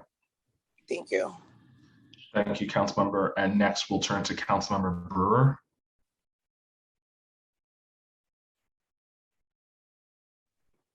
Thank you very much. And I really want to thank you for two things. One is during the last year, you helped domestic violence warm, and I can't thank you enough. You may have been before your time, but MACJ was their savior for helping people in domestic violence in Harlem. And second, we're very excited about the work that you've done with Hank Freed's building and the one that Fortune Society is moving into.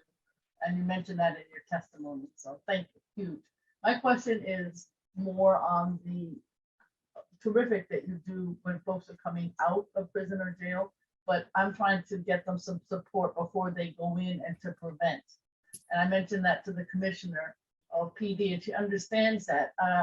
Midtown Court has some ideas. I know you work with them, but how we gotta figure this out, because I happen to be supportive of the work that Alvin Bragg is doing and others, but they too say that, and the police are the first to tell me that they don't know what to do with the young people whom they do not want to send to Rikers, whom they want to support, but they have no place to send them.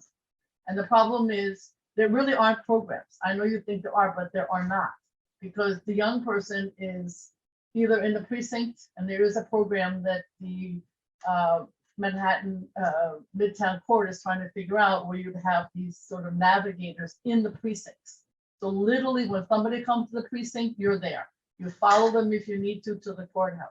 And then when they are released, which I hope they are, then you are with them when they are released, and you take them to Avenues for Justice or whatever the program is. You have to have that kind of support. Is that something that you're thinking about, or is that just PD, or who's thinking about this? I know that that's the right way to go. I see, you know what? It's the only way to go, because they're not going to follow, they're not going home. I have 35 foster kids. Everybody knows them. They act out. You gotta have that contact immediately. So what are we doing? Is that something that MACJ is thinking about? Yes, absolutely, Councilmember Brewer. So what MACJ has been working on multifacets, right? We have within our Office of Neighborhood Safety, we fund year-round internships for individuals that are identified as at risk, and they're within the crisis management system. They are getting the mentors, they are learning skills, they're working on their resume, and they're working on themselves as people, right? A lot of our partners, one that I would point out is Life Camp, will make sure that kids have the necessary foundation, and we don't call it therapeutic services, but it is therapeutic services, right? It's getting them to work in gardens, getting them to really start being more introverted and looking at which ways they can move into a different path. So we do fund that one, as well as Office of Neighborhood Safety has a Safe in the City grants. So any community member that thinks of a great idea of something to do with young people can apply for those grants, and those grants go up to $20,000 for a community to really start thinking about what they can do to shape a young person's life. We are absolutely looking to see how we redirect the paths of individuals in coordinating with our NYPD and DA and defender partners. We are looking at how we really expand our pretrial services suite so that it will encompass having much more peer mentorship involved there. I know that DAs have raised the willingness and want to be able to say that instead of asking for bail, that they ask for an individual to be assigned to a peer mentor. And so all of those ideas we are open to working with and bringing to fruition so that we can strengthen, as you are pointing out not only the work that we do once people have already been justice involved, but to really cut off the avenue of getting people to become justice involved. I know Erica does a good job. I love Ramon. I love MAP. I spent hours and hours and hours at the MAP program in Harlem. But what I'm saying is working with Midtown Court, that's where it's coming out of. It's great to have, you just have to be right there. You have to be in the precinct and you have to be at arraignment. It doesn't work to say, hey, Johnny, will you go to the mentorship program? You're not going. So I'm trying to say it's got to be right in your face in terms of support. And for whatever reason, because I talk to the cops all day long, they don't know about these programs. I'm just telling you, you can say up here they know, okay, all the way up here. But down on the ground, they don't even know what Midtown Court is. When I was with like 30 of them the other day. Okay, that's a fact. So they certainly never heard of Mark J. They don't know it. Okay, and they don't know Erica, they don't know Ramon, and they don't know all these things. So it has to be somebody who's with them and with the young person at the precinct. Time expired. All right, I'm trying to make my point. I'm not going to give up because I know that's the right way to go. And I hope you think about funding something like that. All right, thank you. Thank you. Thank you, Councilmember Brewer. Councilmember Barron. Starting time.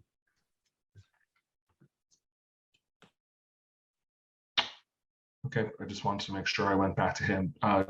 Chairs Brannon and Hanks, we have concluded councilmember questions for Mock J, so I'm going to turn it back to you two for your closing thoughts.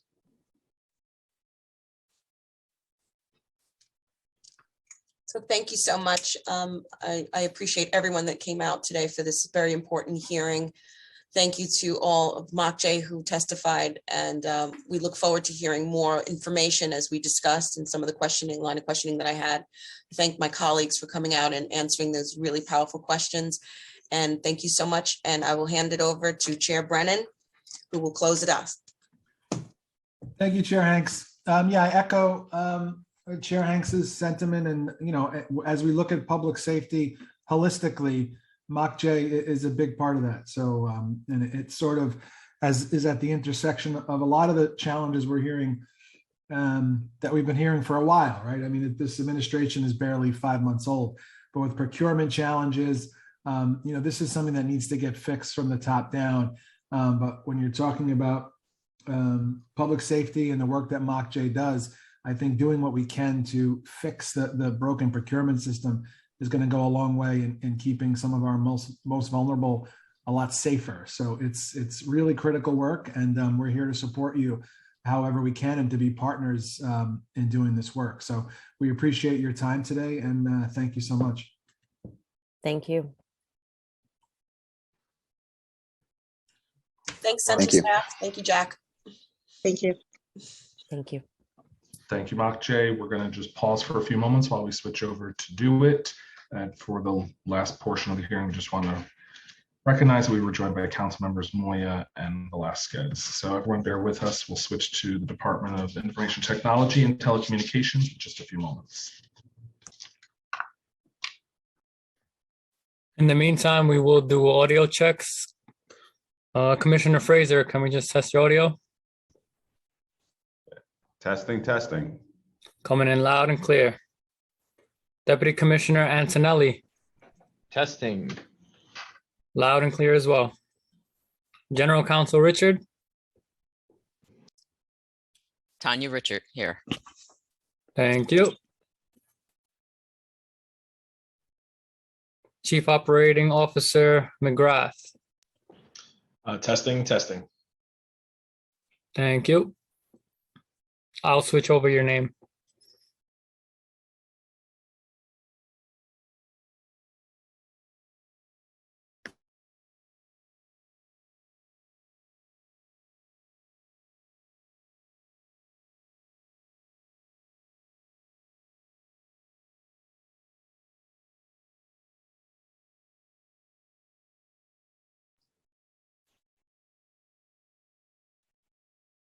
Okay, Chairs Brannon and Gutierrez, just let me know when you're ready. Okay, I'm good. Me too. Okay, all right. Genji is here. Indeed, yes. Hey, Ginger. Gente. Hey. Okay, good. Looking good, Justin. All right, everybody is here. Let's see. All right, good afternoon, everyone, and welcome to the final portion of our agency testimony for today, May 11th, the Department of Information Technology and Telecommunications. My name is Malcolm Budahorn, and I am counsel to the Finance Committee. I would first like to acknowledge the council members that we are joined by. Council members Brannon, Gutierrez, Abreu, Barron, Brewer, Carr, Frias, Holden, Moya, Osei, Rivera, Sanchez, and Velasquez. I'm going to remind everyone that you are able to mute and unmute yourselves. We just ask you to remember to mute yourself when not speaking. So I will turn to Chair Brannon for his opening, then Chair Gutierrez, and then I will swear in the witnesses. Thank you, Malcolm. Good afternoon, everyone. Welcome to the third portion of today's executive budget hearing. Next, we'll hear from the Department of Information Technology and Telecommunications. I'm pleased to be joined by my colleague and chair of the Committee on Technology, Councilmember Gutierrez. DUIT's projected fiscal 23 budget of $716.5 million represents less than 1% of the city's proposed FY23 budget in the executive plan. DUIT's FY23 budget increased by 1% to $9.6 million from the preliminary plan of $707 million. I want to jump right into this hearing, but I do want to extend a warm welcome to Commissioner and CTO Matt Frazier and his team for being here today. My questions will mainly focus on the reorganization of DUIT and the city's various technology offices, the internet master plan and broadband expansion is of a particular interest to this council, and the reduction in the city's cyber command, as well as additional savings that I think we can find in expanding cloud services and storage. I want to give special thanks to John and Florentine from the Finance Division for all their work in making today possible. And I now want to turn for her first executive budget hearing, Chair of the Technology Committee, Chair Gutierrez, for her opening statement. Thank you so much, Chair Brennan. Good afternoon and welcome to the fiscal 2023 executive budget hearing for the Department of Information Technology and Telecommunications, known as DUIT. My name is Jennifer Gutierrez and I am the chair of the Committee on Technology. Today's hearing is joint with the Committee on Finance, and just want to thank my colleague again, Councilmember Brennan, for co-chairing today's hearing with me. The department's proposed fiscal 2023 executive budget totals $716.5 million, including $176.1 million in city funding to support 1,755 full-time positions.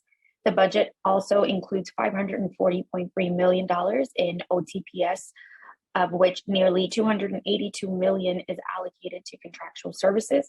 Additionally, the department fiscal year 2022 through 2026 capital commitment plan totals $703 million. In the executive plan, DUIT's fiscal 2022 budget totals $993.3 million and is $277 million more than its fiscal 2023 budget. The net change is driven by the recognition of additional non-city funding in the current fiscal year, mainly to cover COVID-19 expenses.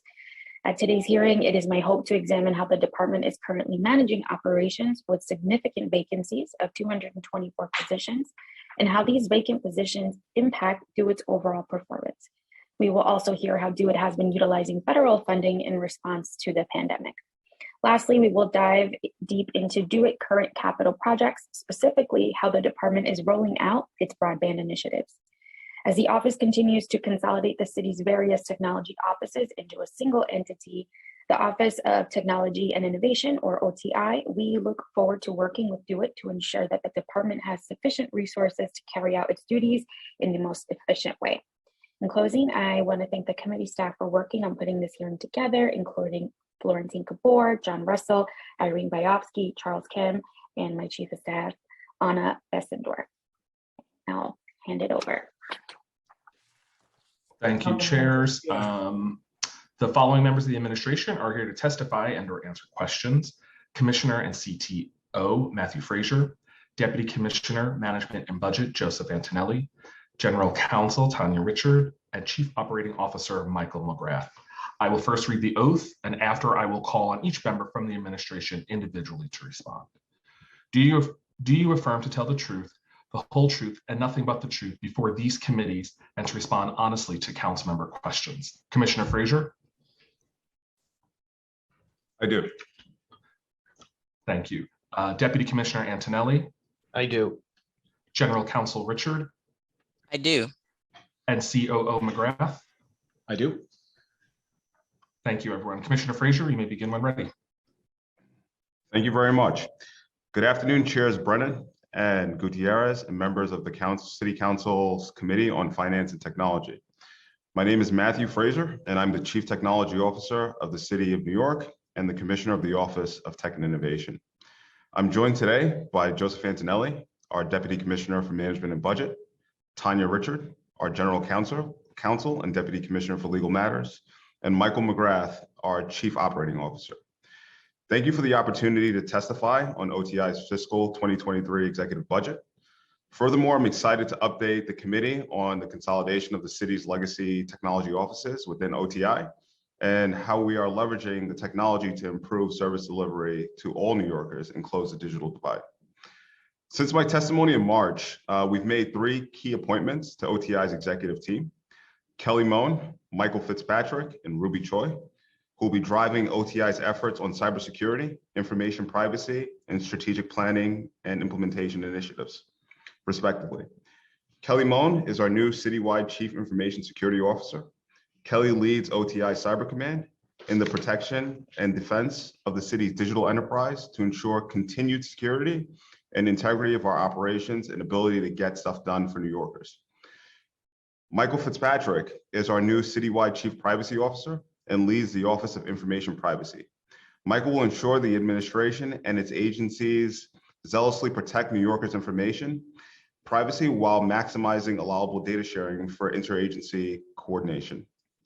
Ruby Choi is our Deputy Commissioner for Strategic Initiatives and will be leading a portfolio of key initiatives around user-centered digital transformation, improving IT programs, and managing and customer service, and researching emerging technologies to help the city further its mission for its agencies. Additionally, the Strategic Initiatives Division is working with various stakeholders to develop a strategic plan, which will lay out the mission, vision, and goals and major initiatives and serve as a roadmap for OTI moving forward. One of these major initiatives is the My City portal, through which OTI will transform the way New Yorkers experience and transact with their government online. When seeking essential services and benefits, residents are often forced to navigate bureaucratic processes that are unduly time-consuming, cumbersome, and confusing, especially for working families. We are creating a My City portal to help alleviate those burdens. My City will not only provide a one-stop shop to access all services and benefits, but it will be the first major feature. Its first major feature will provide a unified intake process for our working families where they can apply for all subsidized childcare options the city offers. Making essential city services and benefits subsidized childcare more accessible to New Yorkers will change lives, bolster our economy, and support the children and families.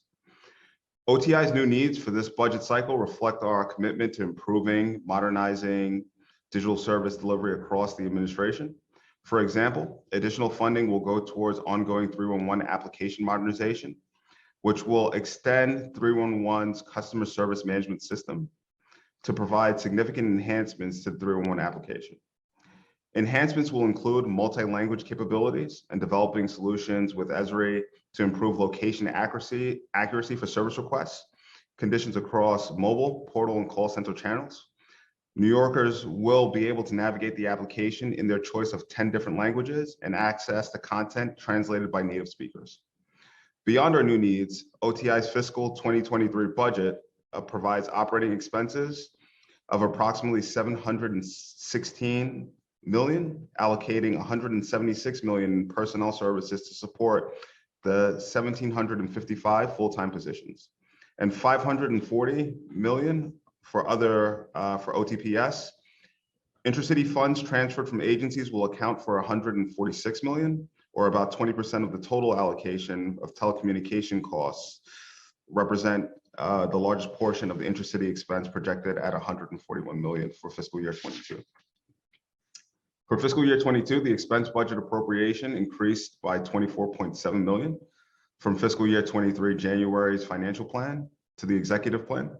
The increase to the fiscal year 22 executive budget is largely attributed to funding that OTI received for COVID and vaccine-related costs, funding associated with the approved capital projects, as well as from agencies for telecommunications-related costs. For fiscal year 23, the expense budget appropriation increased by $9.6 million. For the fiscal year 23 January financial plan to the executive plan, the increase for the fiscal year 2023 executive budget is largely attributed to the funding that OTI has received for the extension of our IFA positions, lease costs, adjustments, and rollovers of grant funding from fiscal year 22 to fiscal year 23. OTI's fiscal year 23 executive budget provides for a capital budget of $1 billion over the fiscal year 22 through fiscal year 2022 through fiscal year 2031, 10-year window. The majority of the budget in fiscal year 22 and 23 totaling $461 million over the 2 fiscal years. For fiscal years 22 and 23, the capital budget appropriation decreased by $51 million for the fiscal year 23 preliminary financial plan to the fiscal year 23 executive plan. This decrease to combine fiscal year 22 and fiscal year 23 is largely attributed to project realignment. Thank you for the opportunity to testify today. I will now take council member questions. Thank you, Commissioner. Want to jump right into it. In January of this year, one of the first executive orders the mayor signed consolidated the city's various technology offices. And I know your agency is undergoing a reorganization, including a name change from DUIT to the Office of Technology and Innovation. I guess just plainly, why was this reorganization necessary, and what improvements to citywide technology operations can we expect from this reorganization? Fantastic question. So when we look at the reorg, I think we have to look at it at 2 different aspects. One of it was a realignment of the city entities that had a tech or tech adjacent function. And in some cases, the other part of it is actually an extension of authority for broader oversights over the city's technology initiatives. So historically, when you looked at New York City and you asked who had the voice of technology or what direction technology was going in, there wasn't a clear answer. Cyber Command, which was responsible for the cybersecurity needs of the city, had its own lead that was disparate from the city's tech authority. DUIT had its own lead that was disparate from the city's cyber authority. We also had a lead for data and analytics, and a lead for information privacy that were all under different chains of command. So when we looked at the problem of how do we, one, provide consolidated services, not to the city agencies themselves, but to the public, and how could we coalesce all those efforts around an entity, it was clear that there wasn't a single place in the city where we could do it. So when the Office of Technology and Innovation was birthed, what we serve as for the city is a guiding light for not just tech initiatives, but it's tech, it's cyber, it's privacy, but it's also partnership and thought leadership around business initiatives that are focused on making New York City greater for those that are dependent on government services. So when you look across the enterprise of how it's actually materialized and what efficiencies have we been able to create, we've consolidated 2 separate security missions over the first 2 months with the announcement of the Joint Security Operations Center within what was once DUIT and what was once New York City Cyber Command. We had one information security team that was focused on infrastructure protection for hosted agencies. By hosted, I mean agencies where DUIT holds their infrastructure. And then you had another entity that had a broader mission to ensure that the city's tech estate across all entities were protected. And those teams suddenly worked in unison. And what we did as we established a Joint Security Operations Center is we tore down the wall that stood between those two teams, brought all resources together as a consolidated team. We also brought in our partners and brought in our partners from the NYPD, from the FBI, and also from New York State. And now we have a consolidated security mission, cybersecurity mission, that has more capability than any individual entity had before, individually, as we work collectively towards our common goal of security. And that's not just limited from a security perspective, also from an operations perspective. We've had the capability to take a look at commodity level services that the city provides, the city leverages. Things like when you think about cell phones and rate plans and how that stuff works out between agencies. And due to the consolidated authorities and mission, we're working on rationalizing things like the acquisition of commodity services. And we have, as we move into the new fiscal year and as we get towards the end of the calendar year, we're projected to see significant reductions in terms of and savings associated with some of these initiatives. So that's just a little bit of how, but if you have any questions about a specific area, I'm happy to answer it. Sure. I mean, that you touched on something there at the end. Are there budget savings that we can expect as a result of these increased efficiencies of the reorg?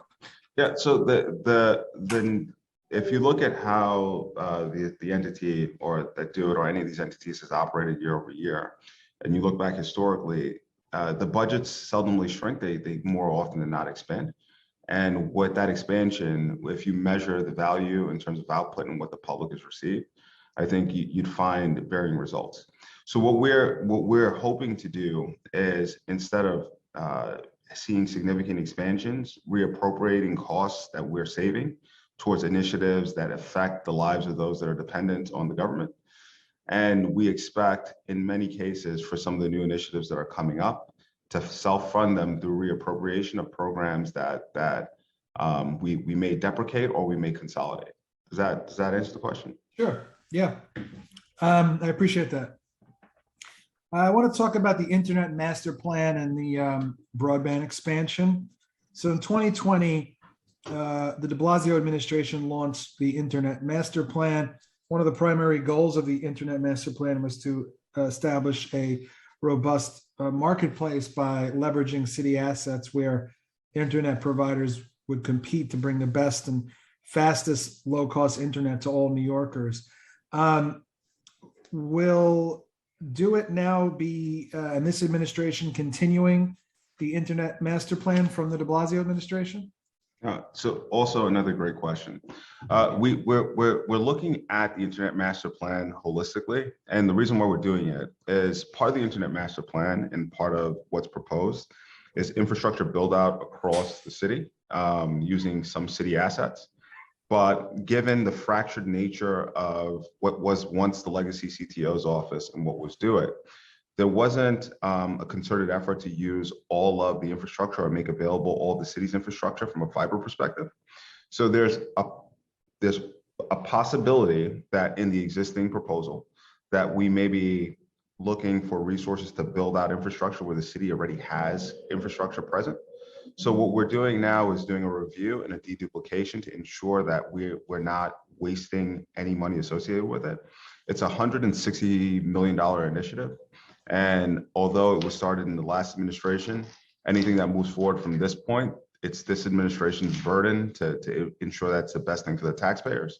So we're in the process of unpacking every component of the Internet Master Plan and deciding what's the best way to move forward. But what I would like to reaffirm in this forum is that, one, low-cost broadband, broader diversity in the market, it's the best thing for New York City, because the people that live in the city should not pay a premium because the marketplace is limited, right? So we're focused on how we do that. And we're also cognizant of the cost of inaction.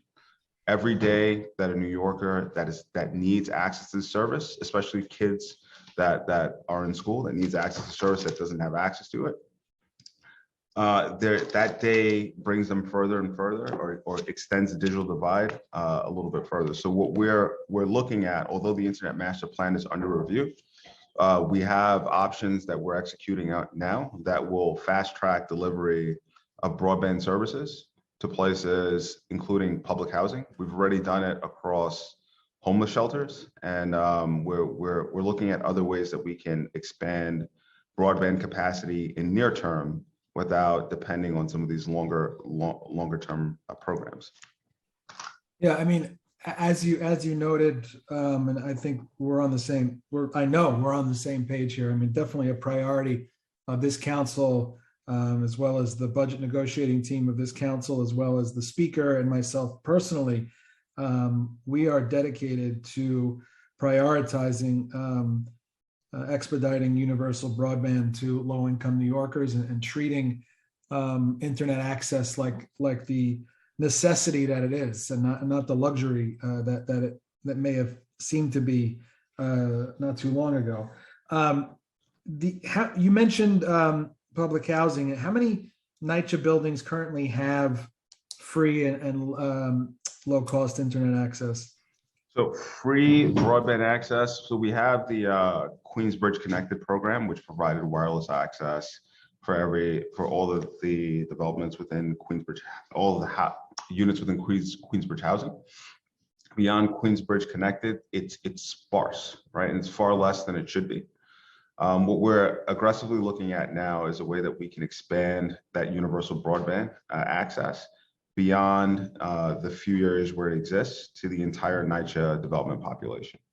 So is there a timeline for that? Timeline is a bit nebulous, but we are hopeful. And I usually speak in affirmatives because it's the land I come from. It's like, this is when it'll actually happen. But in its current state, we expect the first wave of this to get off before the end of the second quarter of this year, meaning that we'll be in our first 5 developments. And then after we get past the first 5, we can rapidly expand beyond that. Okay, so according to a press release from last year, the vendors have been selected to carry out the universal broadband RFP project, along with $157 million in capital funding to support the program. Can you give us an update on the status of the RFP and the vendors that were selected? Yeah, so I'd be happy to provide counsel within overview of everything that's come out of that process so far, in terms of vendor selection and where we currently sit. But as I mentioned, as we started this, that we are currently reviewing that RFP to ensure that and the responses to the RFP to ensure that what has been proposed is not duplicating any assets the city already has in this space. So we're working on it. Okay, but okay, because the press release stated that the vendors had been selected and secured. Yeah, so the process of the administration of this is split between the legacy, what was once the CTO's office, which is now a part of the OTI umbrella, and the Economic Development Corporation. So during that process, there was a preliminary selection, but a notice to proceed in terms of moving forward has not been issued, which is why the contract's currently on hold, pending a notice to proceed from this office. Okay, because if a vendor was awarded a contract with the city, wouldn't that be regardless of what happens with the office? Sorry, can you repeat that, please? If a vendors have been selected and a vendor won an RFP award, wouldn't that move forward regardless of what happens with your office? Yeah, so although a vendor has won an award, it requires a contract to actually be executed. Sure. So the contracts have not been executed as Okay. yet. Does that clarify? Yeah, I get it. I'm just trying to figure out where we are. I totally understand. I mean, this administration is barely 5 months old. I understand. I'm just trying to figure out where we are. No worries, no worries. I think because we're interested too in knowing, how final determinations are made, especially with regard to MWBEs. We have lots of questions. Universal broadband is very important to this council, so we have lots of questions about this. Yeah, so when we talk about universal broadband and we look at what this actually means, Universal broadband as a service and what it enables as a utility, as you so rightly mentioned, when you look at things like heat and hot water and you work into public housing, it's not something that you have to ask to have. It's provided. And broadband, although not technically considered a utility, has evolved to such a point where if you don't have it, as a student that's in school or the average household, it's hard for them to survive in today's world. So for us, broadband access, which is why it's one of the first things that we looked at, how do we fix that? It's one of the most important priorities to the mayor, and it's one of the most important priorities in this office. So council has nothing but an ally here, and we will get this, where many have tried and haven't made much room, we will get this over the line soon. That sounds good to me. Do we have a map or any data related to cable infrastructure in the city? What areas, streets or blocks might not be covered or wired? Yeah, so we can provide details on that front. Okay. And do we have a timeline for when we'd expect New York City to be fully covered by 5G? So we're currently working very aggressively across the administration to streamline and fast track that process. The timeline is highly dependent on a number of external factors, capabilities of the actual carriers to build, approval process and time across the city. So we're in the process of rationalizing that. By the next time we have a touch point and we can follow up outside of this, we're hoping to unravel and have something tangible to point to. Anything that I'll tell you right now would be speculatory based on some of the inconsistencies across some of the dependents that I just mentioned. What are we doing with these Link kiosks? Are we continuing those? I've never seen one outside of Manhattan. Oh yeah. So Link is certainly They exist outside of Manhattan? Link is certainly moving forward, and our Chief Operating Officer, Mike McGrath, will happily jump in here. Hi, sorry, can you hear me okay? Yes, sir. Okay. Hey, Chair Brennan. Yeah, so the Link NYC program is progressing. There was this hiatus, as we know, when we had to go through an agreement about renegotiation with the vendor, or not renegotiate. That decision was made a couple of years ago. We've since restarted that program. There are a number in the outer boroughs. I happen to live in Greenpoint. I can't walk up Manhattan. It's like the Loch Ness Monster. I don't know. Some people have seen them. It's so funny. So anyhow, yeah, but we are progressing. Actually, the build year schedule for build year 6, which ended December 31st, called for 50 units to be installed, and that was met. And the build year 7 projections for 310, our current plans, have that on target as well. So they are progressing, and they are continuing to go out there. And we also have, the old model versus the current model, not old, current model versus the new one that will help enable 5G as well. So. Okay. And like, how do we think about and plan where those kiosks land? Sure. I'll note that the original 1,800 and change that were installed were definitely slanted toward Manhattan because they were replacing payphones, and there's a bit of a disparity in that in terms of leaning toward Manhattan. But the current agreement that we have with them calls for up to 4,000 units, which is roughly about another 22 or so hundred units, and 90% of those need to be above 96th Street in Manhattan and the boroughs of Brooklyn, Queens, Bronx, and Staten Island. And in terms of where they go, there's the first push is to hit equity districts that have been identified in the agreement. And there's 739 of those that need to be prioritized to hit areas that were missed and underserved in general. To try and propagate this out there and address some of the digital divide statements that the commissioner made a few minutes ago. Got it. Okay. I appreciate that. Yeah.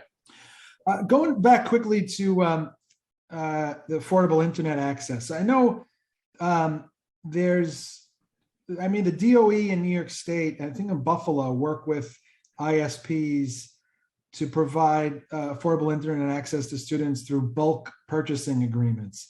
Is that something that we would consider for our schools or NYCHA, or something that we are considering? So you hit the nail right on the head, right? So there's just a couple of ways where this is accomplished today. On the federal level, you have the federal ACP program, which is reimbursement up to $30 a month for broadband access. And then what you have in terms of bulk purchasing agreements were usually isolated to city facilities. But that's the area that we're exploring for both NYCHA and we'll have to defer to DOE in terms of what's the plan around schools, but we will work in conjunction with them towards that consolidated, that combined effort for stemming that digital divide. I have two last questions, and then I want to turn it over to the chair. Cyber Command, in terms of vacancy reduction, Cyber Command, I believe, is set to lose 64 positions. Is that a right number of Cyber Command vacancy reduction?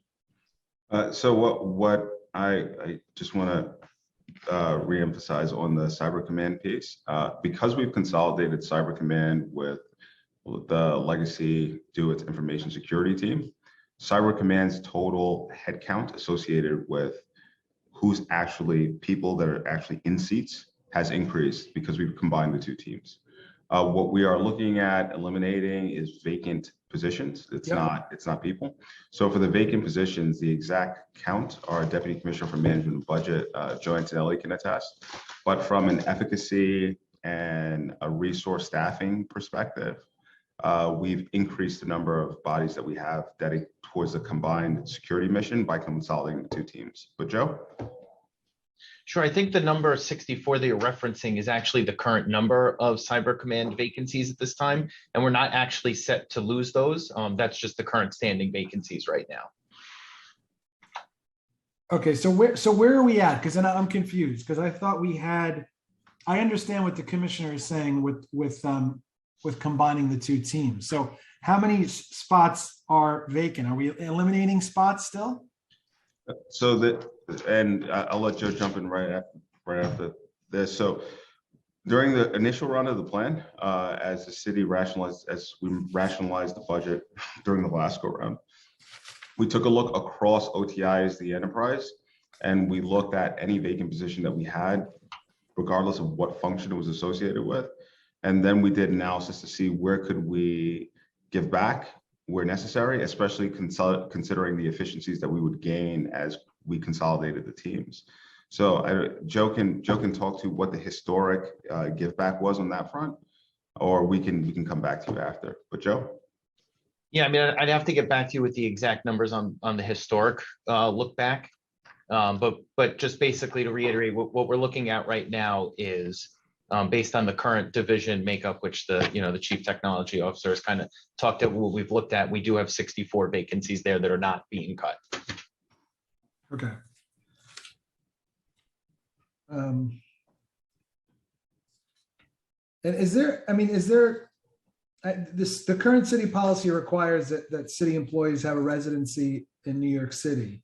I know, there's sometimes challenges in finding skilled employees in the cybersecurity field. Are we having issues retaining Cyber Command employees because of that reason? Yeah, so cyber is a market that, from an employment perspective, it's a very, very aggressive employment market at the moment. If you look at just what's going on from the geopolitical perspective, with the events between Russia and Ukraine and the amount of cyber activity that's been generated out of that, preceding that, the escalation of global attacks and attacks focused on the nation, including what we saw with SolarWinds and what we saw with the pipeline and what we saw from a utilities perspective. And then you look at other municipal parallels like Atlanta, Baltimore, and what happened in those spaces. Cyber talent is one of the areas that are highly in demand. So any entity that has any resources with any capability, retention is a problem across the entire tech industry, but it's a particular issue around Cyber Command, around the cyber industry itself.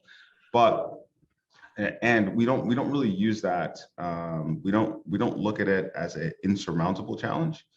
And what we look at is how we develop talent within the New York City pipeline to ensure that we have consistency in how we groom and build resources to fuel that cybersecurity mission.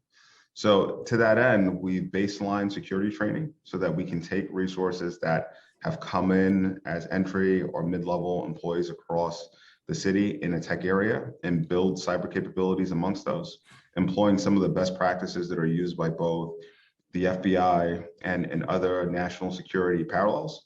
So when you look at how the FBI takes a federal agent and turns them into a cybersecurity professional, it's the same thing that we are looking at employing of how we groom talent within the city itself. So short answer to the question is retention is a problem across the spectrum, especially in the cybersecurity space, but we have contingencies in place to ensure that we keep the pipeline fed within the city itself. Okay, my last question is about cloud services. Are all our city agencies using cloud services? If not, why not? So it really depends. So if you look at, there's a couple of aspects of cloud that we can point to. So when you look at some commodity services that are offered at scale in the cloud, like email, the vast majority of the city is dependent on the cloud for email services, whether that be Office 365 or Google Cloud. We're in the process for those that are outliers or remnants, doing a round of cleanup to bring them and pull them into the cloud itself. When you look at other things like infrastructure as a service, and when I say infrastructure as a service, for those that aren't familiar, it's the concept of taking, instead of buying a server, installing it in one of your data centers, it's renting space and capacity from a cloud provider. So when we talk about the cloud, this is, I love to say it, there is no cloud, it's just somebody else's compute, right? And depending on the scale at which you use it and the way that you use cloud, the costs, if you use an infrastructure as a service model, which is the traditional way that the people typically deploy, it costs more operating in the cloud than it does cost running on premise. So what we're looking at is, as we approach our cloud strategy, it's ensuring not that we just go to cloud for the sake of going to cloud. It's looking at how we transform our workloads so that they run cloud native in ways that save operating expense costs, and that provides higher levels of availability. Across the nation, New York City, with our combined cloud presence between all the city entities, we are amongst one of the larger entities nationally that leverage cloud providers, that leverage cloud services. And we want to ensure that as we continue to grow in this space, we are being fiscally responsible to ensure that we're not burning excess costs just to move from on-premise to the cloud. Does that? I'll just pause there to see if that makes sense. Yeah, I mean, I guess it's hard for me to believe that it's be cheaper to pay for real estate than it is the cloud elsewhere. But I got interested in the cloud based on savings, based on how that we can save the city some money. So big things like software as a service, right? Like when you look at, or platforms as a service, you look at something like Office 365. The concept of building mail servers, plus the human capital that's required to manage those mail servers, plus backup, plus all the other things that are required. When you look at services like that, by taking that kind of service and shifting it to the cloud, right? You save money doing something like that, or even from a security perspective, leveraging things like managed service providers that look at the information that comes off of your computers and says, this is a threat, this is not a threat. For a small business, they may pay $100,000, $140,000 for a service like that that's cloud-based, where for a cybersecurity professional, they can't hire a single FTE at that rate. So there are areas where the cloud is cheaper. But if you use the cloud like you use your on-premise data center, you want to take one server, buy it in cash, versus one server and provision it in the cloud, and you let that same server run 24/7, 365, and you let that run over a 3-year period, the consumption costs of what you would pay the cloud provider for the same size, same scale, same compute would be more expensive than what you pay on premise. And this is where I say it's not about whether you go to the cloud or not. It's about making sure that as you move, you transform your services in such a way where you take advantage of the scale and cost saving nature of the cloud. Does that make sense? Absolutely. Yeah. Thank you, Commissioner. I appreciate your time, and thank you to all your deputies and your CTO, CFO that joined us. I'm going to hand it over now to the chair of our technology committee. Absolute pleasure. Thank you very much. Thank you, Chair Brennan, and thank you, Commissioner and Mr. McGrath for all of your answers. I've got a few of my own. I'm going to start with actually a few from just a follow-up from the preliminary hearing. I want to start with the Nypd decommission because I feel like we didn't spend a whole lot of time on that. So I know that GUID continues to work in replacing end of life and legacy systems. The next one is being one of them, and which implement measures to secure the city's network. Can you share a breakdown of those costs of what it is to decommission some of these legacy systems and a schedule for completion dates of the breakdown and full transition off the system? Okay, so as Nypd was the first thing, I'll handle them in orders of succession. So the first one was around Nypd. Nypd is fully decommissioned, meaning service-wise, there's not a single city entity that is dependent on any service that was once provided by Nypd. Right, Nypd's dead. Now, infrastructure-wise, we have only 2 sites remaining where there's legacy infrastructure, where we are in the process of pulling that infrastructure down. And by infrastructure, I literally mean there may be an antenna or a rack or a small tower in a building that has that. So we're in the process of pulling that stuff out. Now, the reason why we haven't been able to get it done yet, it's a mix, because in some of these properties, they're private properties, so we have to manage with the building owners to get the stuff out. And then some of them, they're in public housing, so we have to work with NYCHA to get teams in to pull that stuff out. Now, with that being said, although we haven't wrapped those 2 sites up yet, we expect to have them done within the calendar year. So by the time we get to the end of the year, we look back and we can say every remnant of NYCHA has been, not NYCHA, of Nypd has been pulled out. Now, in terms of the spend plans and the funds associated with upgrading legacy systems, I'll defer to my colleague, Joe Antonelli, who's our Deputy Commissioner of Management and Budget. So, I mean, in terms of Nypd specifically, Nypd actually carried a cost to the city of approximately $42 million a year. Now, with the use or with the decreased dependency on it, now with the use of commercial networks, the city cost is approximately $15 million a year for that. So there was a significant net savings to the city by decommissioning Nypd. I don't know if it's a savings necessarily because we're paying to decommission it, but I understand what you mean. And so is the 15 million you just referenced, is that the cost, can we say that that's the cost associated with the final infrastructure breakdown? No, that $15 million really represents what the new annual cost of the system is. So Nypd, as it existed, carried about a $42 million cost to maintain the equipment, keep everything live. And by switching off of city-run equipment and onto commercially managed equipment like the various wireless carriers, et cetera, we're only carrying now a $15 million annual cost to utilize that equipment. Okay. And so sorry, go ahead. I was just saying, and the cost to remove the equipment from the legacy sites, it's nominal, and we're not even in the million threshold, and we're sub-million to get that equipment down. And that's for the 2 remaining sites? That's for the 2 remaining sites, right? Because we don't pay any operating costs for it. It's just for the space and also the cost to have a team literally go and pull the stuff down. Okay. Do you have the numbers to be specific on it? We can follow up with that. I don't have that. And I believe, I don't want to speak for Joe, but I'm pretty sure Joe doesn't have that on hand. No, I don't have that number on hand. Say synergies, we're well connected. Thank you. Okay, I want to kind of do some of the follow-up questions that Chair Brennan asked regarding the broadband component. Can you talk a little bit about the federal programs that offer free Wi-Fi to state residents? And how much is the cost for these programs? So the federal ACP program, which is the Affordable Cable Program, which is the one that that's commonly referred to in this space. So it's a voucher that families can apply for that reimburse up to $30 per month.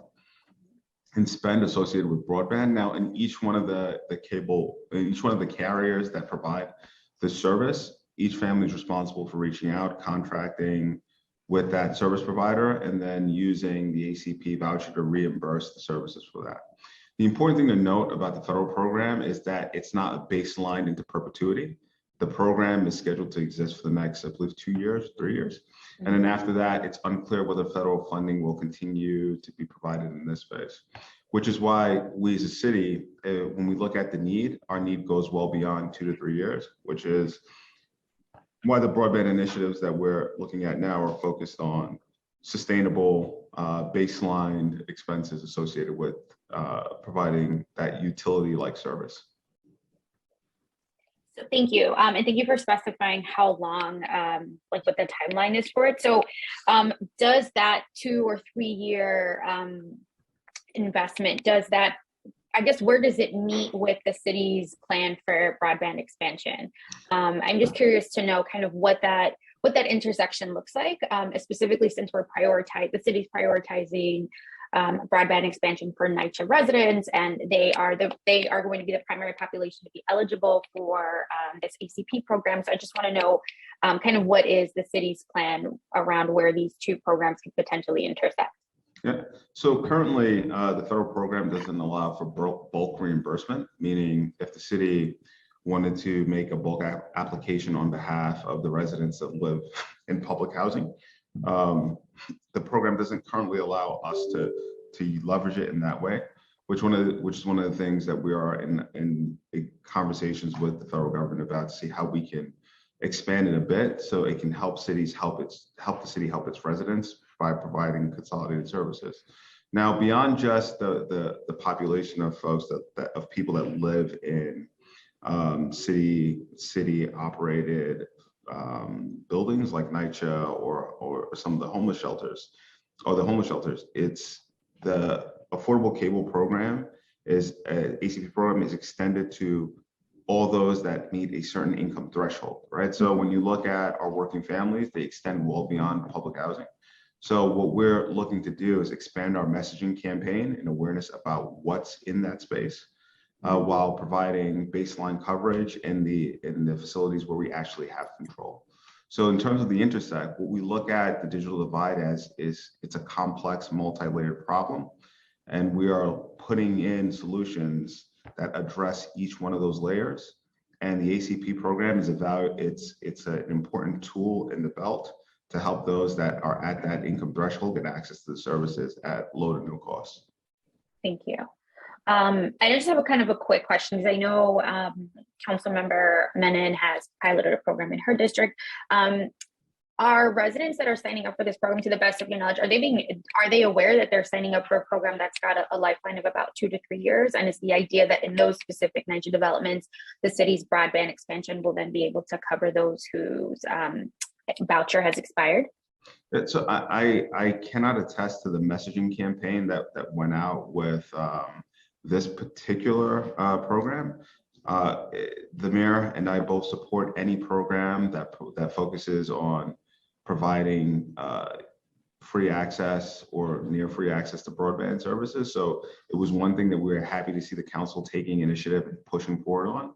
And in terms of the awareness of what will come as part of the city's overall program, we're in early conversations now with the tenant association. So as we touch each development, it's more than just, here's a service, we're going to drop it on your door and walk away. We look at broadband as part of an ecosystem of services that can be delivered. So when you look at workforce development, when you look at upskilling, and when you look at recreational activities that are dependent on the internet, right? There's a lot that broadband offers. When we go into the developments and into NYCHA, we want to go in not just as here's broadband, but here's the continuum of services that we're looking to bring in. And this is the first step in multiple steps that will increase the quality of what you get out of the city. Thank you. I had a follow-up question just to your response to Councilmember Brennan's question about some of the providers being selected? I know, and correct me if I'm wrong, I did hear that I did understand from your statement, your response, that it's on hold, the vendors that are being selected because essentially contracts haven't been executed.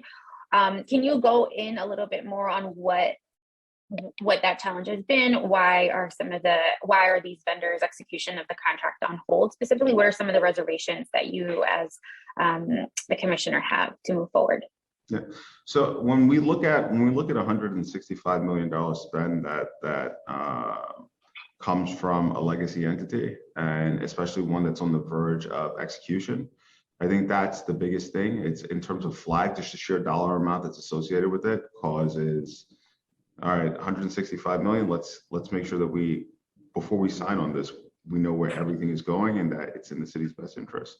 In terms of the technical complexity, because of the bifurcation of duties between the legacy CTO's office and what was once DUIT, we had two entities, one that had the city's franchise authority, and then the other that had a mission of bringing universal broadband that didn't really collaborate towards this initiative. So in some of the dysfunction and how that was manifest in the way the contract was issued. So instead of it being held by the city's tech authority, it was held by the Economic Development Corp.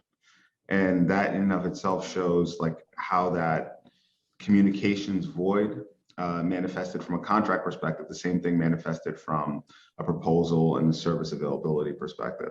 So what we're doing is we're unpacking every aspect of what was provisioned as a build out, looking at where the city has existing infrastructure and ensuring that we're not putting additional conduit in places where the city has already built conduit historically.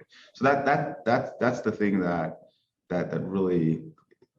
I've got a lot of concerns about. Because one of the things that you'd hate to see is you spent hundreds of millions to diversify the marketplace, but you've only provided services in areas where we've already had services, right? So like that's what we're looking at. Counterintuitive. Okay, thank you. Thank you for that response. And just to kind of wrap up the conversation about broadband and broader internet connectivity, are you aware of any of the city programs for internet connectivity that offer affordable internet, and what is the process to access this program? Or are they even being managed by DUIT in these instances? Yeah, so what was once the legacy CTO's office has spent a lot of time working on building both awareness around the Affordable Cable Program and also managing. Is that the name of it?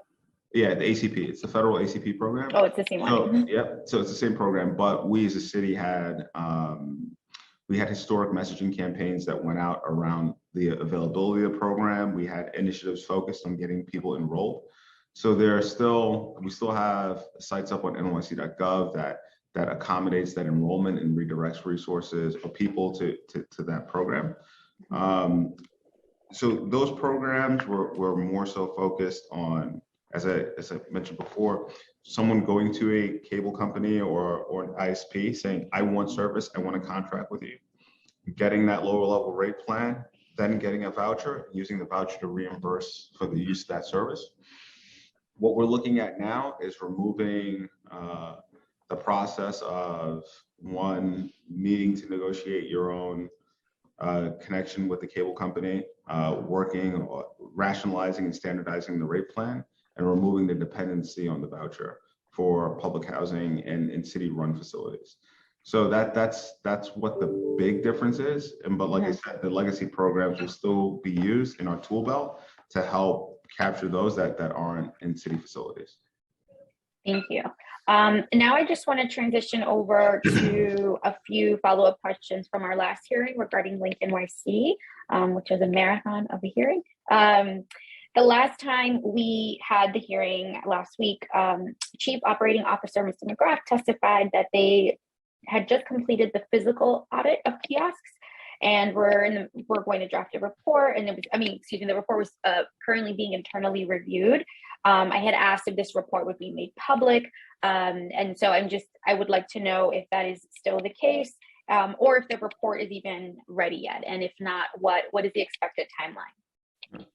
Oh, so great question. So one of the things that we are as the city's cyber, privacy, and tech authorities, we are key on ensuring that we're very transparent about what we're doing, and we hold ourselves to the highest standard. So the link audit that was performed of the kiosk and all the information surrounding it is something that we take a lot of pride in. But like anything else, anything that's delivered, we have to ensure that we quality assure the work product meets the standards that we asked for, and our intent is to publish it so that the public can view it. We're very excited to get it out, but like any review of any audit or any finding that we have received, we have to ensure that the work product is complete and that it's in all the areas that we needed the services performed at. And that's just a process where it's a normal review and oversight process. And we should have it out hopefully soon. We have a lot of resources in our GC team, a general counsel team that's focused on reviewing and ensuring that it meets the contracted requests. Could you say if it'll be out to the public by the end of the calendar year? Well, how about I answer that in a little bit of a different way? We would like to see it out by the end of the calendar year, barring extenuating circumstances. And by extenuating circumstances, it's hard for me to say that it would be there until we confirm that everything in the product of the audit, meaning all the components and all the aspects that we asked in the audit, was actually performed. And like as you're aware, like some of these processes, if we go in and something's missing and we need them to perform that work, we're highly dependent on the assessors themselves.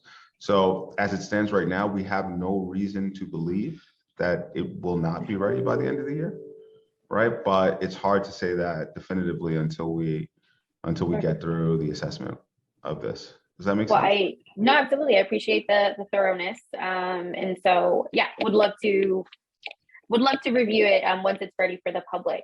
My next question is, would you consider conducting an audit on data collection?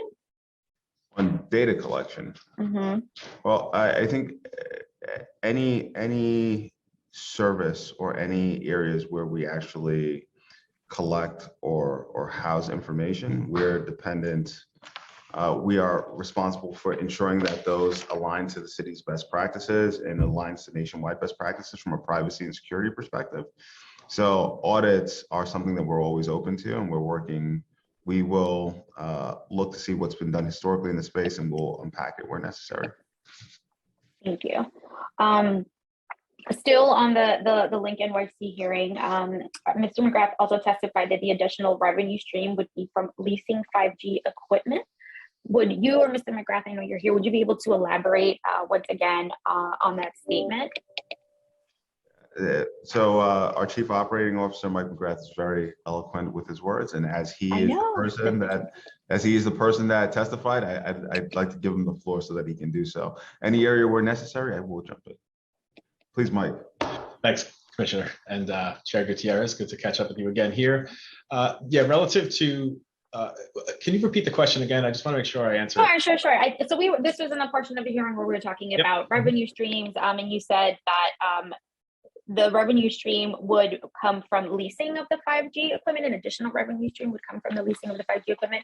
So I just wanted to know if you could elaborate a little bit more on that, if the city, yeah, I'm sorry, let's just stop there. If you could elaborate a little bit more on what that would look like. Absolutely. So there's two aspects to this, right? One is our contract with CityBridge, and within that contract, there's the minimum annual guaranteed payments. Those payments are based on the number of units that are deployed, and that's the money we get each year. Beyond that, well, not beyond that, underneath that, so to speak, the second piece of this is the agreement that CityBridge and their consortium have with the carriers, for releasing those units as they get deployed. That's a contract between them and the carriers, right? Our revenue stream that we get from CityBridge accounts for that, right? So it's X number of units with X number of space, right? I'm sure there's an algorithm that they have that we had also, and I can, kind of find some more information on that. I'll talk to my team, but nevertheless, it's more of a simplified version for us, and that is the minimum annual guarantee for which we collect that money, and it's assumed that they will get their leases, and they will take care of all that and so forth. So, we watch, we monitor, we have a close governance process with them where we meet very regularly. And nonetheless, from our perspective, our view of things from a revenue stream perspective is the minimal annual guarantee. There's also the foreborn minimal annual guarantee, which is the recoup of the money that was negotiated in the agreement. But as far as the leasing of space, yes, that's a way for them to make money, and that is the underpinning for the minimum annual guarantee that we have with City Bridge. So I hope that's a little more clear. If not, I can. Yeah.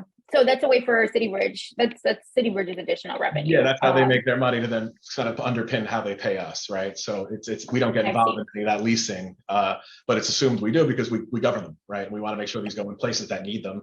I mentioned before, 90% of the new units are going to be above 96th Street and the other boroughs. And so as we deploy these units when they're ready, that the leasing will then come into play for the carriers for where they need to put their equipment.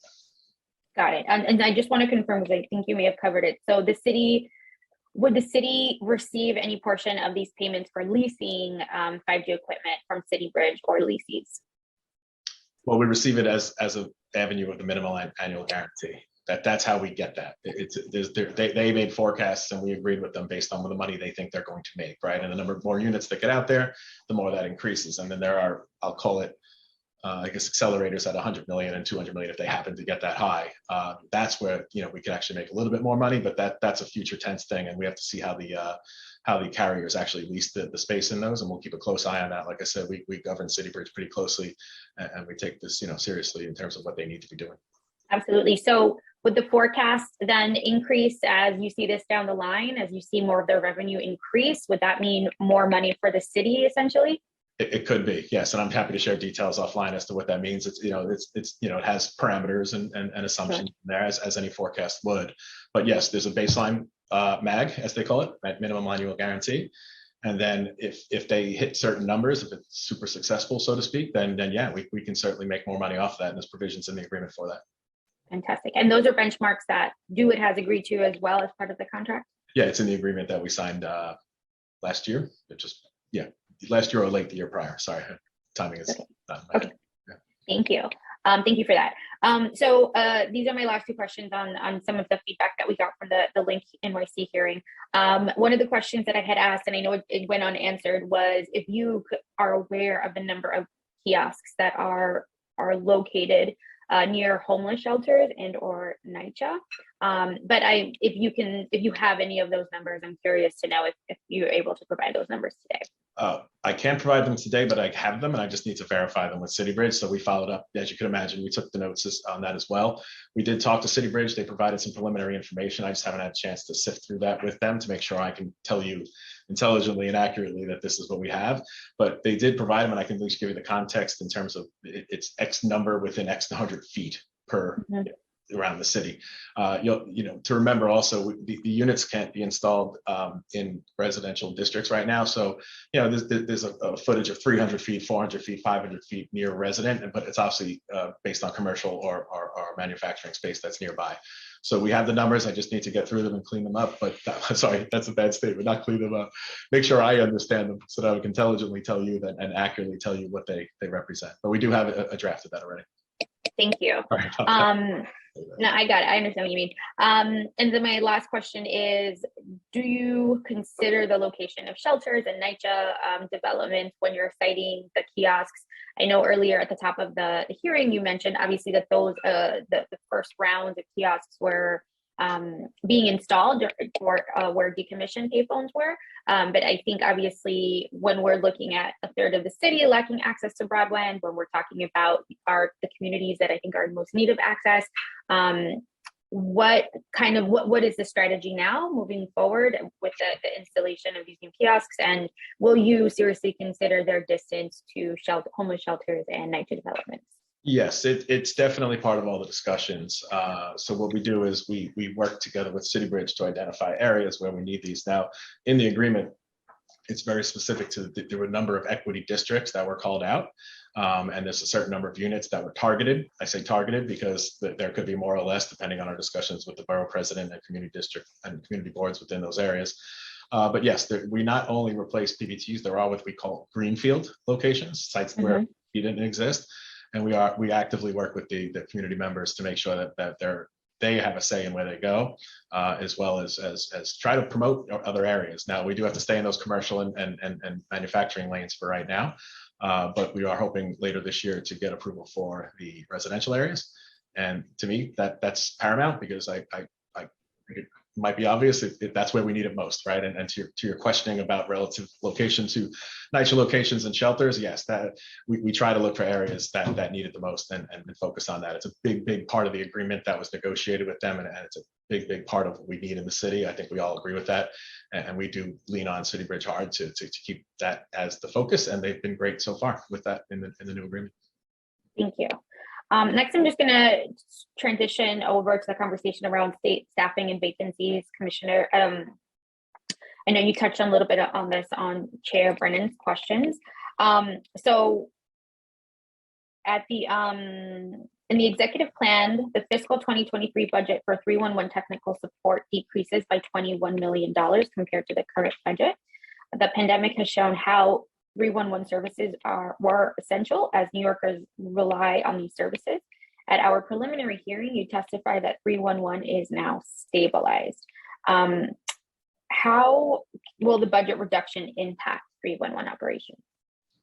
So for the specifics around the budget implications, I'll let Commissioner Antonelli talk to some of that. But in terms of from a service and quality perspective, a lot of the agreements that we have in place that supplement 311 services as an overflow is to ensure that when someone calls, there's a reasonable wait time for it to answer that phone call.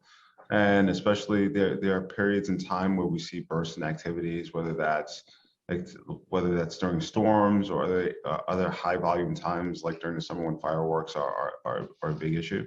So we want to ensure that those base level lines of support and capabilities in our tool belt remain present. So that's why some of those services that we employed during the height of COVID are services that we will keep running in the background at lesser scale. But in terms of cost in any areas where 311 was directly impacted, Joe? Sure. I think what the Chief Technology Officer highlighted with the supplemental call taking services, that's something that since the height of COVID has been funded utilizing federal funding.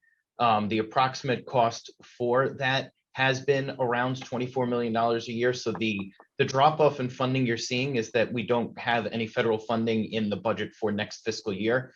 We do anticipate, working out the funding issues with the Office of Management and Budget, because we do plan on continuing the services. So it's more of just what you're seeing in the budget versus actual operational change. Okay, that's good to specify. So, you're not anticipating there being a directed, like a big impact of operations in this instance. Correct. Okay. Now, can we talk about the headcount reduction of 45 positions? Will that have an impact on 311 performance? We don't anticipate that that'll have an impact either. Well, I don't know that 45 is not the correct number. So there's 45 vacancies at 311 right now. The reduction in headcount for 311, which was taken as a part of the January plan, was actually 17 heads. But throughout the entire pandemic and historically, our call taker numbers have been at the required levels that we need them to be at. So the vacancy reductions are really happening largely in administrative areas. So we don't anticipate any sort of drop off in our call taking ability.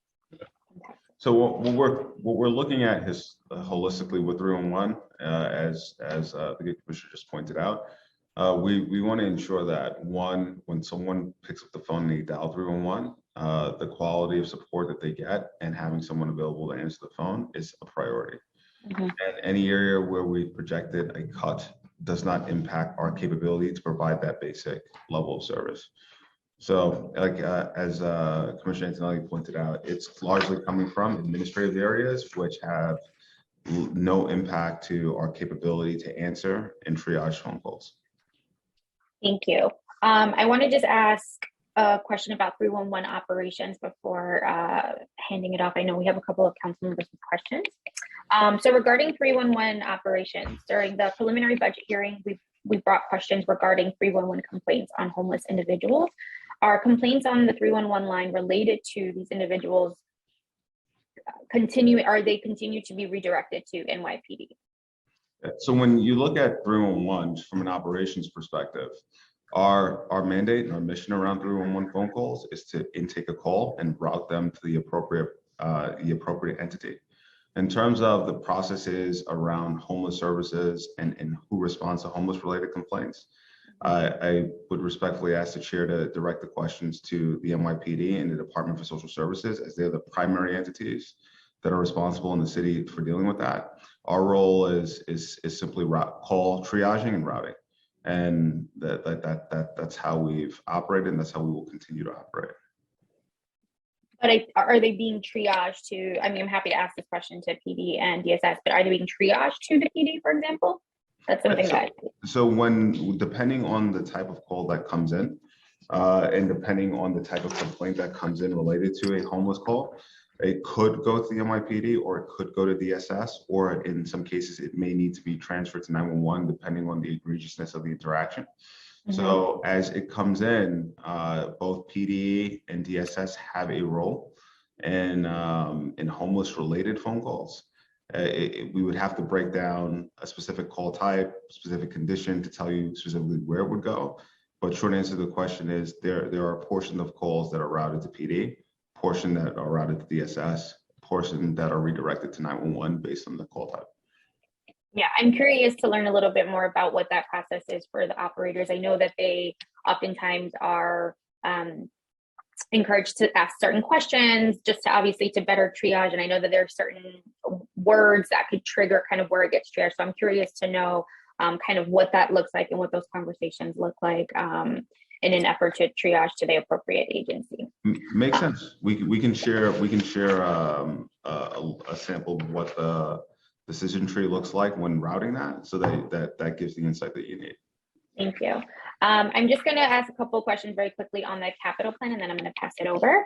At this point, what are DUIT's largest challenges? No, what are DUIT's challenges to their biggest capital projects? Excuse me.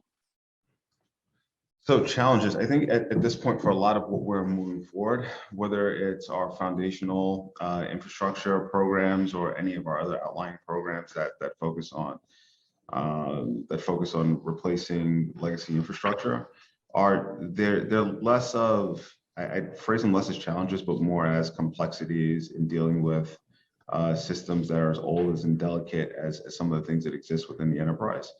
And for us, from a funding perspective, our partners at the Office of Management and Budget and the budget director has been very responsive to where the city has priorities. So I don't think financially we face challenges. Administratively, and the technical complexity behind execution is where we typically run into issues where we've got to work around. But there's nothing notable worth mentioning at this point. Thank you. You mentioned, I believe in your opening remarks about a modernization project with 311. Is the department looking to add any other IT modernization projects? And if so, if you can share what those are. Yeah, so as part of the expanded scope of what the Office of Tech and Innovation is responsible for, we consider it less of what the legacy DUIT approach has been in terms of hosted services and looking at it through that lens, but it's actually working as a business partner with the city's various agencies and looking at initiatives that are running within the that have been run traditionally within the departments themselves. So when we have big tech initiatives or programs that have significant spend and significant scope, working with the agencies to see how those programs are moving, finding synergies and combining efforts where necessary. It's the whole goal of making sure that every taxpayer dollar goes towards something that furthers the quality of life of the person that lives in the city, and ensuring that we as government are taking advantage of opportunities where we're modernizing in one area that we also expand that into other areas as well. So we have 311 modernization, and the big thing behind 311 is it's a system that was commissioned almost 2 decades ago. Mm-hmm. And from a telecommunications perspective, it hasn't had a major upgrade since. Right. So what we're doing is we're taking the capabilities of a modern call center and bringing them into 311, not just from not just from a technical perspective, but from a resiliency perspective. Being able to operate at multiple sites, seamless failover, and expansion of the quality of service that people get out of 311. As we mentioned, increased number of languages, better location accuracy. You think about a person that's reporting an abandoned vehicle, and I know this is one thing that Councilmember Holden knows a lot about. Someone calls in about a vehicle that's been abandoned, and then you have someone that comes to a location. Because they can't find a street address or they can't specify, they have to go based on the nearest location that they have. And with the updates to 311, being able to pull GPS and be able to use mapping services to give a more approximate location of where they've seen the issue, it's going to increase the quality of service. Not only do they get out of 311, but to the entities that respond to 311 related complaints. Thank you.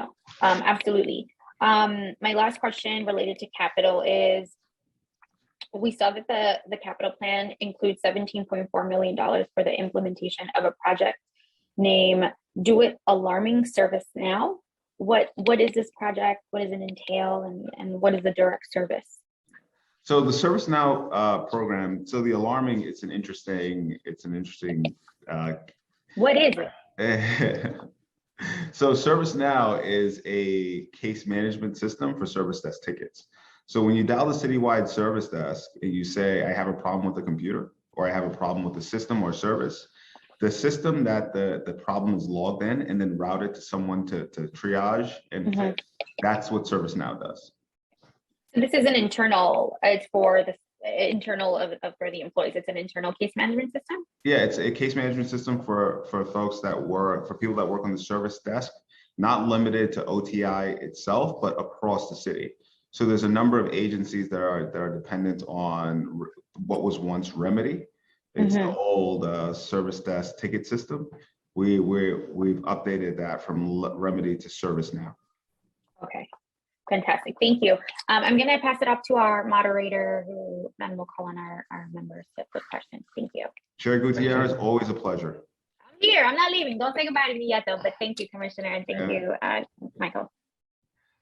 Thank you, Chair. First, we're going to turn to Councilmember Brewer, followed by Councilmember Williams, and then Councilmember Holden. Councilmember Brewer.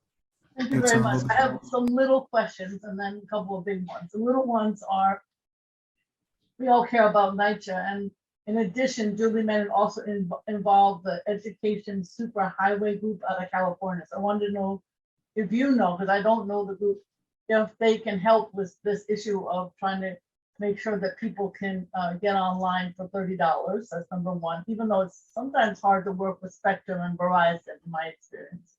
Number two, with the franchises, I am concerned about Manhattan Neighborhood Network and the other providers and the city, because obviously we have less cable, more online. The money comes from cable. So I just didn't know how you're going to handle that issue.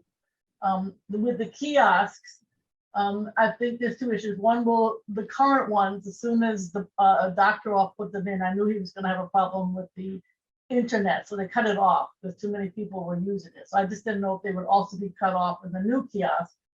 And I know Manhattan, they're going to complain about the size of them, so I assume you're aware of that. On E-rate, I wanted to know if we have it in the schools, libraries, and so on.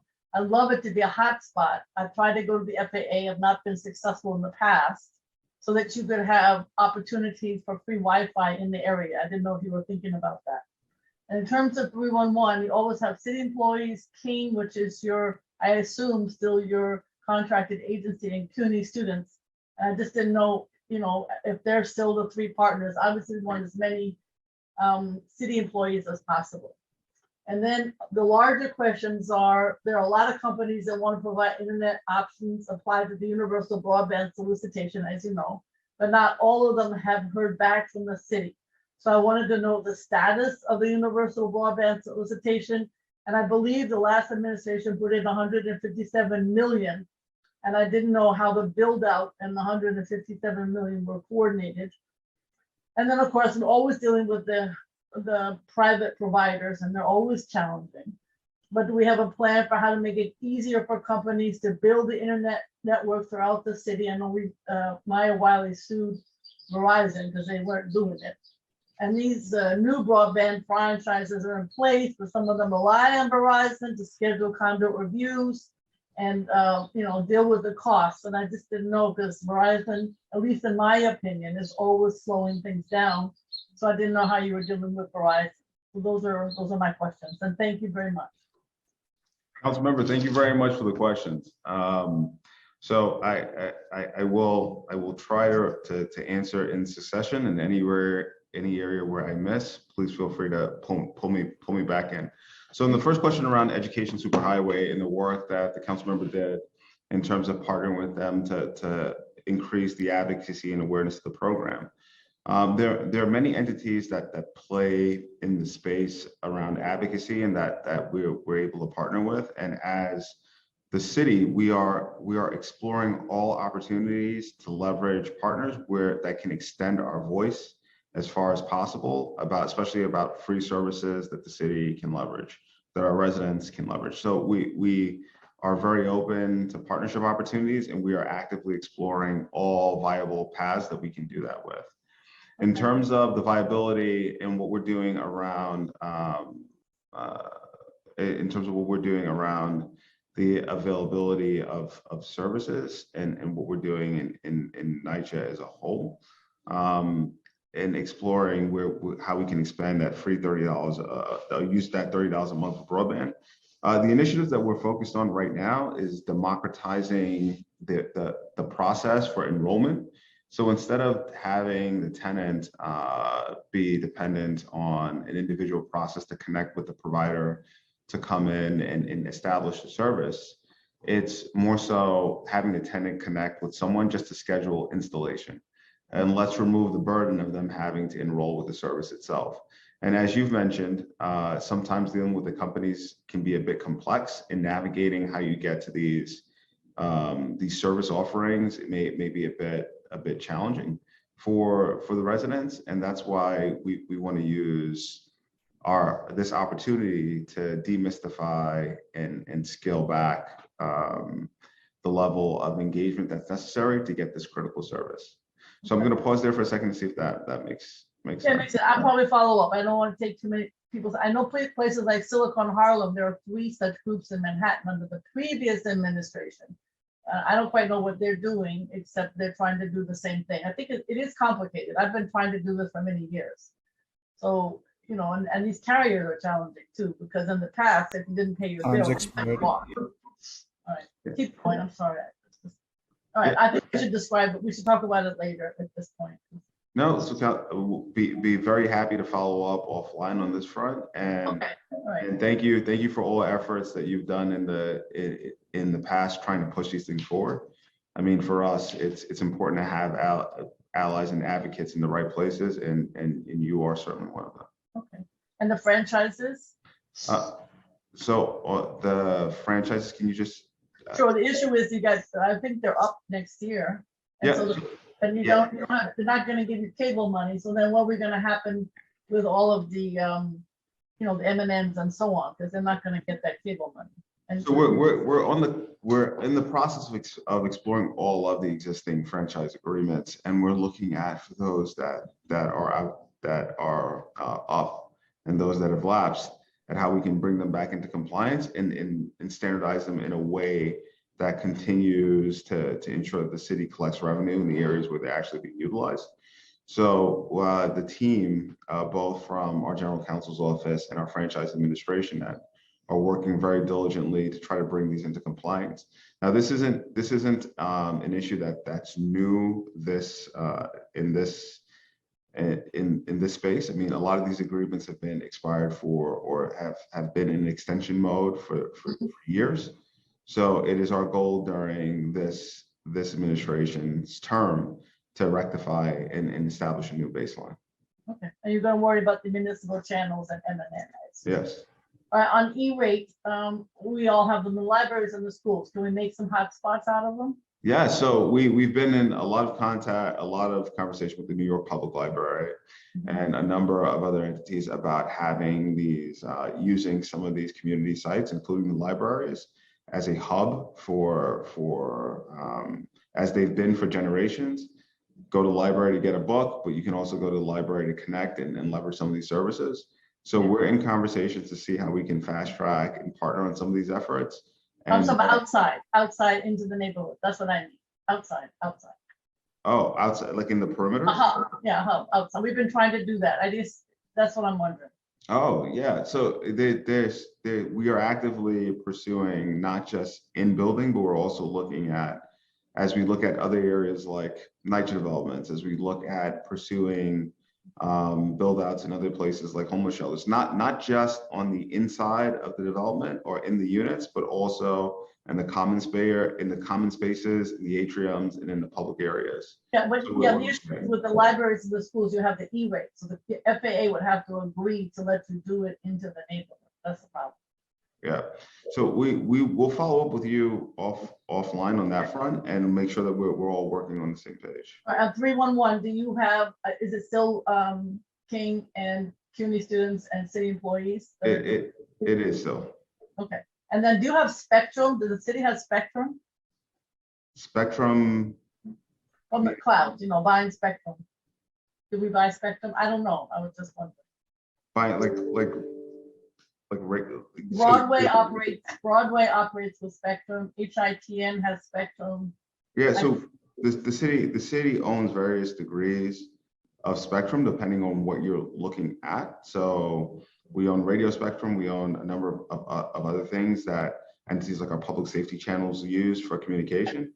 So at some point, if you could let this committee know what we're paying for it, that would be helpful, and how much we have. Okay, sounds good. And then the other issue was just about the university broadband solicitation, the 157 million from the last administration. What are we doing about that? So it's currently under assessment, and of the 157 million, the vast majority meaning the significant majority of that money has not been touched as yet, and we are trying to determine whether we move forward with that or not. Okay. And then the issue with the, again, these challenging Verizons, just pushing them to do what they're supposed to do. I assume you continue to do that because it's not easy to get them to help with the build out or to do what they're supposed to do. I just didn't know where you are with Verizon and maybe others doing what they're supposed to do because they're not good at it. Yeah, so I think historically there's been a number of challenges that's plagued both our franchise partners in the space and also a lot of the entities that are tasked with delivering. And I think one of the things that we're doing is holding them accountable, right? So when they commit to provide a service for the city, ensuring that service is provided in the time that they actually committed to providing it. Okay.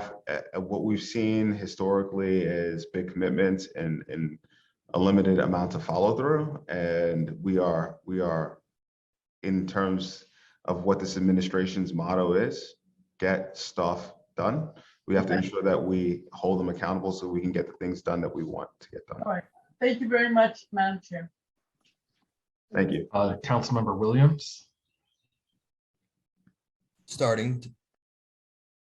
Thank you, Chair. I had a lot of questions about 311, but the Chair did such an amazing job, so I won't spend so much time there. Just to say, really interested in any outreach or budgets to go to outreach. So a lot of people, of course, we always tell folks in our office to call 311, but a lot of times they don't know how to navigate 311 and understand the process. And so we've been thinking a lot about how to improve on like educating people and outreach around 311. So wanted to know if there's any allocations to outreach and like education and training around 311. So for the budgetary breakdown of anything that's specifically focused around outreach, my Deputy Commissioner for Management and Budget, Joe Antonelli, can talk a bit about that, anything specific to that. But before we get to that, one of the things I want to mention is, as we look at 311 service enhancements, what we're trying to do is rationalize and simplify the way that people interact with both the 311 mobile app, the 311 website, and also looking at how we can simplify the call tree when someone dials 311. So for us, there's a lot that we can do in terms of enhancing the quality of service that you get out of the products that we issue. So we're actively looking at a human-centric design model, actively looking at how we can update those things to be more compliant and easier to navigate. But Joe, anything specific on that front you'd like to mention? There's nothing specific that I have to mention. I don't have the budget down to that granular level, but certainly if there's specific outreach that you wanted to do, we would be open to having that conversation and figuring out how that could be funded. Yeah, I think just kind of following up on the commissioner's point, if we have these products and services that we want people to use that for all intents and purposes is useful. I just want to make sure that people actually know how to use the products and are aware of the products. So, okay. The next thing is, would you be able to share, not now, just like the timeline around modernization of 311 and like, exactly what you plan to do in more detail? And this is like a yes or no, because I don't want you to explain it now. I just want to know, like, okay, great. I would love to know that. And also wanted to flag if you all are thinking about user feedback. So also kind of getting information from users on, what might make better sense to them, and even working with council member offices to think through how we can improve the 311 system. Yes, so I think when we look at application development as a whole, the feedback continuum is part of the process. So measuring service, measuring satisfaction, measuring ease of use is something that we are always open to doing. And as we look at these enhancements, we are looking to also measure the efficacy behind them to make sure that we're heading in the right direction. And so to both your current question and your previous question, yes and yes. And we will happily follow up. Awesome. And yes, I would love to meet with you at some point soon. The other two, I don't have a lot of time. So I know the mayor is really interested in cryptocurrency and wondering, like, from your agency's perspective, has there been any, this is a budget meeting, so is there any like budget allocations to kind of explore how the city might manage cryptocurrency or anything to that? Yeah, so crypto is a big part of crypto. When we talk crypto, I say blockchain, Web3. It's a big part of how the tech ecosystem has evolved. And from a fintech perspective, crypto represented a decade ago nothing, but today it represents over 2 trillion in sort of global investment. So for us as a city, it's one of the areas where we have a vested interest in ensuring that we create policies and that we ensure that our youth, as they evolve into the working space, have awareness of what these technologies are, and that they're educated and capable of growing and taking part of the next phase of the digital revolution. So we're in the early stages of developing what our strategy is going to be in the crypto, blockchain, Web3 space. We're working, as the mayor stated, he took his first 3 paychecks in crypto.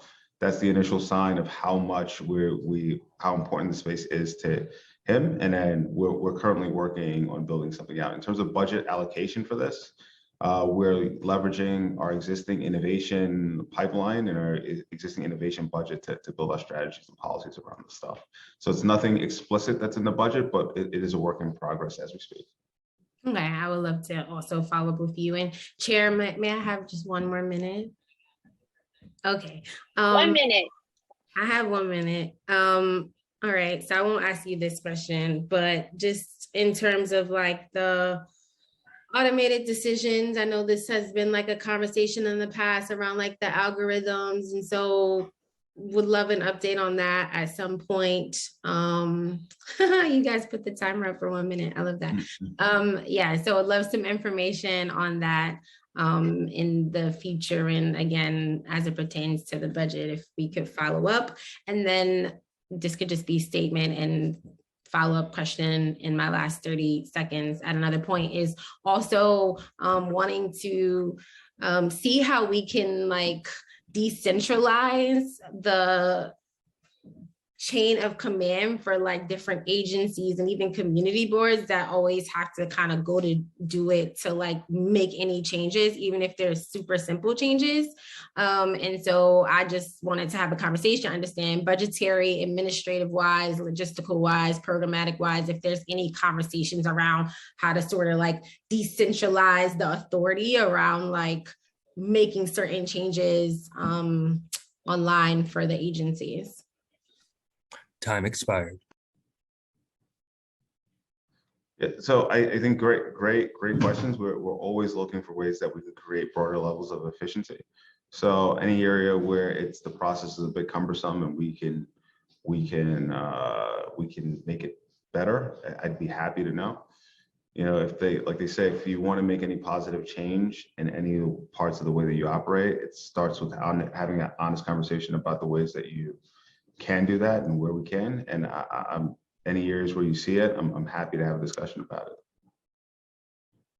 Thank you. Thank you. And next we'll turn to Councilmember Holden. Starting time.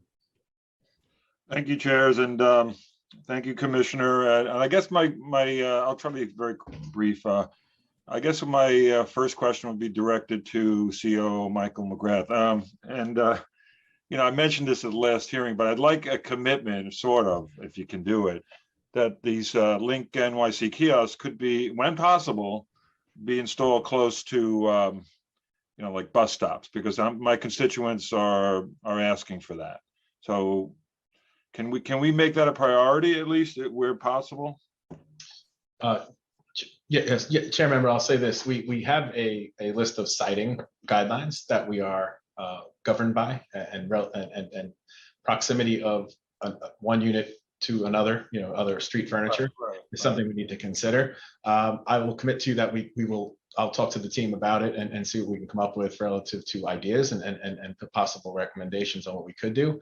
That I can do. But right now, just based on the citing guidelines and criteria, there are certain rules we're bound by. Yeah, I get it. I know it's difficult, especially we haven't even started to cite them in many locations, especially my district. But you know, the ones I've had, I've never seen anybody using them. You know, that's the problem. And what's the use of having them if they're not going to be used? And I think, and I know they'd be used near a bus stop. But just a question on, did I hear you mention that the kiosks can't be installed within 500 feet of residential? No, my apologies. So the context of that statement was relative to the chair's question of how close are these, how many are close to NYCHA facilities and or homeless shelters, so to speak. The data that I've gotten so far that I need to just go through and review with the team before I provide those answers back is sort of a radius type of stat that we have. So there's X number of NYCHA locations around the city, and there's this many units within 300 feet of them, just for an example.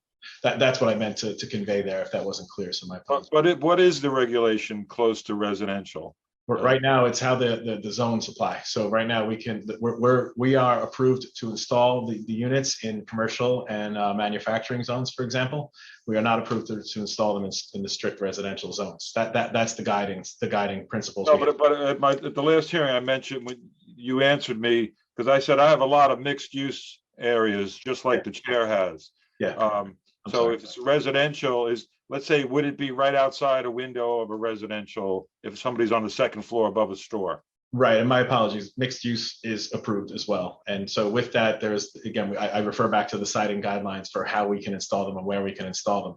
There's things like you can't put them outside of the doorways, you know, adjacent to doorways out by the curb and so forth. And so I'd be happy to talk to you offline about that in terms of the details of how the citing guidelines work.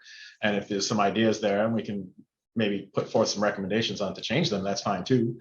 But again, it's going to have to. Okay, fair enough. Relative to all the citing guidelines. Right. Okay, we'll get into it. I guess we'll get into the trenches when this thing when they start to be installed. And I guess this is directed to Commissioner Frazier. As far as 311 was mentioned, you mentioned about the mapping locations, which has always been a sore point. I'm glad you're working on that. And I forgive me if I mentioned this at our meeting, but I'm getting forgetful in my old age. But can we add photography submissions? Not only more of that. We added it for parking violations, which is wonderful, because we're getting a lot more attention to the violations with the photography. But on the other end, can we get agencies to photograph, let's say, a violation of a sanitation, let's say a dirty sidewalk, where we wouldn't go back and forth as much when you could show the storekeeper or the resident, here's what your sidewalk looked like. So you submit a photograph. Is that possible? Yeah. So in terms of possible, everything's possible. In terms of effort, we will follow up offline, but we will certainly unpack and see areas where we can continue to expand this capability. I mean, Councilmember, you've been a big advocate and helped refine 301 to what it is today, and we will continue to leverage that partnership to help us be our best selves. So we'll take this away. We'll see what we can do in the near term, but certainly midterm, long term, certainly possible. When I mentioned it in the previous council, I got like pushback. Well, we'd have to buy, phones for the agents or the officers. But this would minimize, and I think especially in sanitation or anything, even buildings, if this comes up where somebody say, well, I didn't have that commercial van parked in my driveway, or I didn't have, a dirty sidewalk, you'd be able to show them the condition at the time of inspection. And that would minimize the kind of court fights that go back and forth. And so I just think it's just using technology that we have today in the best possible way. At the time of the summons, you especially get the pushback in sanitation, because I constantly get storekeepers saying, I sweep every few hours, and this is baloney. This is a popsicle stick that I was summoned for. So I think that would help. So thank you, Commissioner, and thank you, chairs. Yep, I just would like to clear up, like, technically making the capability possible is something that we can certainly work on. But in terms of operationalizing, working with the entities that are responding, we'd have to work with them on how it's actually operationalized. But as always, you're great ideas, and let's see how we can push. Well, I love the app, and I'm just trying to push on everyone, my constituents, that has to use 311. The app is great, and I thank you for that. Thanks so much. Thank you, Councilmember Holden and Chairs Brandon and Gutierrez. I'll I'll turn it back to you. We have no more councilmember questions for Do It.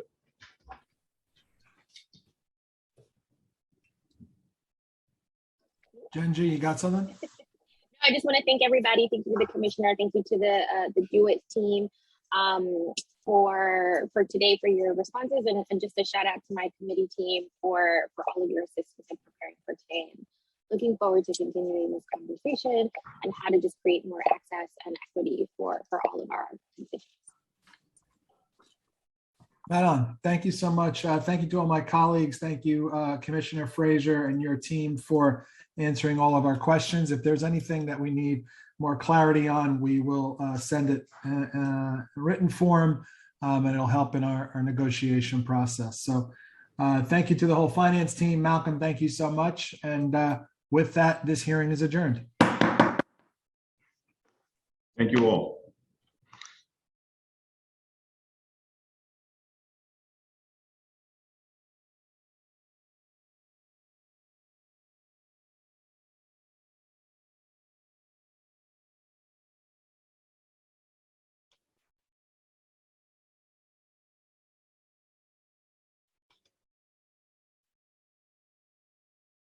I'm going to end the live stream now.